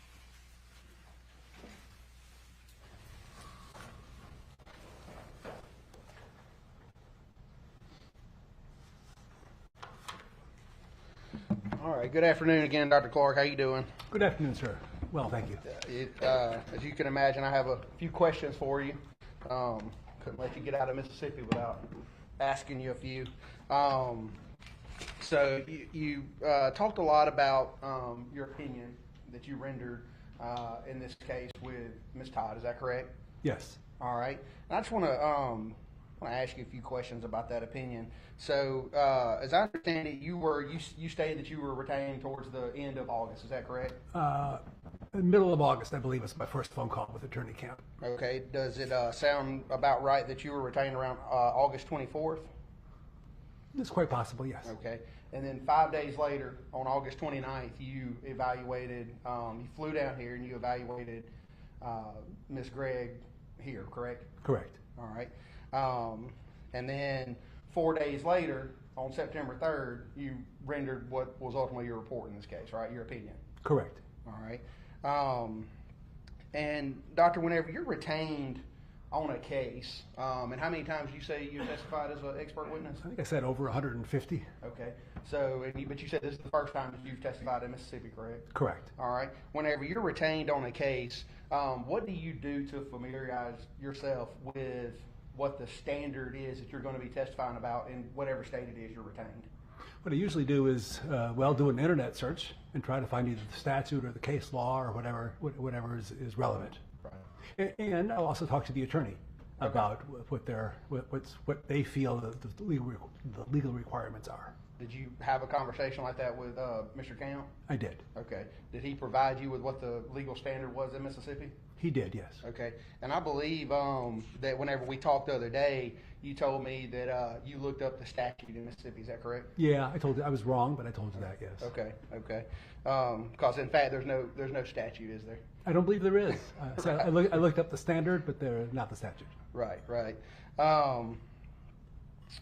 Now, you've obviously talked about it. You evaluated Carly back here, right? Yes. And approximately how long did that evaluation take? 4 hours. Okay. And you stated that Ms. Todd was present during that evaluation, right? Correct. All right. And that's the same Ms. Todd that's present with Ms. Gregg here today, correct? Correct. All right. And that's the only time you've evaluated Carly ever? Yes. All right. You never treated Carly before August 29th of 2024? No. All right. You never reviewed any of her records until presumably you received them sometime after August 24th, correct? I think that's correct. The records, I may have gotten records a few days before then, okay. But that's generally correct, yes. All right. Dr. Clark, whenever you evaluated the defendant, Ms. Gregg here, did she know who she was herself? Yes. All right. Did she appear to be dissociating the day that you evaluated her? She didn't appear that way. She reported that she was to some extent, but not that I could tell. Okay. So what exactly did she report, or who did she report to that she was dissociating that day? Well, she told me that in a somewhat chronic way, she'd been feeling this sense of being separate from the world, and that things were sort of dreamlike still. It didn't happen all the time, but it happened when she was having evaluations or when she would go to court, more than other times. But the fact that she was dissociating based off her own terms, whenever you evaluated her, that didn't affect your opinion as to the things she told you, did it? No, it did not. Okay. did she know at the time that you evaluated her why she was there being evaluated? I believe so, yes. All right. Did she know why or in what role that you were there? I believe so, yes. Did you talk to her about that? I did. I explained who I was at the outset.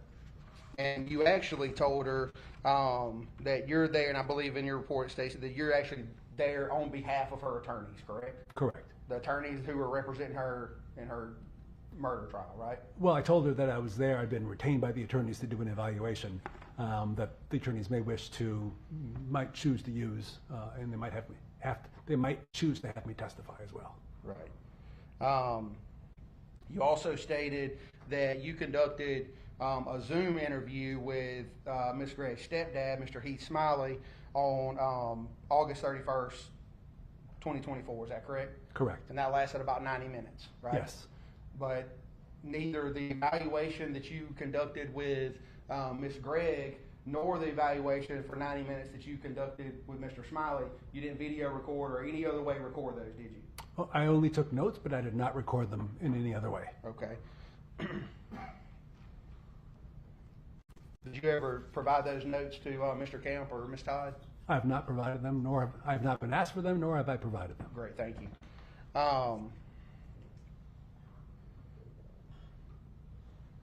So in forming your opinion in this case, you relied basically on your memory from when you evaluated Ms. Gregg, along with the notes that you took, as it relates to the evaluation, right? Yes. And then the other documents and things that you looked at as well, that you already testified about. That's correct, yes. Right.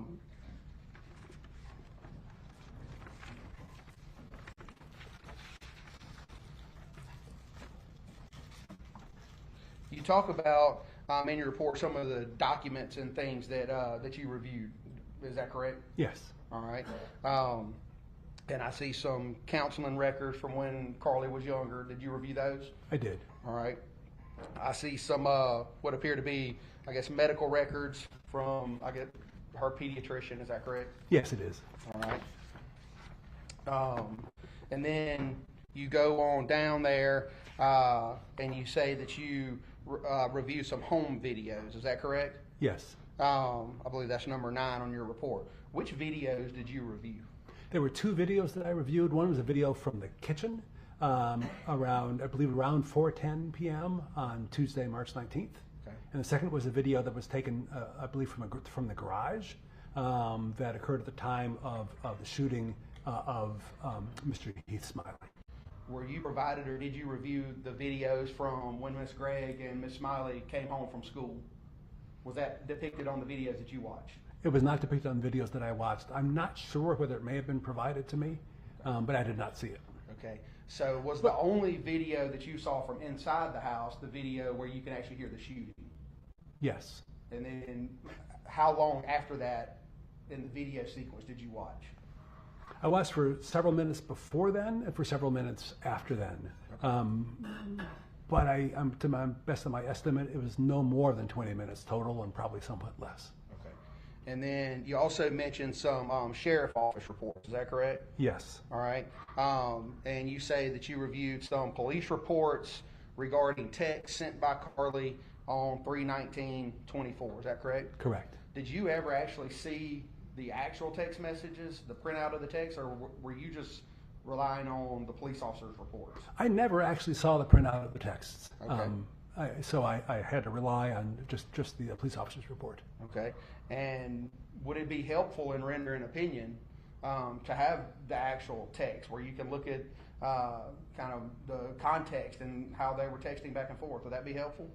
I think it likely would have been helpful, yes. Okay. And these friends that it's talking about that Ms. Gregg was texting back and forth with, did you reach out to any of these friends to interview them? I did interview one of them, yes. Okay, and who was that? That was a juvenile called BG. Okay, all right. And what did your interview? Did you rely on that interview with BG? No. Okay. Did you actually talk to BG? I did. You did. Okay. What did BG tell you? What BG told me was that he was good friends with Carly, that they had been friends for at least a few years, that that she was very bright and that she tended to hang out with the academically successful kids, and he wasn't necessarily one of those. He told me that she was outgoing and bubbly and friendly and had good energy. He told me that somewhere around February of this year that they began to text or communicate somewhat less with one another. He wasn't quite sure why. He told me that he became aware around early March that she was smoking marijuana, and that he was concerned about it and talked to her about it. And he told me that he had decided to tell Carly's mother about that, and in fact did so on the afternoon of Tuesday, March 19th. Right. Did he also tell you that Miss Gregg reached out to him and asked him to come over after she shot and killed her mom? He did. He told me that she had FaceTimed him and that she had asked him to come over, and that he asked for the address, and that he was actually heading over, but I think at that point it was too late. Okay. Did he say anything about whether or not Carly told him why she was asking him to come over? He did not say that. Okay. He did not say that.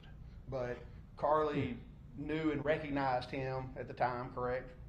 I think it's a reasonable supposition, yes. And she reached out to him between whenever she shot and killed her mom and whenever she shot her dad, her stepdad. I believe so, yes.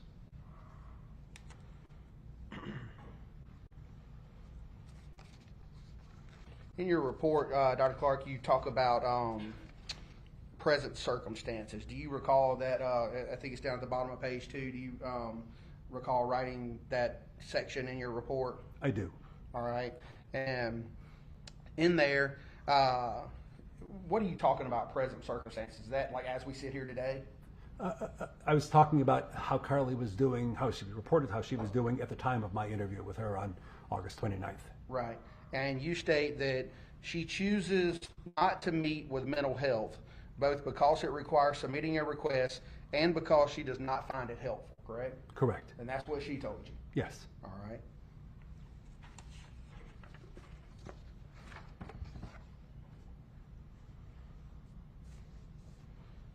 You go on down there,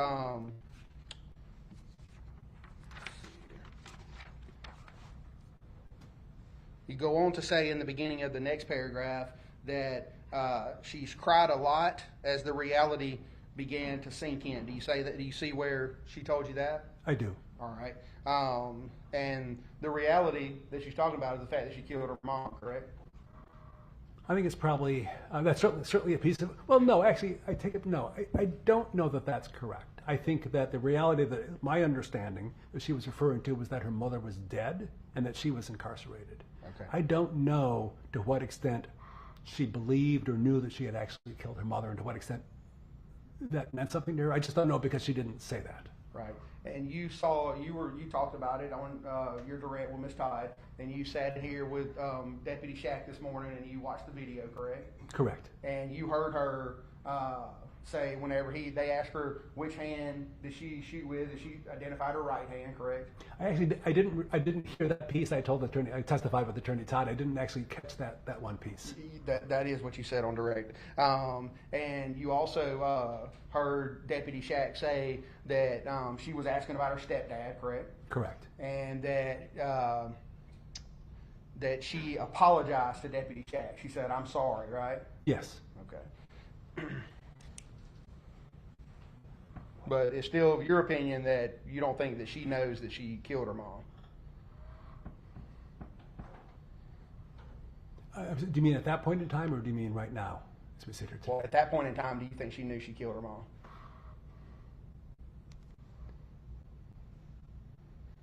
I think that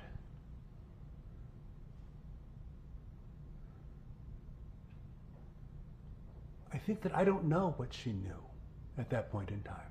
And that's because we can't get inside people's head, correct? I do my best, but I understand. But in general, we can't get inside someone's head and see exactly what they're thinking, can we? No. We can only look at what they tell us. Is that right? Not only that, other things as well. Their actions. Their actions, their demeanor, their mannerisms, what other people tell us, the records that we can review. Sometimes we can do brain scans and psychological testing, not in this case, but we don't know for sure. Right. Thank you. Now, you go on in your report and you talk about early history. And I assume that you're talking about prior to age 9, because then you have a separate section where you're talking about ages 9 to 14, correct? That's correct. Okay. And down at the bottom of page 3, I think it's the next to the last paragraph down there, you state in general, and again, this was prior to age 9, according to what you just said. In general, she did not. She was going to therapy at a young age, correct? Correct. All right. But in general, she did not find it helpful. Again, we see that, so that's kind of been a common theme, right? She didn't find therapy helpful back here, and she didn't find it helpful whenever she was younger, correct? Correct. All right. She didn't like or trust some of the therapists, and she found that some seemed to be simply trying to get information to be used against her father. Is that correct? Correct. That's what she told you. Yes. And you mentioned her father a couple times earlier, and you said that maybe you reviewed some records or something that he had bipolar. Did you ever reach out to Mr. Gregg? I did not. Okay, you never talked to Mr. Gregg? No. So other than a couple pages off of a medical record, did you ever see any medical record where he was diagnosed with bipolar? I did. You did? I saw Dr. Hardy's record, Right. I think on 2 occasions where he was diagnosed and treated for bipolar disorder. And you're aware that was just, he was sent there due to some court order or something in their chancery case? I'm actually not sure why he was there. Okay. And then if you turn the page in your report over there to the top of page 4, and we're still talking about prior to age 9, in the first full paragraph, about midway down, she said, Carly says she tried to act happy in front of others, although she was aware that she was putting on a show. And you talked about that earlier, isn't that correct? I did. That she's good at putting on a show. Yes, she's good at putting a good face forward in spite of whatever difficulties she may be having. Right. And I just want to be clear, Doctor, so kind of we'll jump forward just a little bit, just to, as we talk about this, we kind of have a mutual understanding. So your opinion ultimately is that from the time that she got home and she took out the dogs, that she blacked out at that point, correct? Yes. And that she doesn't come to until the police pick her up, correct? Correct. But she remembers everything else that day. Yes. She remembers waking up and being irritable that morning. Yes. But that one hour or so period, an hour and a half period, that's the period that she doesn't remember. Correct. And depending on which side you sit over here, that could be fairly convenient, right? Yes. Yes, it certainly could. Seems like a convenient time period, doesn't it? Yes.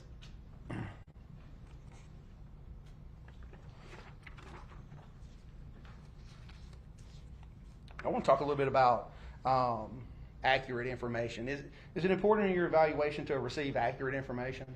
Yes. All right. Is it important to receive complete information? As much as possible, yes. It's never completely complete, but yes. Right.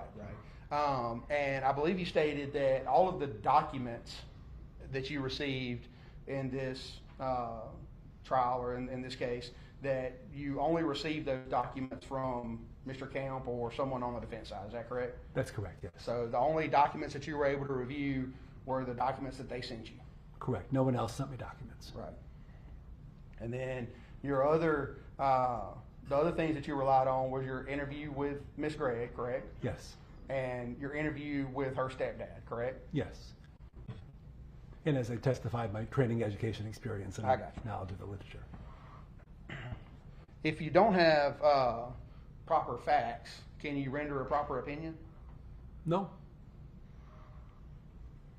Isn't it true that, and you kind of talked about this a little bit earlier, isn't it true that someone can fake a mental illness or insanity? Yes. Is it true that someone in Carly's position who's been charged with a crime such as murder might have a motive to try to fake insanity or a mental illness? Yes.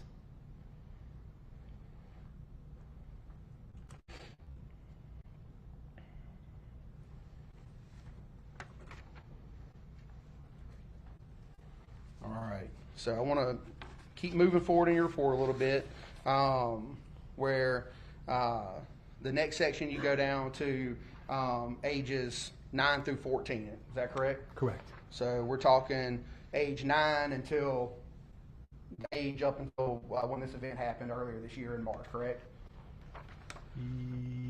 Actually, there's a subsequent section that starts January of 2024. Gotcha. So I'm talking about age 9 up through December of 2023. Gotcha, thank you. And the top of page 5 there, you talk about that there were 2 incidents of Carly getting in trouble prior to January of 2024.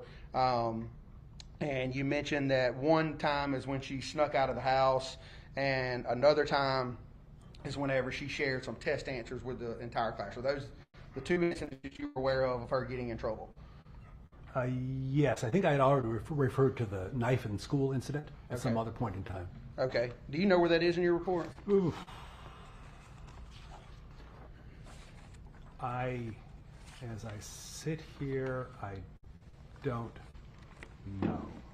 And I think actually, I don't have it right here in front of me either, but I think actually on direct exam with Ms. Todd, you stated that she told the school, well, first of all, did you review any records from the school? No. Okay. I didn't think so because I didn't see those listed here, but you say, you told Ms. Todd that she supposedly took that to school because a friend either asked her or told her to, correct? That's what she had told me, yes. Okay. I think in your report you actually say that it was left in some pants from hunting or something along those lines. Is that correct? No. That's not okay. No. All right. Do you again? We'll keep going through and we'll find it here in a second. All right. Are you aware that whenever she was confronted by the school for bringing the knife to school, she originally told them that she brought it because somebody asked her or told her to? Is that what she told you? No. She told me that's the reason why she did not talk to me about what she had said originally to the school. Okay. So she originally told the school that she brought it because somebody told her. Sure.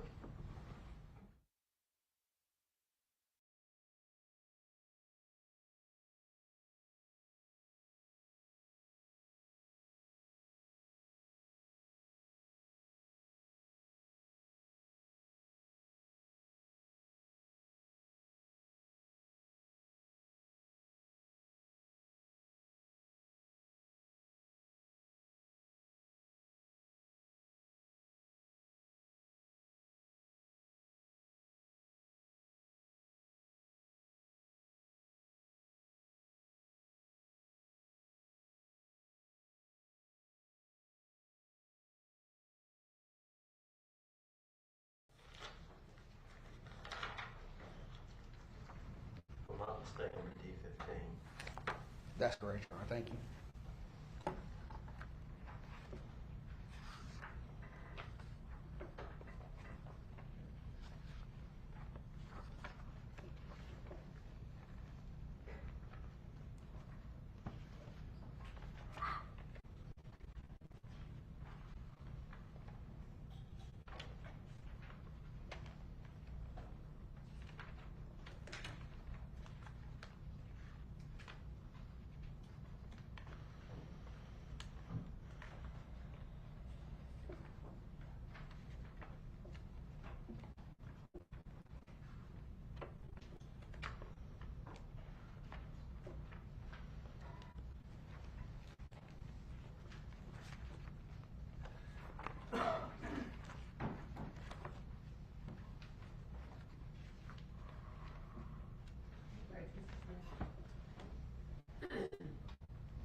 All right, Dr. Clark, sorry about that. I handed you a document that's already been produced in evidence as D15, and I'll give you a second to read that if you would like. Okay, I've read it. Okay, and when Carly was first asked, and this is by the assistant principal at Northwest Rankin Middle School, when she was first asked why she brought the knife to school. Objection, Your Honor.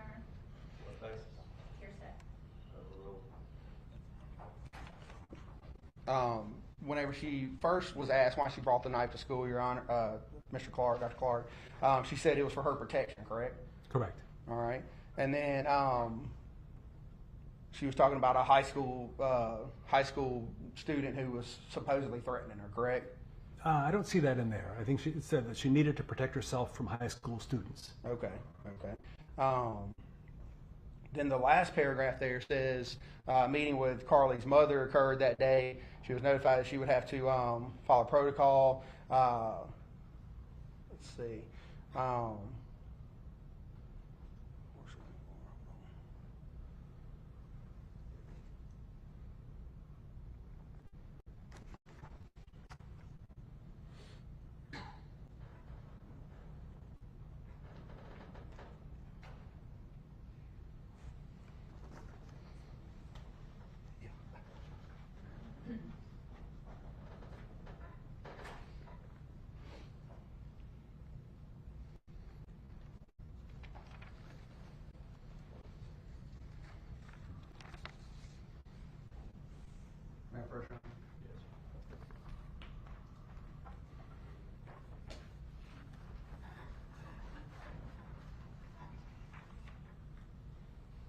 And that's the next bait stamp number document in that. These both have bait stamps of 475. Okay.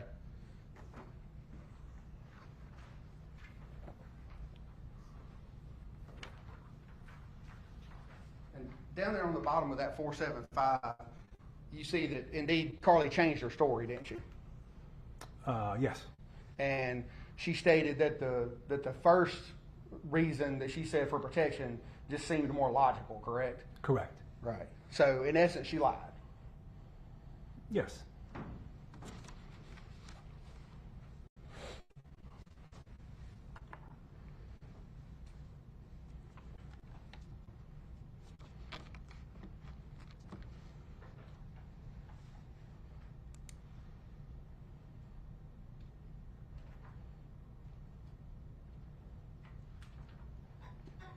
And back in your report, we were talking about the two things, and you stated that she snuck out of the house and that she shared test answers. And then you said you'd already mentioned the knife, correct? Correct. And did she tell you that she was operating on a burner phone, texting other people, correct?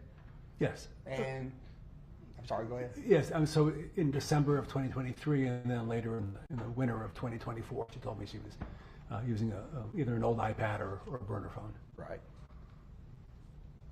Now, proceeding down in your report there, you talk about, you say that Carly was asked about her mood for the last 5 years, correct? Yes. All right. And so that's up from, when is that time period covering, that 5 years? I think age 9 to 14. Okay. Something like that. All right. And you listed some stuff there that you said that she was doing that were kind of out of characteristics for Carly. You said that she got a piercing, she got a tattoo, correct? Yes. And that was also at school? Yes. But then in the bottom of that paragraph, you state that she told you she never became paranoid or lost touch with reality, correct? Correct. So at least until January of 2024, she had never lost touch with reality, correct? I think that's fair to say, yes. Okay.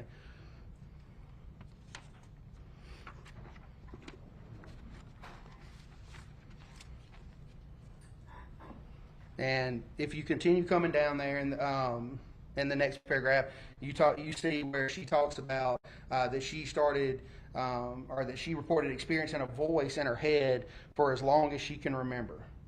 Is that what she told you? It is, yes. Okay. And she told you basically that it was simply telling her elitist things. Is that correct? That's correct, yes. Stuff such as, you're better than them.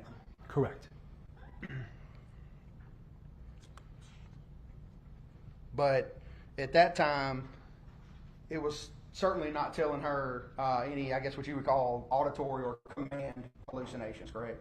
Yes, I mean, it does qualify as an auditory hallucination, Right. but not a command hallucination. Exactly. Thank you. So, and the first time that she ever reported any command hallucinations was whenever she was actually already in the jail back here, correct? Or after she had been arrested. I think that's true. I don't know the specifics of what she reported to her friend SK before the incident.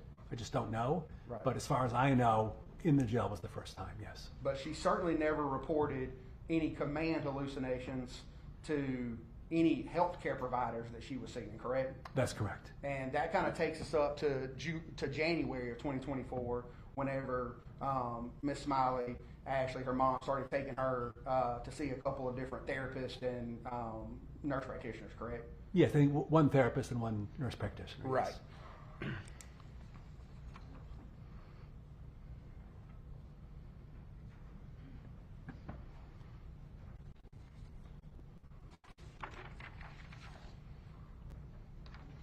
Doctor, you also talk about at the top of page 6 in your report, it says that, and again, this is between the ages of 9 to 14, so up at least until July of 2024, Carly denied ever losing large chunks of memory and denied others suggesting that her behavior had been unusual in ways she could not recall. So at least up until January 2024, she had never lost any large chunks of memory, correct? That's correct. She reported that she had not. And again, all this is just based off of what she told you. That is based on what she told me, yes. After she's been charged with murder, correct? Yes.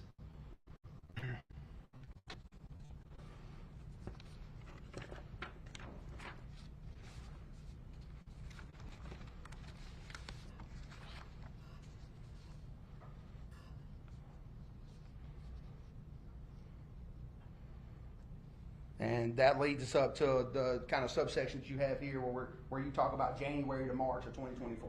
Right? Correct. And that's kind of the time period that you focused on in your report, because that's whenever she begins getting prescribed Zoloft, correct? Correct. And she's going to see some different therapists and things like that, or going to see a therapist. Correct.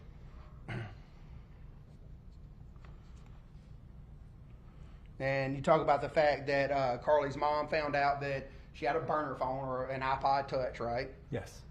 And you put in there that her mom accused her of living a double life, in quotes. And I assume that that's in quotes because I assume that's what Ms. Gregg told you, was that that her mom thought she was living a double life, right? Correct. And at that point, Ms. Gregg thought it was necessary, or Ms. Smiley thought it was necessary to get Carly into therapy and to get her some kind of medical treatment, right? I mean, I think fair to say that she thought it was a good idea and called for. And there at the bottom of your report, you say that Carly liked her therapist a lot and found it helpful to speak with her. She reported that she was forthcoming with the clinicians who prescribed the medication, correct? Correct. And that's what Carly told you. It is. That she was forthcoming, told them everything, right? Yep.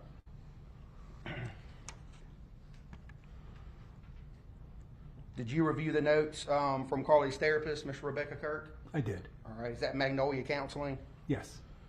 And then you would agree with me, wouldn't you, that not one single time in her therapy notes with Ms. Kirk does she ever report to Ms. Kirk that she dissociated or heard any voices, correct? That's correct. In fact, she answered a questionnaire from Ms. Kirk's office where she stated she did not hear voices, right? I actually think the questionnaire was from Precise Clinical.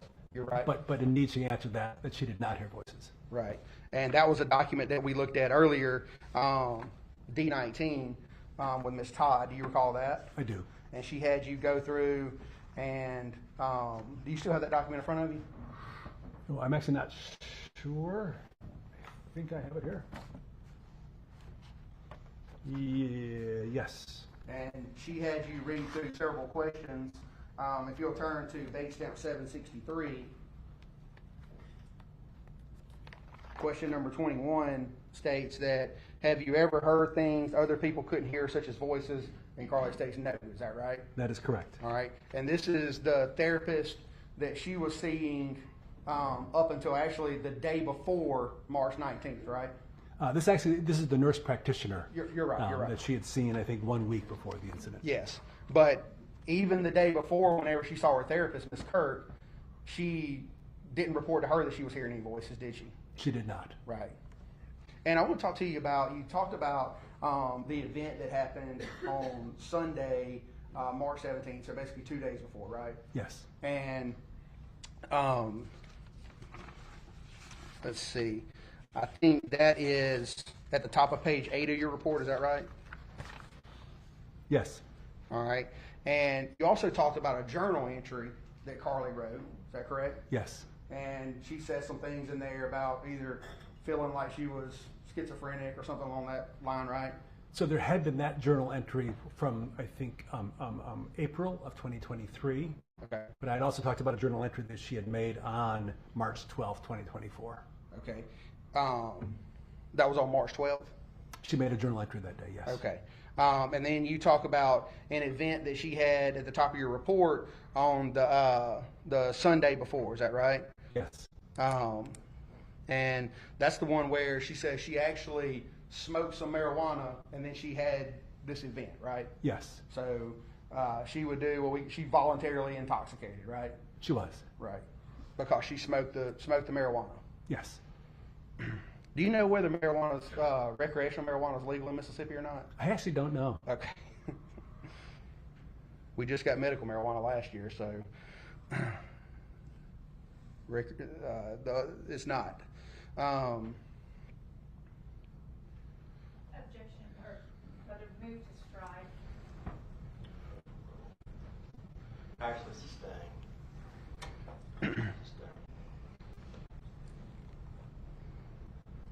And she states that that she felt in a way that she had never felt before in that event on March 17th, right? Yes. And that was after she smoked marijuana.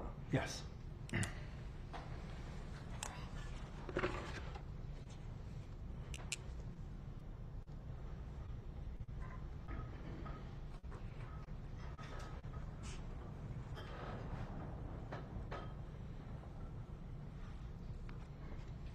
And I just want to be clear, Doctor, so we've talked about nurse practitioner, well, we might not have, but we've talked about precise neuroscience, right? Yes. And that's the nurse practitioner that she was going to see.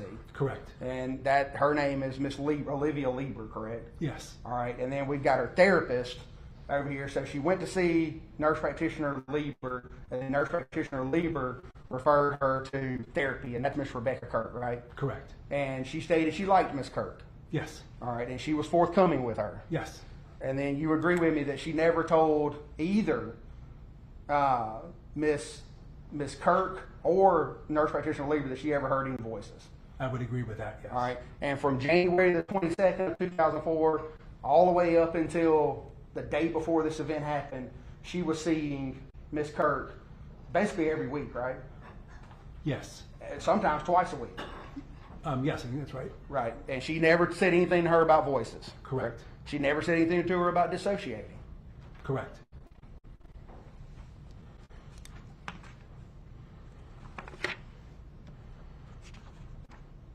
Did she ever say anything to nurse practitioner Lieber about that she was zoning out? I don't believe so, no. And correct me if I'm wrong, who did you get that information from that she was zoning out, or that she had ever told anyone she was zoning out? Where did that come from in your report? Did Mr. Smiley tell you that she would zone out from time to time? Mr. Smiley did tell me that, yes. All right, her stepdad, correct? Her stepdad, yes.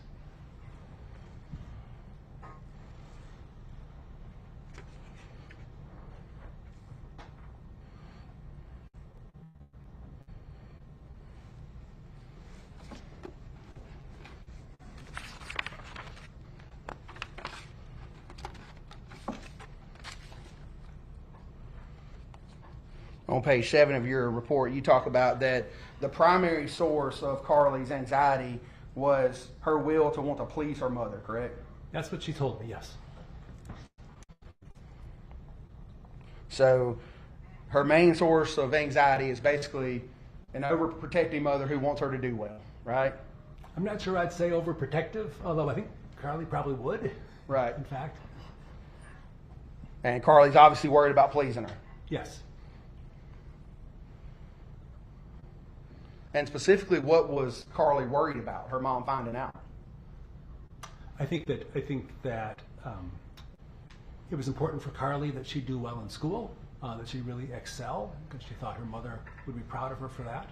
And then later, of course, and then she was cutting, as I understand it, for about 2 years before the incident. So I'm sure that she was, and it's reasonable to think that she was worried that her mother would find out about the cutting.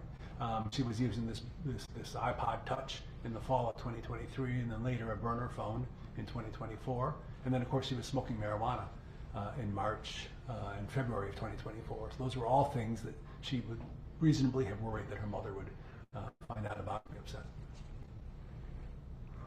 In other words, that Ashley was going to find out that she was leading a double life, right? I wouldn't use that phrase. I know that Carly said that her mother had used that phrase. I wouldn't use it. I don't think that's an accurate portrayal. Well, Carly was worried that she was going to find out that she was leading a double life, right? No, Carly told me that her mother had used that phrase with her. Right. And when did Carly say that she started smoking marijuana? Carly told me, I think she told me around February of 2024. And I think earlier you said maybe that that Carly had told you 2 to 3 times a week. I think in your report you say 3 to 4 times a week, right? Oh, it's possible. I think I testified either 2 to 3, or I'd also seen 3 to 4 somewhere in there.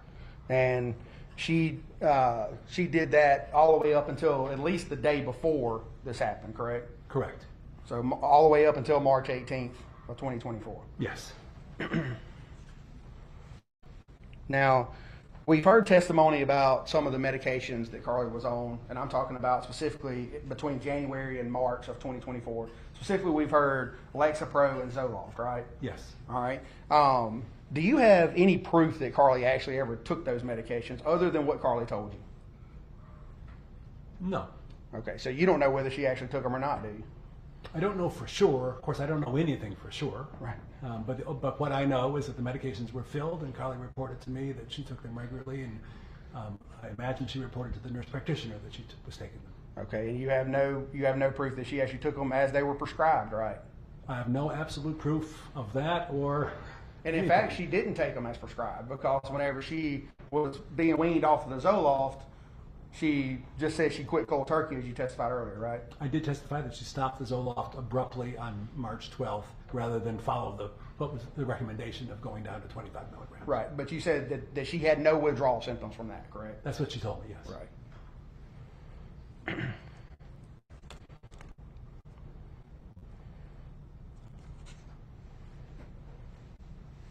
Now, again, when did Carly begin taking Lexapro? She began taking Lexapro on March, it was prescribed on March 12th, 2024. It was picked up on March 12th, 2024. I don't know whether she took it that day or the following. Okay. So your opinion is based off the fact that she either started taking the Lexapro on either March 12th or March 13th, right? Yes, that's one of the bases of my opinion, yes. Okay. But again, you don't know which day she started taking it on. I don't. All right. And hypothetically speaking, if she told someone that she did not start taking it until March 18th, would that affect your opinion here today? Not substantially. Okay. And you said that she was prescribed basically 5 milligrams, right? Yes. And that's essentially half of what the recommended dosage is for a pediatric patient, correct? Yeah, I mean, there's a range of recommended dosages, but I'll say it's a low dose. So the general dose is typically 10, is that right? Typically 10. Okay. And of course 5 would be half of that, right? Yes. But even still, after taking that, at least as of the day before, whenever Carly saw Miss Kirk, she didn't say anything about any voices that she was hearing, right? To therapist Kirk. That's correct. They weren't commanding her to do anything, right? Well, I'm not saying that. She didn't tell Miss Kirk about it. Right. She didn't tell Miss Kirk, and the first time she ever said anything to anybody about it was after she was already detained, correct? Although we heard SK testify this morning that she had told her before the incident. Okay, her friend that she still stays in contact with today, right? SK is a friend that she still stays in contact with, yes. Right.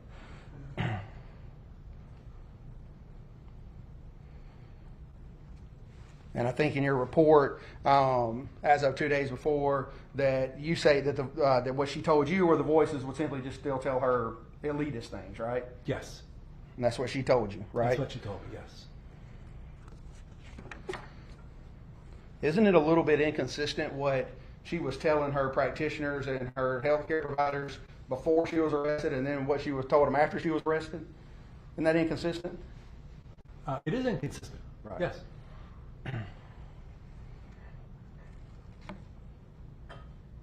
You go on to say that even after she started the Lexapro, that she did not demonstrate poor judgment or impulsivity, urges for suicide or aggression, and she was still able to focus on her schoolwork. Is that correct? Yes. All right. And supposedly this is the week leading up to March 19th, 2024, right? Correct. And all that, you're assuming that she took the medication as it was prescribed. Yes. But you can't confirm that, correct? I can't prove it.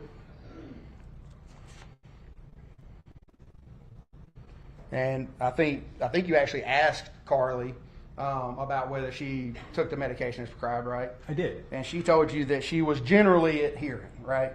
Yeah, I'm not sure I used that. I think even more strongly than that. Carly told me, as I recall, that she was quite adherent with medication. I could be wrong.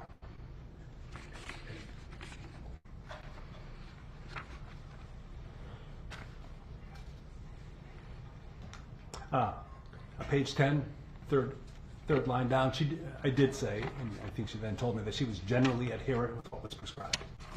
Thank you.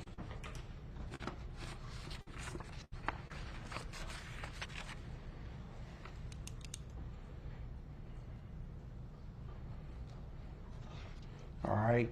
And again, as to page 8, looking at page 8 on your report,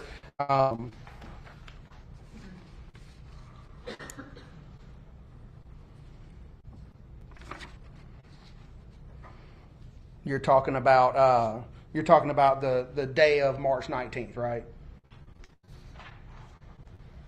Yes. All right. And you said she remembered waking up, correct? She told you she remembered waking up that day? Yes.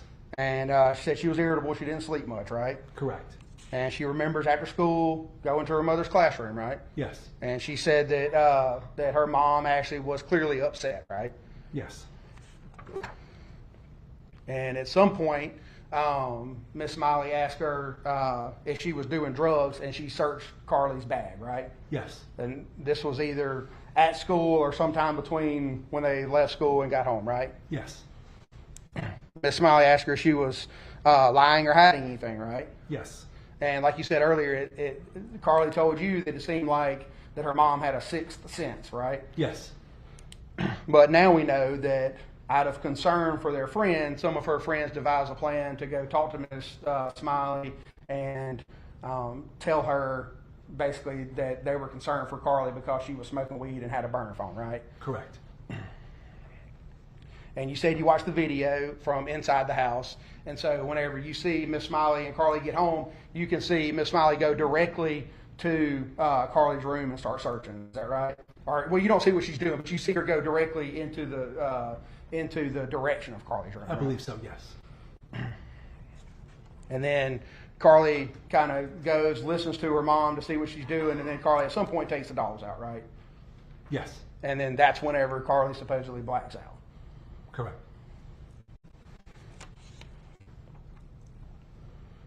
And then comes back to right whenever the deputy picks her up, correct? That's what she reported, yes. All right.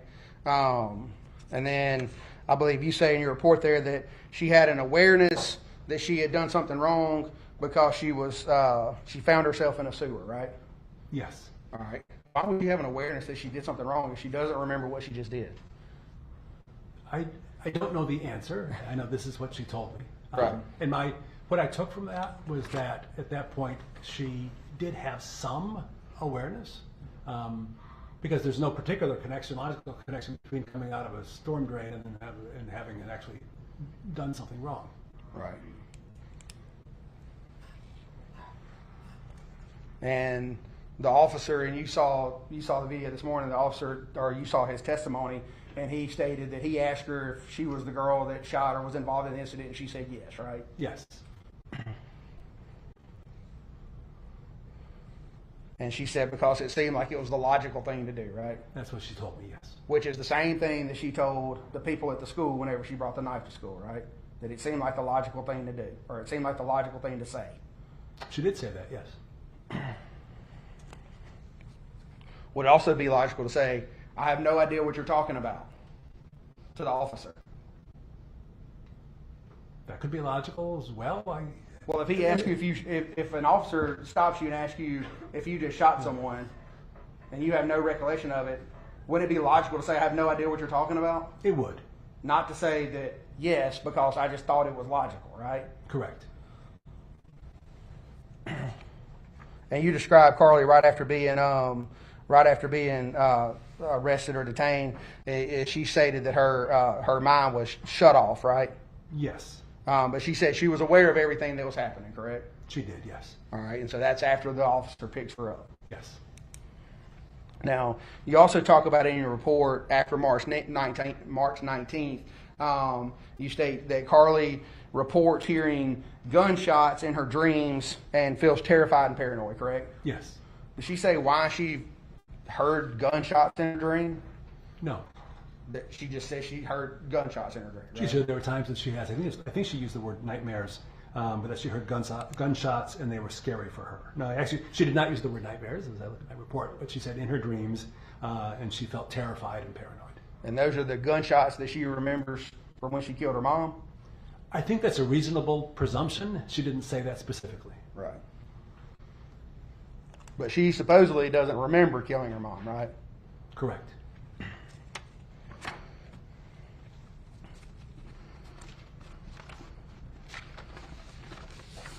Now, I want to talk about, you talked about a couple of the, I guess, diagnoses or opinions that you rendered, and I think kind of one of the first ones where you talked about bipolar 2, correct? Correct. All right.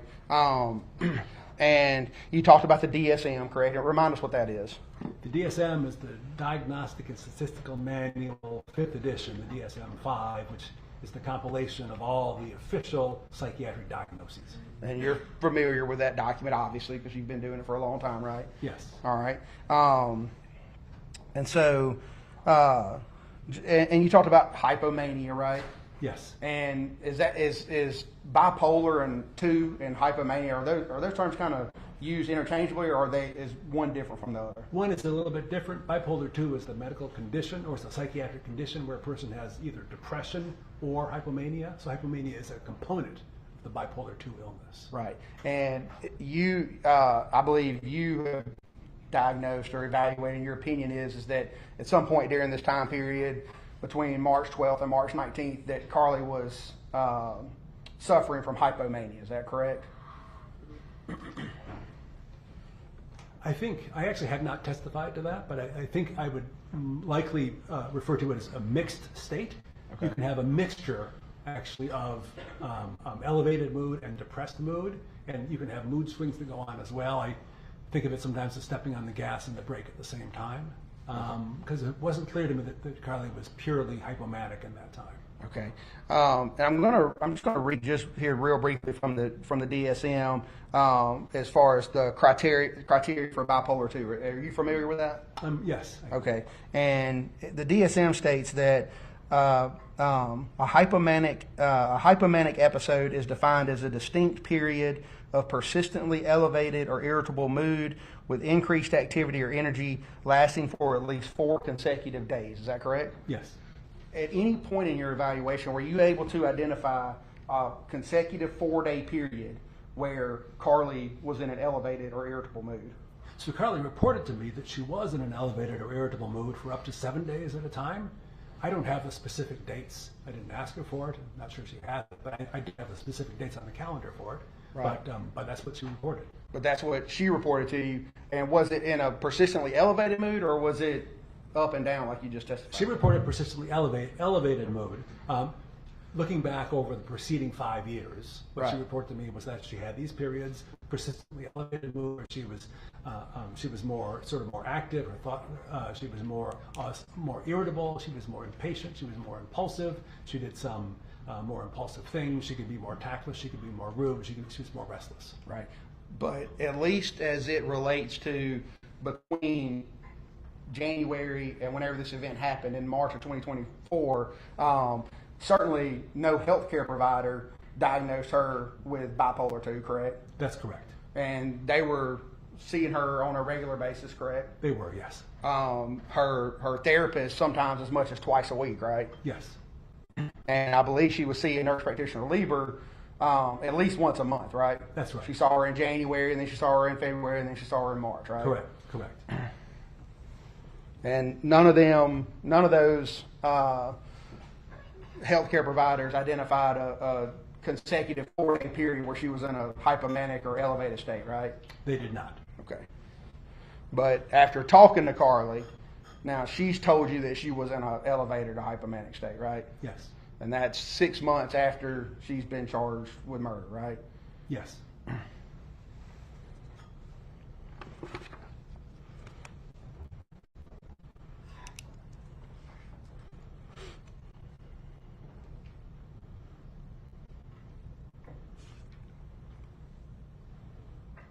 All right.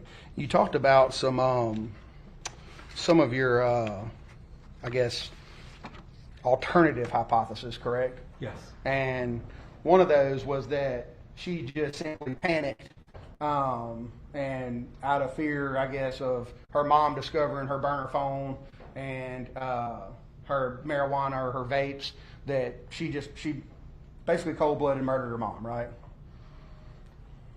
I'm not sure I would agree with that phrase, cold-blooded. Well, she panicked and she killed her mom. She panicked and she killed her. Yes, that was a hypothesis or possibility that I considered, yes. Okay, so that's one thing that certainly could have happened, right?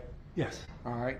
And the second thing that you hypothesized was that she was simply a psychopath and callous and she killed her mom, right? Yes. All right. But they could certainly both apply to Miss Gregg, right? I know your opinion is that they don't, but they certainly could, right? They could potentially, yes. Yeah. Now, I guess your opinion here as we sit here today is that on March 19th, whenever Carly shot her mom, that she did not, in your word, appreciate the difference between right and wrong, right? Yes. Okay. And you said you watched the videos from the house, right? Yes. Okay. Is it your opinion that she didn't appreciate the difference between right and wrong whenever she hid the gun behind her back? It's my opinion that in general at that period of time that she fundamentally didn't appreciate the difference between right and wrong, although I will also acknowledge that she acted in ways like that would seem to indicate that she had some appreciation. Okay. So I guess, again, I would just simply ask, is it your opinion that she did not appreciate the difference between right and wrong when she hid the gun behind her back? It is my opinion that she did not appreciate the difference between right and wrong at that time or at any point in time in that period. Okay. And in that video, when she peeks around the kitchen wall after going to retrieve the gun, I assume it's your opinion that she didn't appreciate the difference between right and wrong at that time too, correct? That is my opinion, yes. Okay. Whenever she removed the camera from the wall and hid it in the fridge, it's your opinion that she didn't appreciate the difference between right and wrong. Correct. When she called and texted multiple friends, but obviously knew that she couldn't tell them what was wrong over the phone, then I assume that you also don't believe she knew the difference between right and wrong at that time. I don't know whether it was obvious that she felt like she could not tell them what she had done. I don't know why she didn't tell them. Well, she certainly told them she couldn't tell them, didn't she? I think that's right. Right. Yes. And did you ever talk or see any talk to or see any text messages from a gentleman named Thad Gilbert?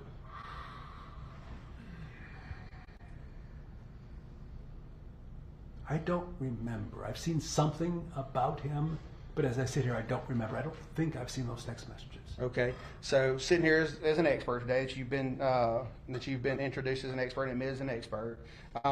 If she were to have testified, one of her friends, TG, and told him that she fucked up, excuse my language, but that's his words. If she told him that, then would it be your opinion that she didn't know the difference between right and wrong at that time? It would. All right. What if she told TG that that he volunteered to call 911. She said, no, you can't do that. I assume she still didn't know the difference between right and wrong, right? Nope. Yes. When her friend BG that you talked to, or that you talked about earlier, whenever BG told her not to harm herself or anyone else, and she said it's too late, I assume didn't know the difference between right and wrong. Correct. When she told her friend that she invited over, BW, that she put 3 in her mom and that her stepdad would be home shortly and she had 3 more to take care of him, still didn't know the difference between right and wrong. Correct. And when she ran from the house, after it was all done, she didn't know the difference between right and wrong. Correct. But I guess, in your opinion, a lot of it goes back to the switch in medication, correct? I think that's only a piece of it. I think there's much more than that. I think the psychosis, I think the mood swings and mood disorder had been present before then. The psychosis was clearly getting worse by March 12th before the Lexapro was switched. The dissociation had been ongoing. So I think there was a lot else even before the Lexapro was begun, and then I think the Lexapro was made things worse. Right. But to be clear, you cannot tie her actions, and I believe you stated in your report, you cannot tie her actions on March 19th to the switch in medication, correct? I think the switch in medication had an impact. I think it clearly had an impact. I cannot say Lexapro made her do this. Right. In fact, you state, in Carly's case, in my opinion, the Lexapro that she began taking clearly worsened her pre-existing psychiatric disorders, leaving her in a highly precarious state, but there is inadequate information available to attribute a direct causality to that medication, correct? That's correct. You cannot attribute, as you sit here, a direct causality between the Lexapro and what happened on March 19th, correct? Well, I think there's some causality there. I think it made her mood problem worse. I think it made the situation worse. I cannot say that Lexapro made her do it. Right, because you have inadequate information as you stated in your report, right? Correct.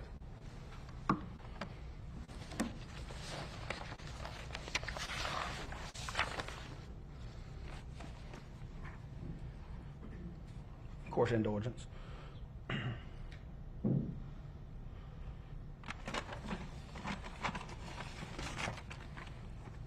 want to ask you just a second about dissociation, Dr. Clark. And I believe that you stated earlier that dissociation is typically more what you would see as a protective mechanism. Is that correct? Well, that's one theory for how it begins. That when a person develops trauma, that they use it, they will dissociate as a way of protecting their sort of psychological well-being. That's one Right. theory. And I've also prosecuted other type of crimes, and I know sometimes with like sex offenses that some of the victims will say that they felt like they kind of left their body and that they were maybe over their body like looking down on. Is that correct? That'd be a type of dissociation. Yes. Okay. And I believe you stated earlier that in that model that it's typically the victim who is having the dissociation, correct? Yes, I did say that. Yes. Right. Not the person who's offending, right? Correct. Although there's also, I think, quite a bit written about people who are offending who also experience dissociation. Right. And again, up until March 19th, no healthcare provider ever said anything about Carly dissociating, correct? That's correct.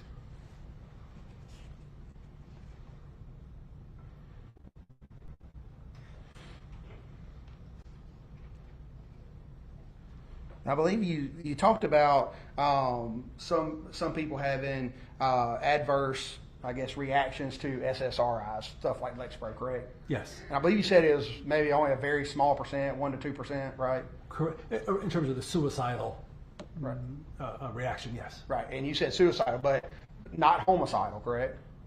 So I don't know what the data is on homicidal. I know that aggression and agitation are known side effects of these medications. They're listed in the package insert, but I don't know what the actual data would show. I'm not sure there is much in the data in that regard. Right.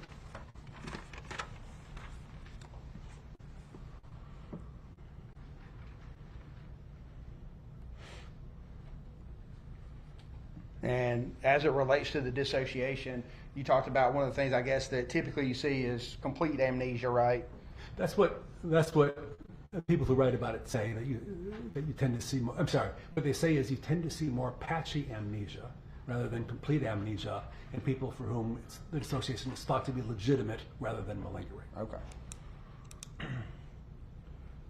And as far as your theory goes about whether or not Carly was callous or anything whenever she did this, you said you don't believe, in your interactions with her, you don't believe her to be callous, right?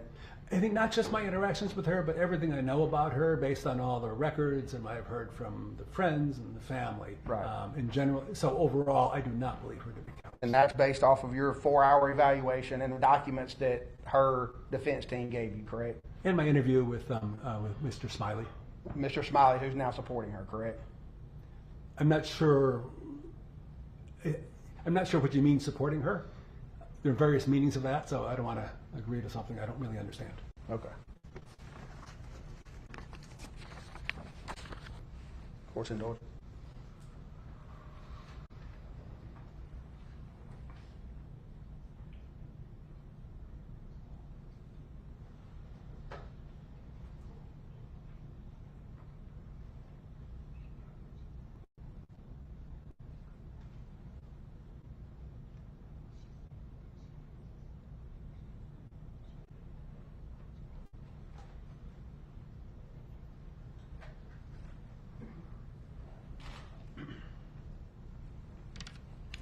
And obviously, we just talked a lot about different actions that that Carly took after she shot her mom, but before she shot Mr. Smiley. And I asked you whether or not it was your opinion that whether or not she knew right from wrong during that time period, correct? Correct. All right. And you stated that your opinion that despite all those actions, you do not believe she appreciated the difference between right and wrong, correct? Correct. Is there any type of medical literature or anything that you're relying on to form that opinion?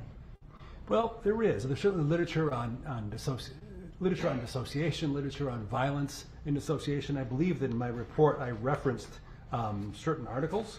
That is, bear with me one moment, on page 23 at the bottom of my report.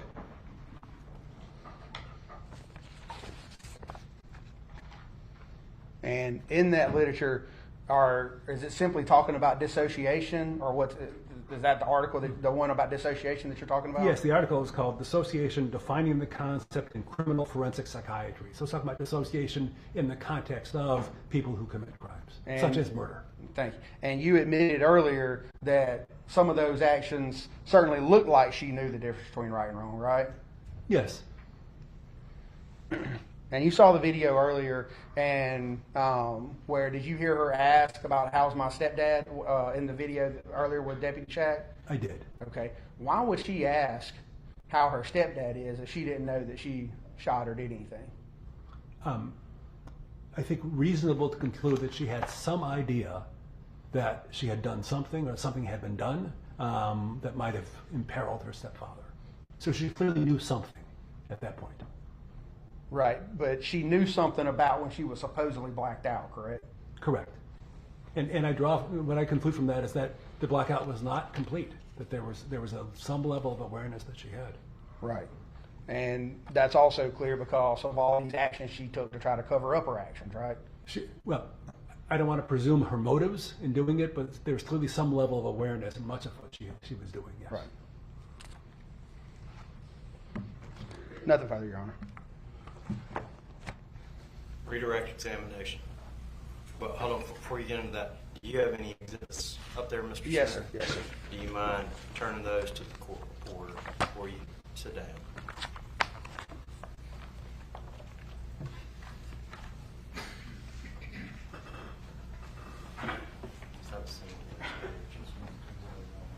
Take that too.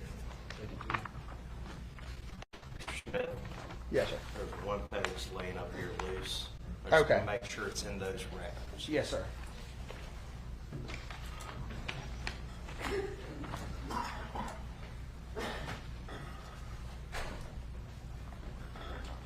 And if that was your copy, that's fine. I just want to make sure that It's not missing.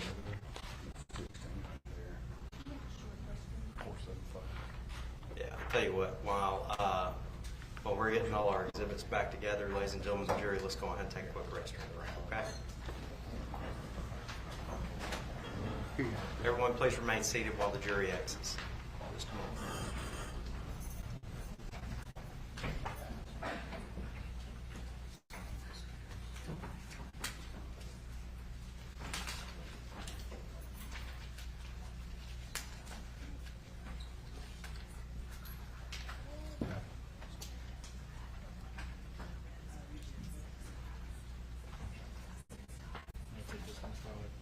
Is it in evidence?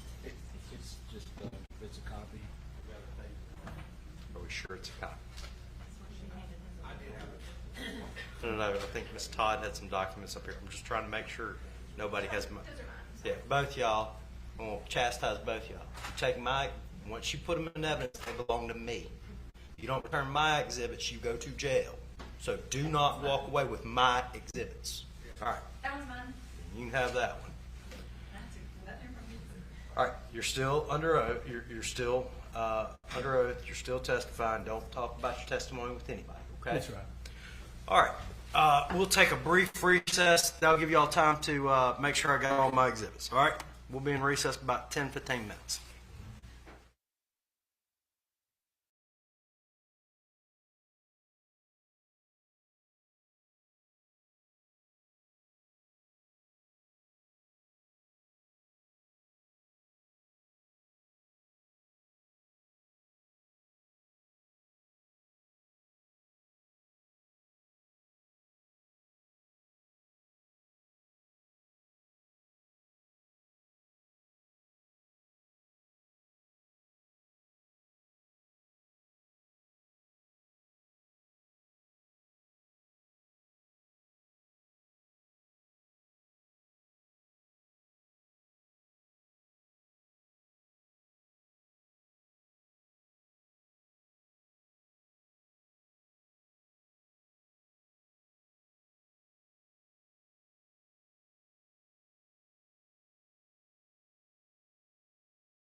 Evidence ready?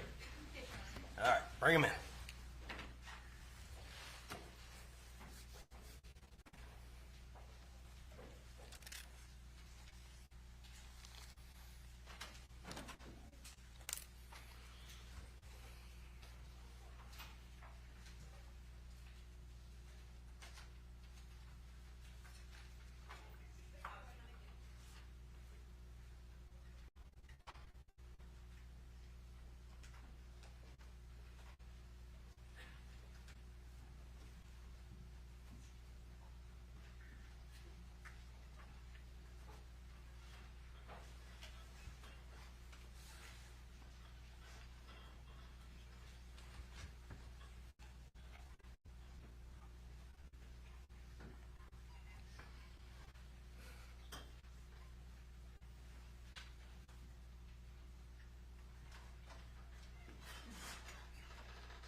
Redirect.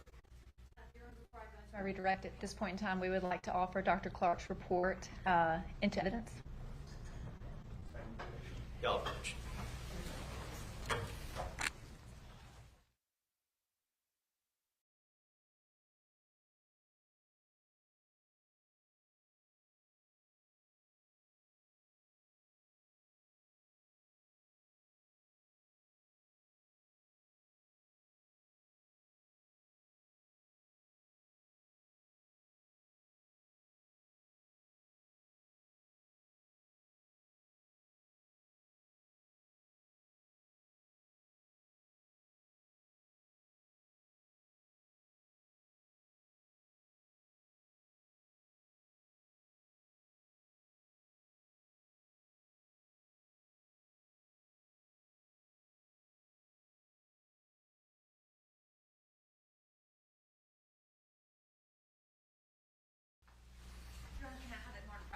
Yes, ma'am. Be marked defendant's next in number for ID purposes.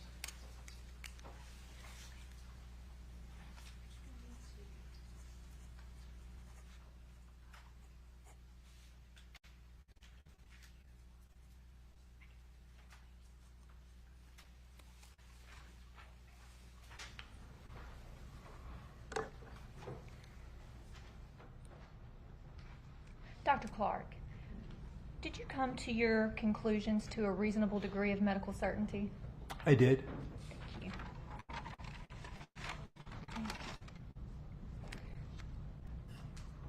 Dr. Clark, during your interview with Carly, who answered your questions? Carly did. Okay. And during your evaluation and interviews, who controls that? I did. And what would you do if you were having any issues with your evaluation? I would try to change the circumstances because having a accurate, appropriate evaluation is sort of critical to the work I was doing. And how, based on your experience and expertise, how common is it for people to feel like they're in a surreal state, out-of-body experience when they are discussing traumatic events?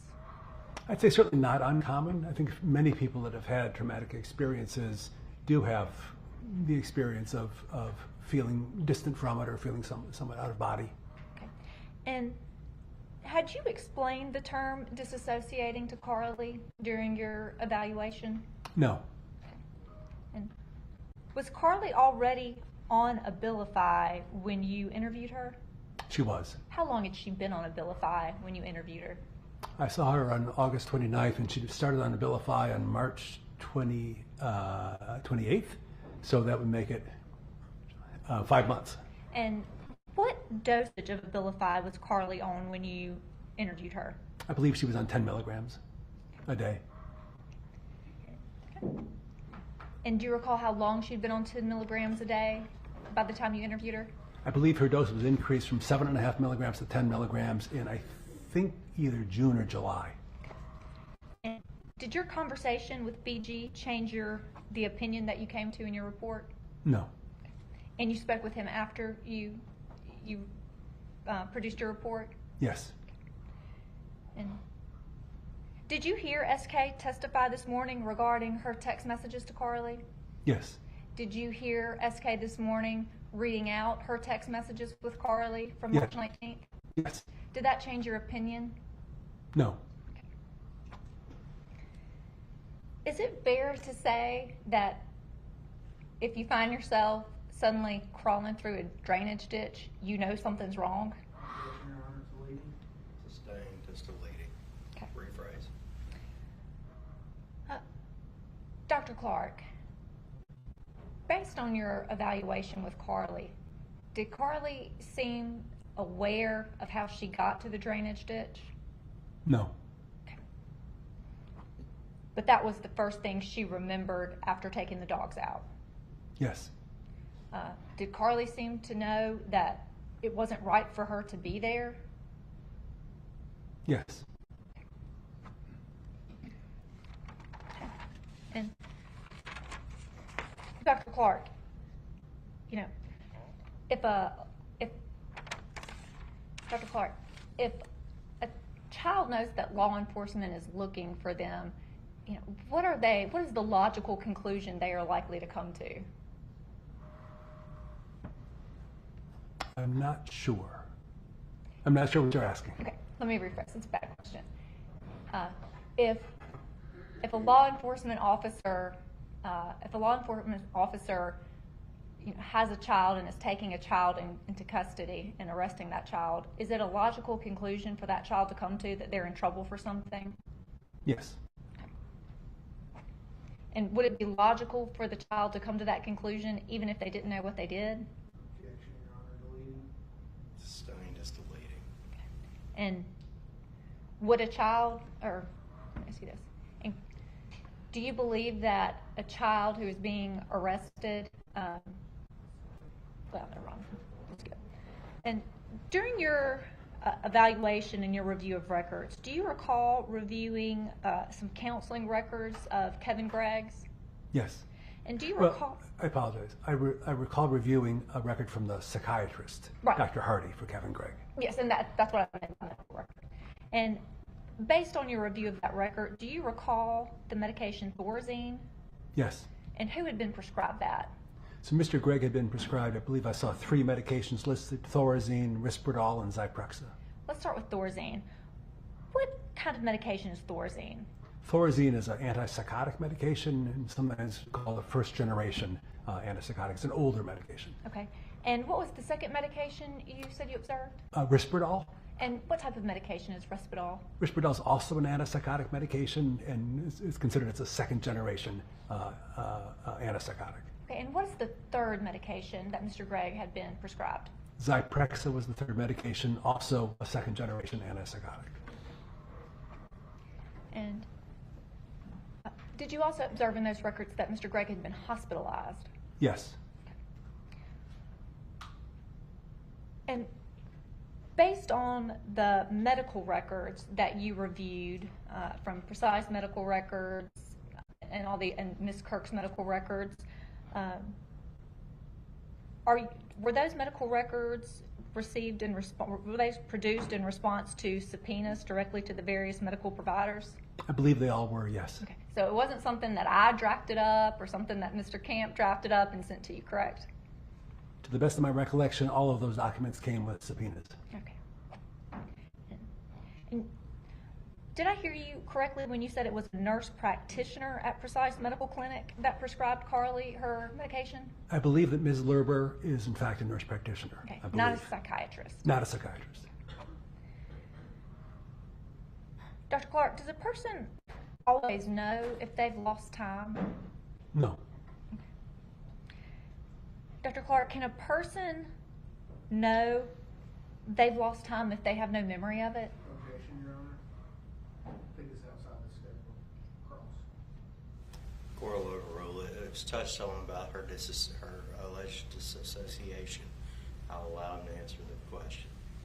Could you please repeat the question? Yes. Can a person always know that they've lost time if they have no memory of it? No. I think some people are aware that something has happened, and some people aren't very aware at all. And when you reviewed Rebecca Kirk's records, did you see information in there regarding that Ashley Smiley had also spoken with Ms. Kirk? I believe so, yes. Okay. And, and based on your evaluation of Carly, was Carly afraid that her mother would find out that she was having these mental health issues? Yes. Is it reasonable that Carly would not want to disclose that she was having these mental health issues to someone she knew was talking to her mom? Yes. Earlier in your testimony, you talked about how Carly was a follower. And if someone has more of a follower personality, are they likely to argue with law enforcement? Objection, Your Honor. Outside the scope. Your Honor, he brought it up on cross. Why wouldn't she have argued? Overruled. You can answer. I'm not sure being a follower makes much difference in that regard. I would imagine that for a 14-year-old who's being arrested or picked up by the police, they're not likely to argue. I see Carly as a pleaser. Perhaps that's more germane. I think it's unlikely Carly would have actually argued. That's not something that would be characteristic of her. And do you recall your testimony earlier today when you were talking about dissociative disorders and acute dissociative reactions to stressful events, how you testified that Carly met most of the risk factors? Yes, I believe I talked about the factors that would make it seem more likely that it was the real deal as opposed to malingering. And I believe you testified, and correct me if I'm wrong, that the only factor that Carly didn't really meet was that she didn't seem to have any recollection of it instead of spotty recollection, correct? Yes. Sustained is deleting. Okay. And would it be fair to say that if Carly's nightmares of gunshots were somehow her memories of that incident, then that would fit even more perfectly with your diagnosis, that the risk factors? Overruled. You can answer. Yeah, I wouldn't say perfectly. I wouldn't use that word. The other thing I'd say, I wouldn't put too much stock in this whole thing. This is information that we have from the research that there is. It's not great research. So again, I wouldn't put too much stock in it. But yes, the fact that she would seem to have some awareness of what had gone on, some post-traumatic symptoms associated with it would make her amnesia a little more patchy. Okay, and so having that patchy memory would fall in line with someone who is genuinely experiencing dissociative amnesia. Yes, again, this is not proof. This is not proof that she experienced dissociative amnesia, but it would be a factor, weighing in that direction. Okay.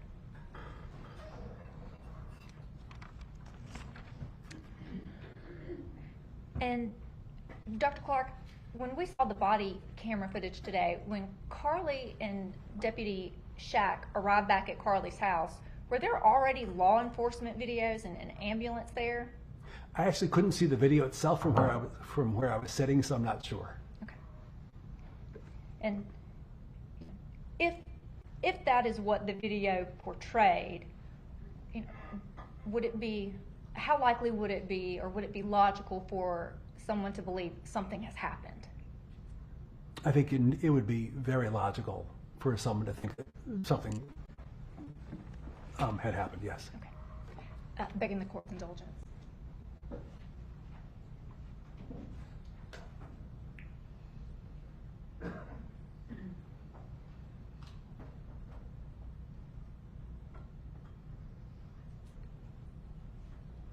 No further questions, Your Honor. We'll tender the witness. All right, you may stand down. Defense may call its next witness. Your Honor, the defense rests at this time. All right, ladies and gentlemen, jury, I need a hot second, okay? If y'all just give me 5 minutes. If anybody needs a restroom, now would be a good time, okay?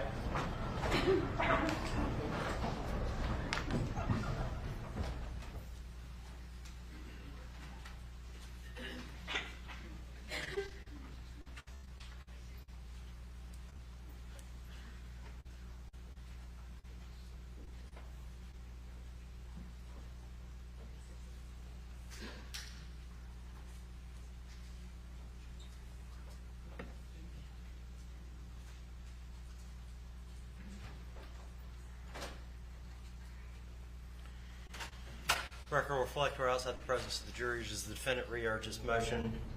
Yes, we do, Your Honor. All right, any further basis you wish the court to consider? No further basis. Does the state re-urge his, does the state argue the same response as before? Yes, sir, with additional information that's been put in. Feel free to put it. Okay. Any further argument? No. All right. Court will overrule the motion for directed verdict for the record. All right, does the state have we all had a telephone call about a week and a half ago. You had a witness with a scheduling problem, is that correct? That's correct, Your Honor. Still have a scheduling problem? That's correct, Your Honor, for Friday. For Friday.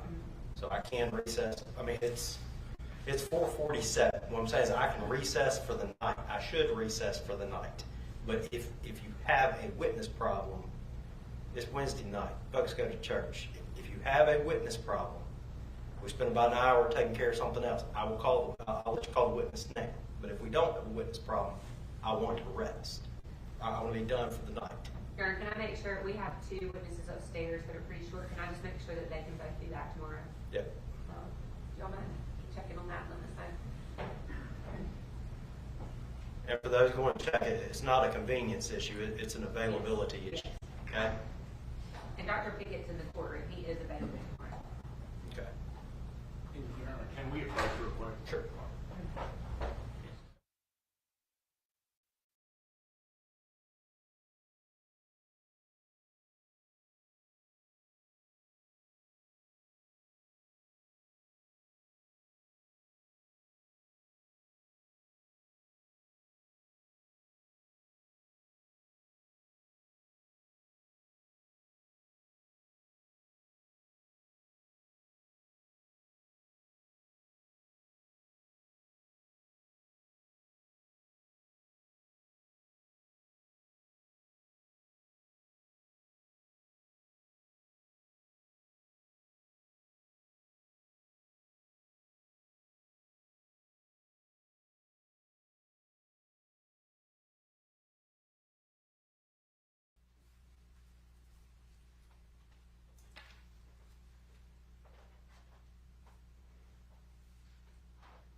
While they're doing that, I want to look ahead to jury instructions.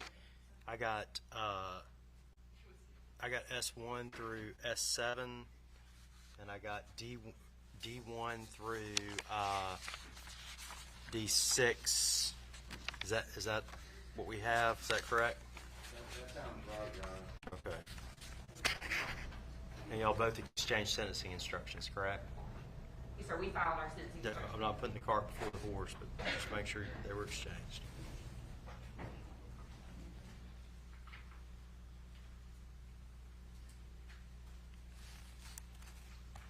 We may have an additional instruction.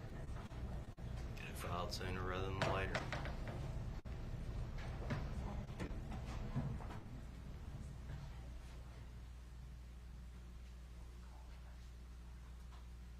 What time do we get started, Judge? They have appointments already scheduled back up for their councilmen, but they'll be available. We just tell them what time to get started. Yeah, let's get started around I'm gonna have the jury here at 8:45.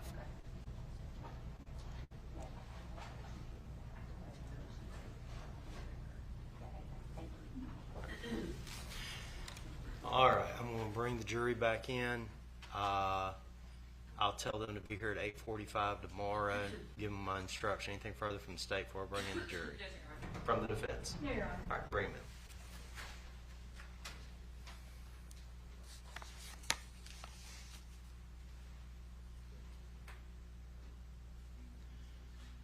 For planning purposes, how many do you have tomorrow, roughly? I'm sorry. For planning purposes, how many do you have tomorrow?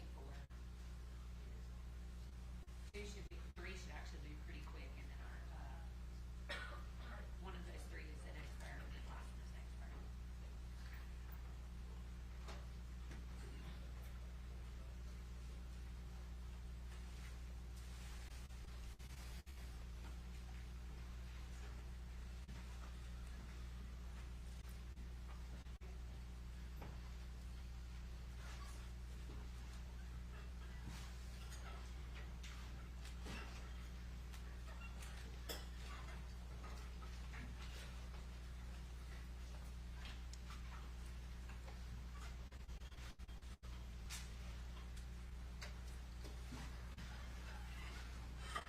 All right, will the state have any witnesses in rebuttal?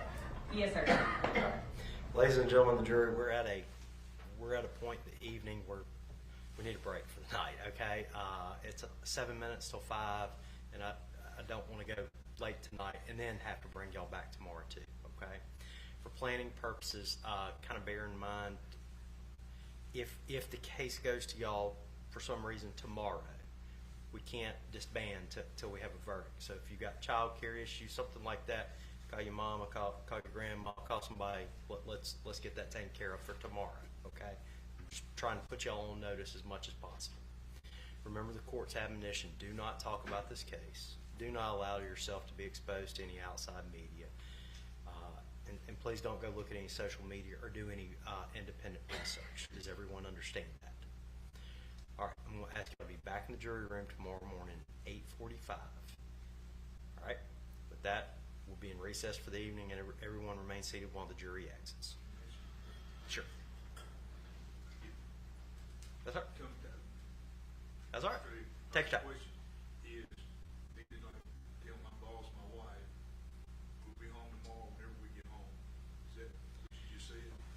Tell your wife you don't know what time you'll be home tomorrow, and you don't know what time you'll be home Friday. How's that? But you can tell her you'll be home for the weekend. How's that? Yes. Yes. No. Thanks, sir.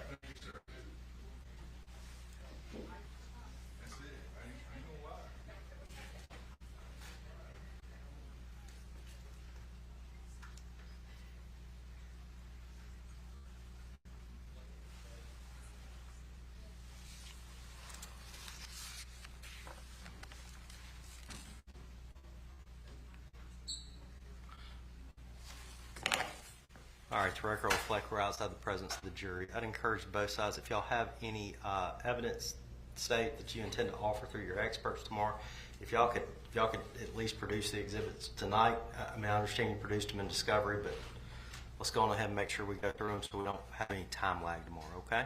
Sure, I think everything that I think we'll be talking about the medical records and the journals and sketchbooks are already in. All right. We might use the television at some point. All right, anything further from the state before we close for tonight? From the defense? No, Your Honor. All right, best of luck. Y'all have a good night. 8:30. Yeah, lawyers 8:30.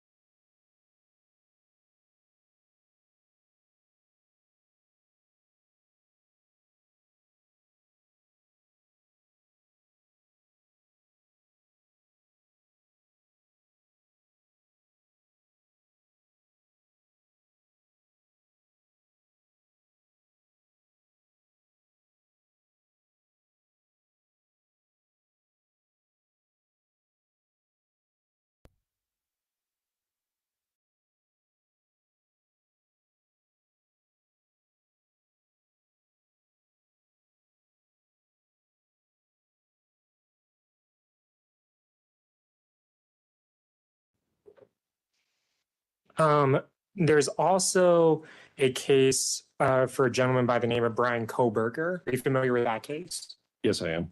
Okay. And in January of 2023, you provided commentary on that case as well for a national news publication, right? Yes. Okay. And that was with Newsweek, I believe. Do I have that correct? Yes, that was with Newsweek. And Mr. Koberger was another high profile case at the time, right? Yes. Okay. And just to be clear, Ms. Fallow, Ms. Walsh, or Mr. Walsh, excuse me, Mr. Koberger, clearly, particularly with Mr. Walsh, Mr. Koberger, both of those cases were in the national press, right? Yes, those were both national. So it's fair to me to characterize those as high profile cases then? I suppose so, yes. And Mr. Koberger was accused of stabbing to death 4 University of Idaho students. Yes. Okay. And in that article, you explained that your impression and perception was that that was likely a, quote, thrill kill. Correct. That was one of the explanations I provided the reporter. Okay. And it's fair to say that that was very early on in that case that you provided that commentary, right? Correct. And again, this happened in Idaho, not one of those states where you're licensed to practice, right? Correct. Not one of those states where you testified before, correct? Correct. So when you provided that commentary, you had not been retained to work on that case, right? Exactly. And I think it's important to say that if I were retained on a case, I would not be speaking with the media. And that case was very early on in its inception, right? Yes. But still, you provided that commentary that you did, correct? Correct.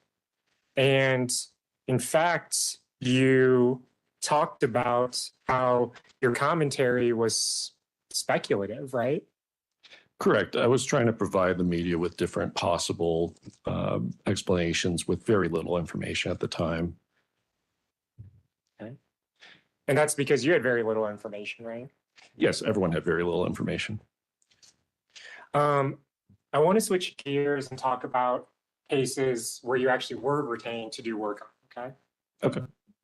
So in November of 2021, you worked on a case where the person you were evaluating was housed at the Clark County Jail in Las Vegas. Does that sound right to you? Yes. And you visited that person that was incarcerated at the Las Vegas County Jail, right? Well, Clark County Jail, yes. Clark County, excuse me, sorry. I said Las Vegas County. Las Vegas is pretty much Clark County for Correct. those intents and purposes. And you actually posted about that visit on social media, didn't you? Yes. Okay. And this post had a geolocation, correct? Correct. That means that, you know, it says your name was at the Clark County Detention Center in Las Vegas, right? Correct. Okay. And with that posting, your comment was, well, that was a fun way to spend the morning, right? Yes. So this is a case that you were retained to work on, correct? Yes. You were retained in your professional capacity as a forensic psychiatrist to do work on this case, right? Yes, it was. And even while you're working on that case, you're making a post to your social media accounts that, quite frankly, is somewhat disparaging of the person that you just met with, right? Objection, Your Honor. Well, I can just break down the question, Judge. Okay. Yeah. So you were retained to work on that case, right? Yes. And you, while you're working on that case, you're making a comment on your social media about it, right? No, that's not correct. Well, you posted on Facebook, Ian Lamrou is at Clark County Detention Center, Las Vegas, correct? Correct. And your comment was, well, that was a fun way to spend the morning, correct? Correct. Okay.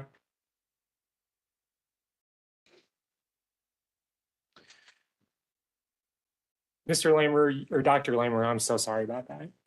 I apologize. You were retained by the prosecution on a case in Houston, Texas as well, correct? Yes. And that was just last year. Yes. And is it fair for me to characterize the case of A.J. Armstrong as a high-profile case as well? It seemed high profile within the jurisdiction of Houston. I don't necessarily. I suppose it got picked up by national outlets. I suppose that's fair after that.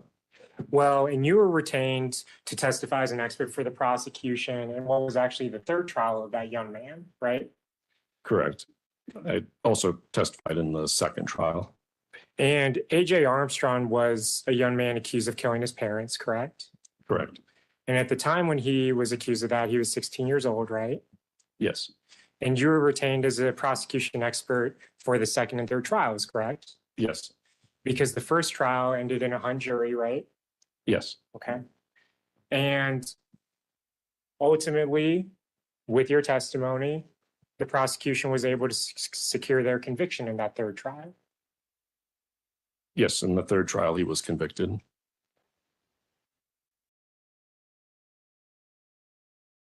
And then in this case, you were retained by the prosecution in February of 2024, right? Yes. Okay. And you testified that you were paid around $150,000. Is that right? Yes.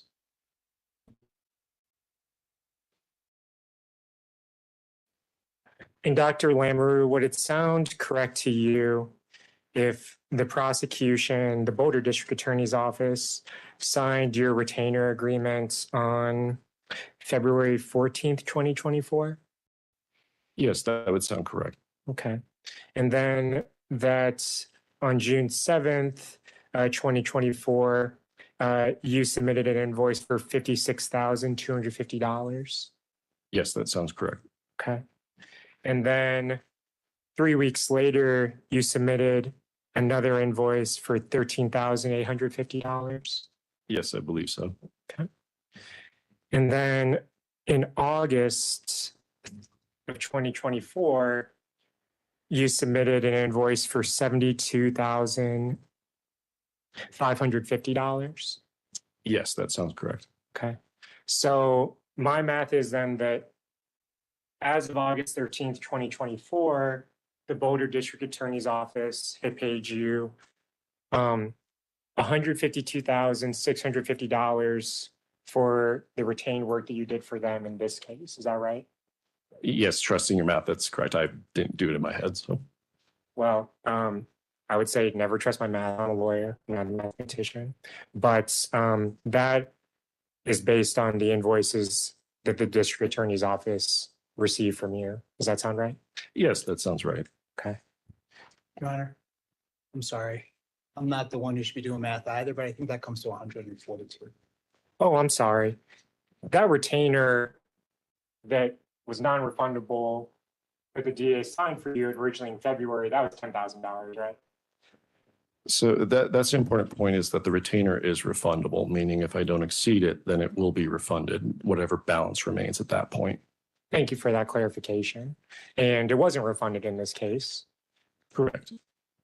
And they then paid you $152,650 for your retained work on this case. Well, I believe we just clarified it was $142,000. Well, I think with the retainer, okay, we can do the math again. That's fine. Let's take it slow. Let's get this right. $10,000 in February, correct? Correct. Okay. $56,250 as of June 7th. Correct. So 10,000 plus 56,250, that puts us at $66,250, right? Yes. Okay. And then another $13,850 on June 28th, 2024. Yes. Okay. And then finally in August, $72,550. Yes. Okay. So again, my math is that totaled $152,650. Does that sound accurate? It sounds accurate. Okay. And you testified earlier that you were paid over $150,000, right? Correct. I believe it was approximately $150,000. And that's not the sort of summer fee that, you're going to misremember. It's a significant amount of money, right? Yes. Okay.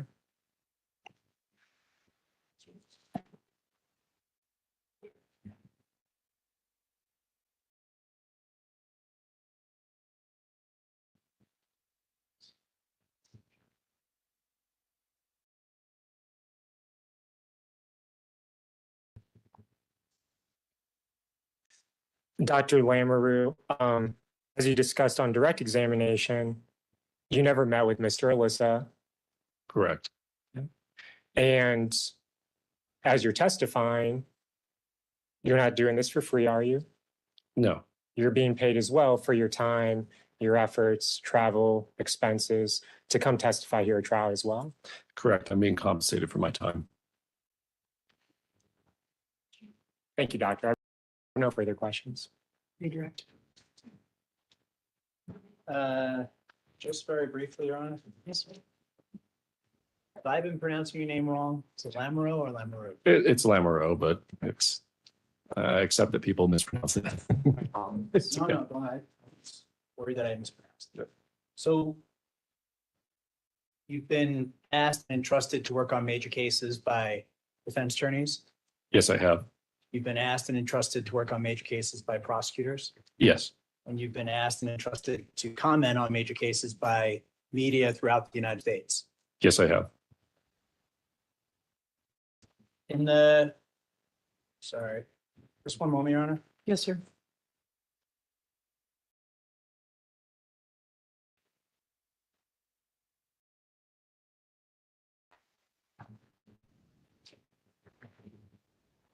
When we talk about the work you did in this case, there's 70 pages of your report that documents the different sources of information that you looked at. That sounds correct to me. Yep. And by that, I mean all the treatment records and doctor's notes. Yes, that's part of them for sure. All the FBI trajectory photos, Yes. all the FBI evidence response team. Sure. Sorry. I'm sorry, I was just going to say correct. All the Boulder Police Department interviews. Yes. When I say interviews, I'm not going to read these all, but these are everybody who you're aware of that was inside the King Supers that day who was interviewed by law enforcement, whether or not they testified here at trial. I mean, over 100 people. That's correct. And the video recordings of those interviews. Yes. All the police department reports, not only from Boulder PD and from the FBI, but from police departments all throughout the metro area. You reviewed each and every one of those. Yes, I did.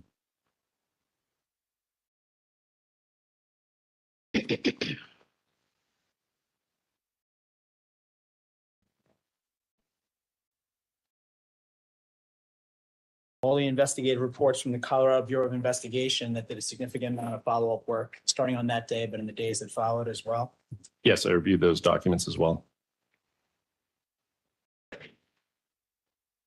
You reviewed all the video that had been collected in this case.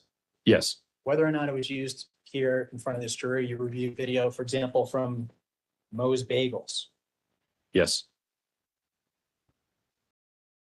video from the crime scene, Yes.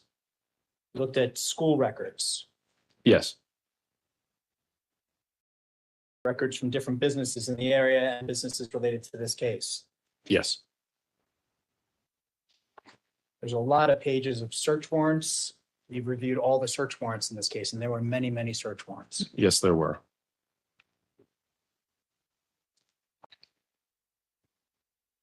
You also reviewed all the autopsy reports, and by reports, I mean not just the diagram, but the actual typed reports that go on for pages about each victim who the defendant killed. Yes, I reviewed all of that, as well as the photographs associated with each autopsy. And that was my next question. You reviewed all the autopsy photos for each one of the victims. Yes, I did. You watched the drone video from King Soopers parking lot. Yes. You basically, I'm not going to go on any longer. 70 pages in your binder here. You reviewed everything that the prosecution had, everything the defense had been provided in this case that was connected in any way to this investigation or prosecution. That's the impression I got based on my review. Based on your review, you determined the defendant was sane on March 22nd, 2021. Yes, I did. Dr. Lamoureux, I have no further questions for you, sir. Thank you very much. Thank you, Ron.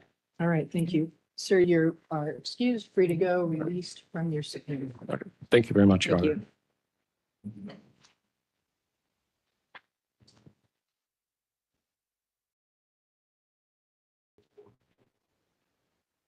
Any other witnesses on rebuttal? Mr. Dougherty? No, Your Honor, thank you. Right. All right, so here is how the next 2 days are going to look. Tomorrow, you do not need to report for jury service. We're going to spend the day putting together the law that I talked to you about when we first came, and I said you'll be instructed from the court. It's going to take us a bit of time to do that. So rather than have you come in, sit and wait or whatever, we've all agreed that the best course of action is take the day off tomorrow. Most importantly, follow the admonition all day tomorrow, moving forward, any breaks. And I'm going to read it to you once I release you. Friday morning, have you report at 8 o'clock start. We will have breakfast for you because it is an early start. So please come as early as 7:30 or before 7:30. Grab a bite to eat. Court will start at 9. Starting at 9, I'll be reading you the jury instructions. Your That's Honor, going to, yes, 8 o'clock. 8 o'clock. Sorry. Thank you. Yes. Yeah, 8 o'clock. So starting at 8 o'clock, I will begin reading the jury instructions to you. We'll go to closing arguments. It's going to be rather long morning because I want to get through all of the closing arguments before you break for lunch. So we'll take a couple of breaks during them, but lunch will probably be sometime between 2 and 3 in the afternoon. We'll make sure you have plenty of snacks. But that's the plan, and you'll start your deliberations Friday afternoon after the closing arguments. All right, so with that, we're going to recess. I'm going to remind you that until the trial is completed, you must not discuss this case with anyone by any means. This includes members of your family, people involved in the trial, other jurors, or anyone else. If someone approaches you and tries to discuss the trial with you, let me know about it immediately and tell them to stop. You must not read or listen to any news reports of the trial. You must not consult any outside reference materials, any kind of research, do anything on the internet. Remember, it is especially important that you do not form or express any opinion on the case until it is finally submitted to you. So we'll see you sometime Friday morning to get an 8 o'clock start with the jury instructions. All right, thank you all very much.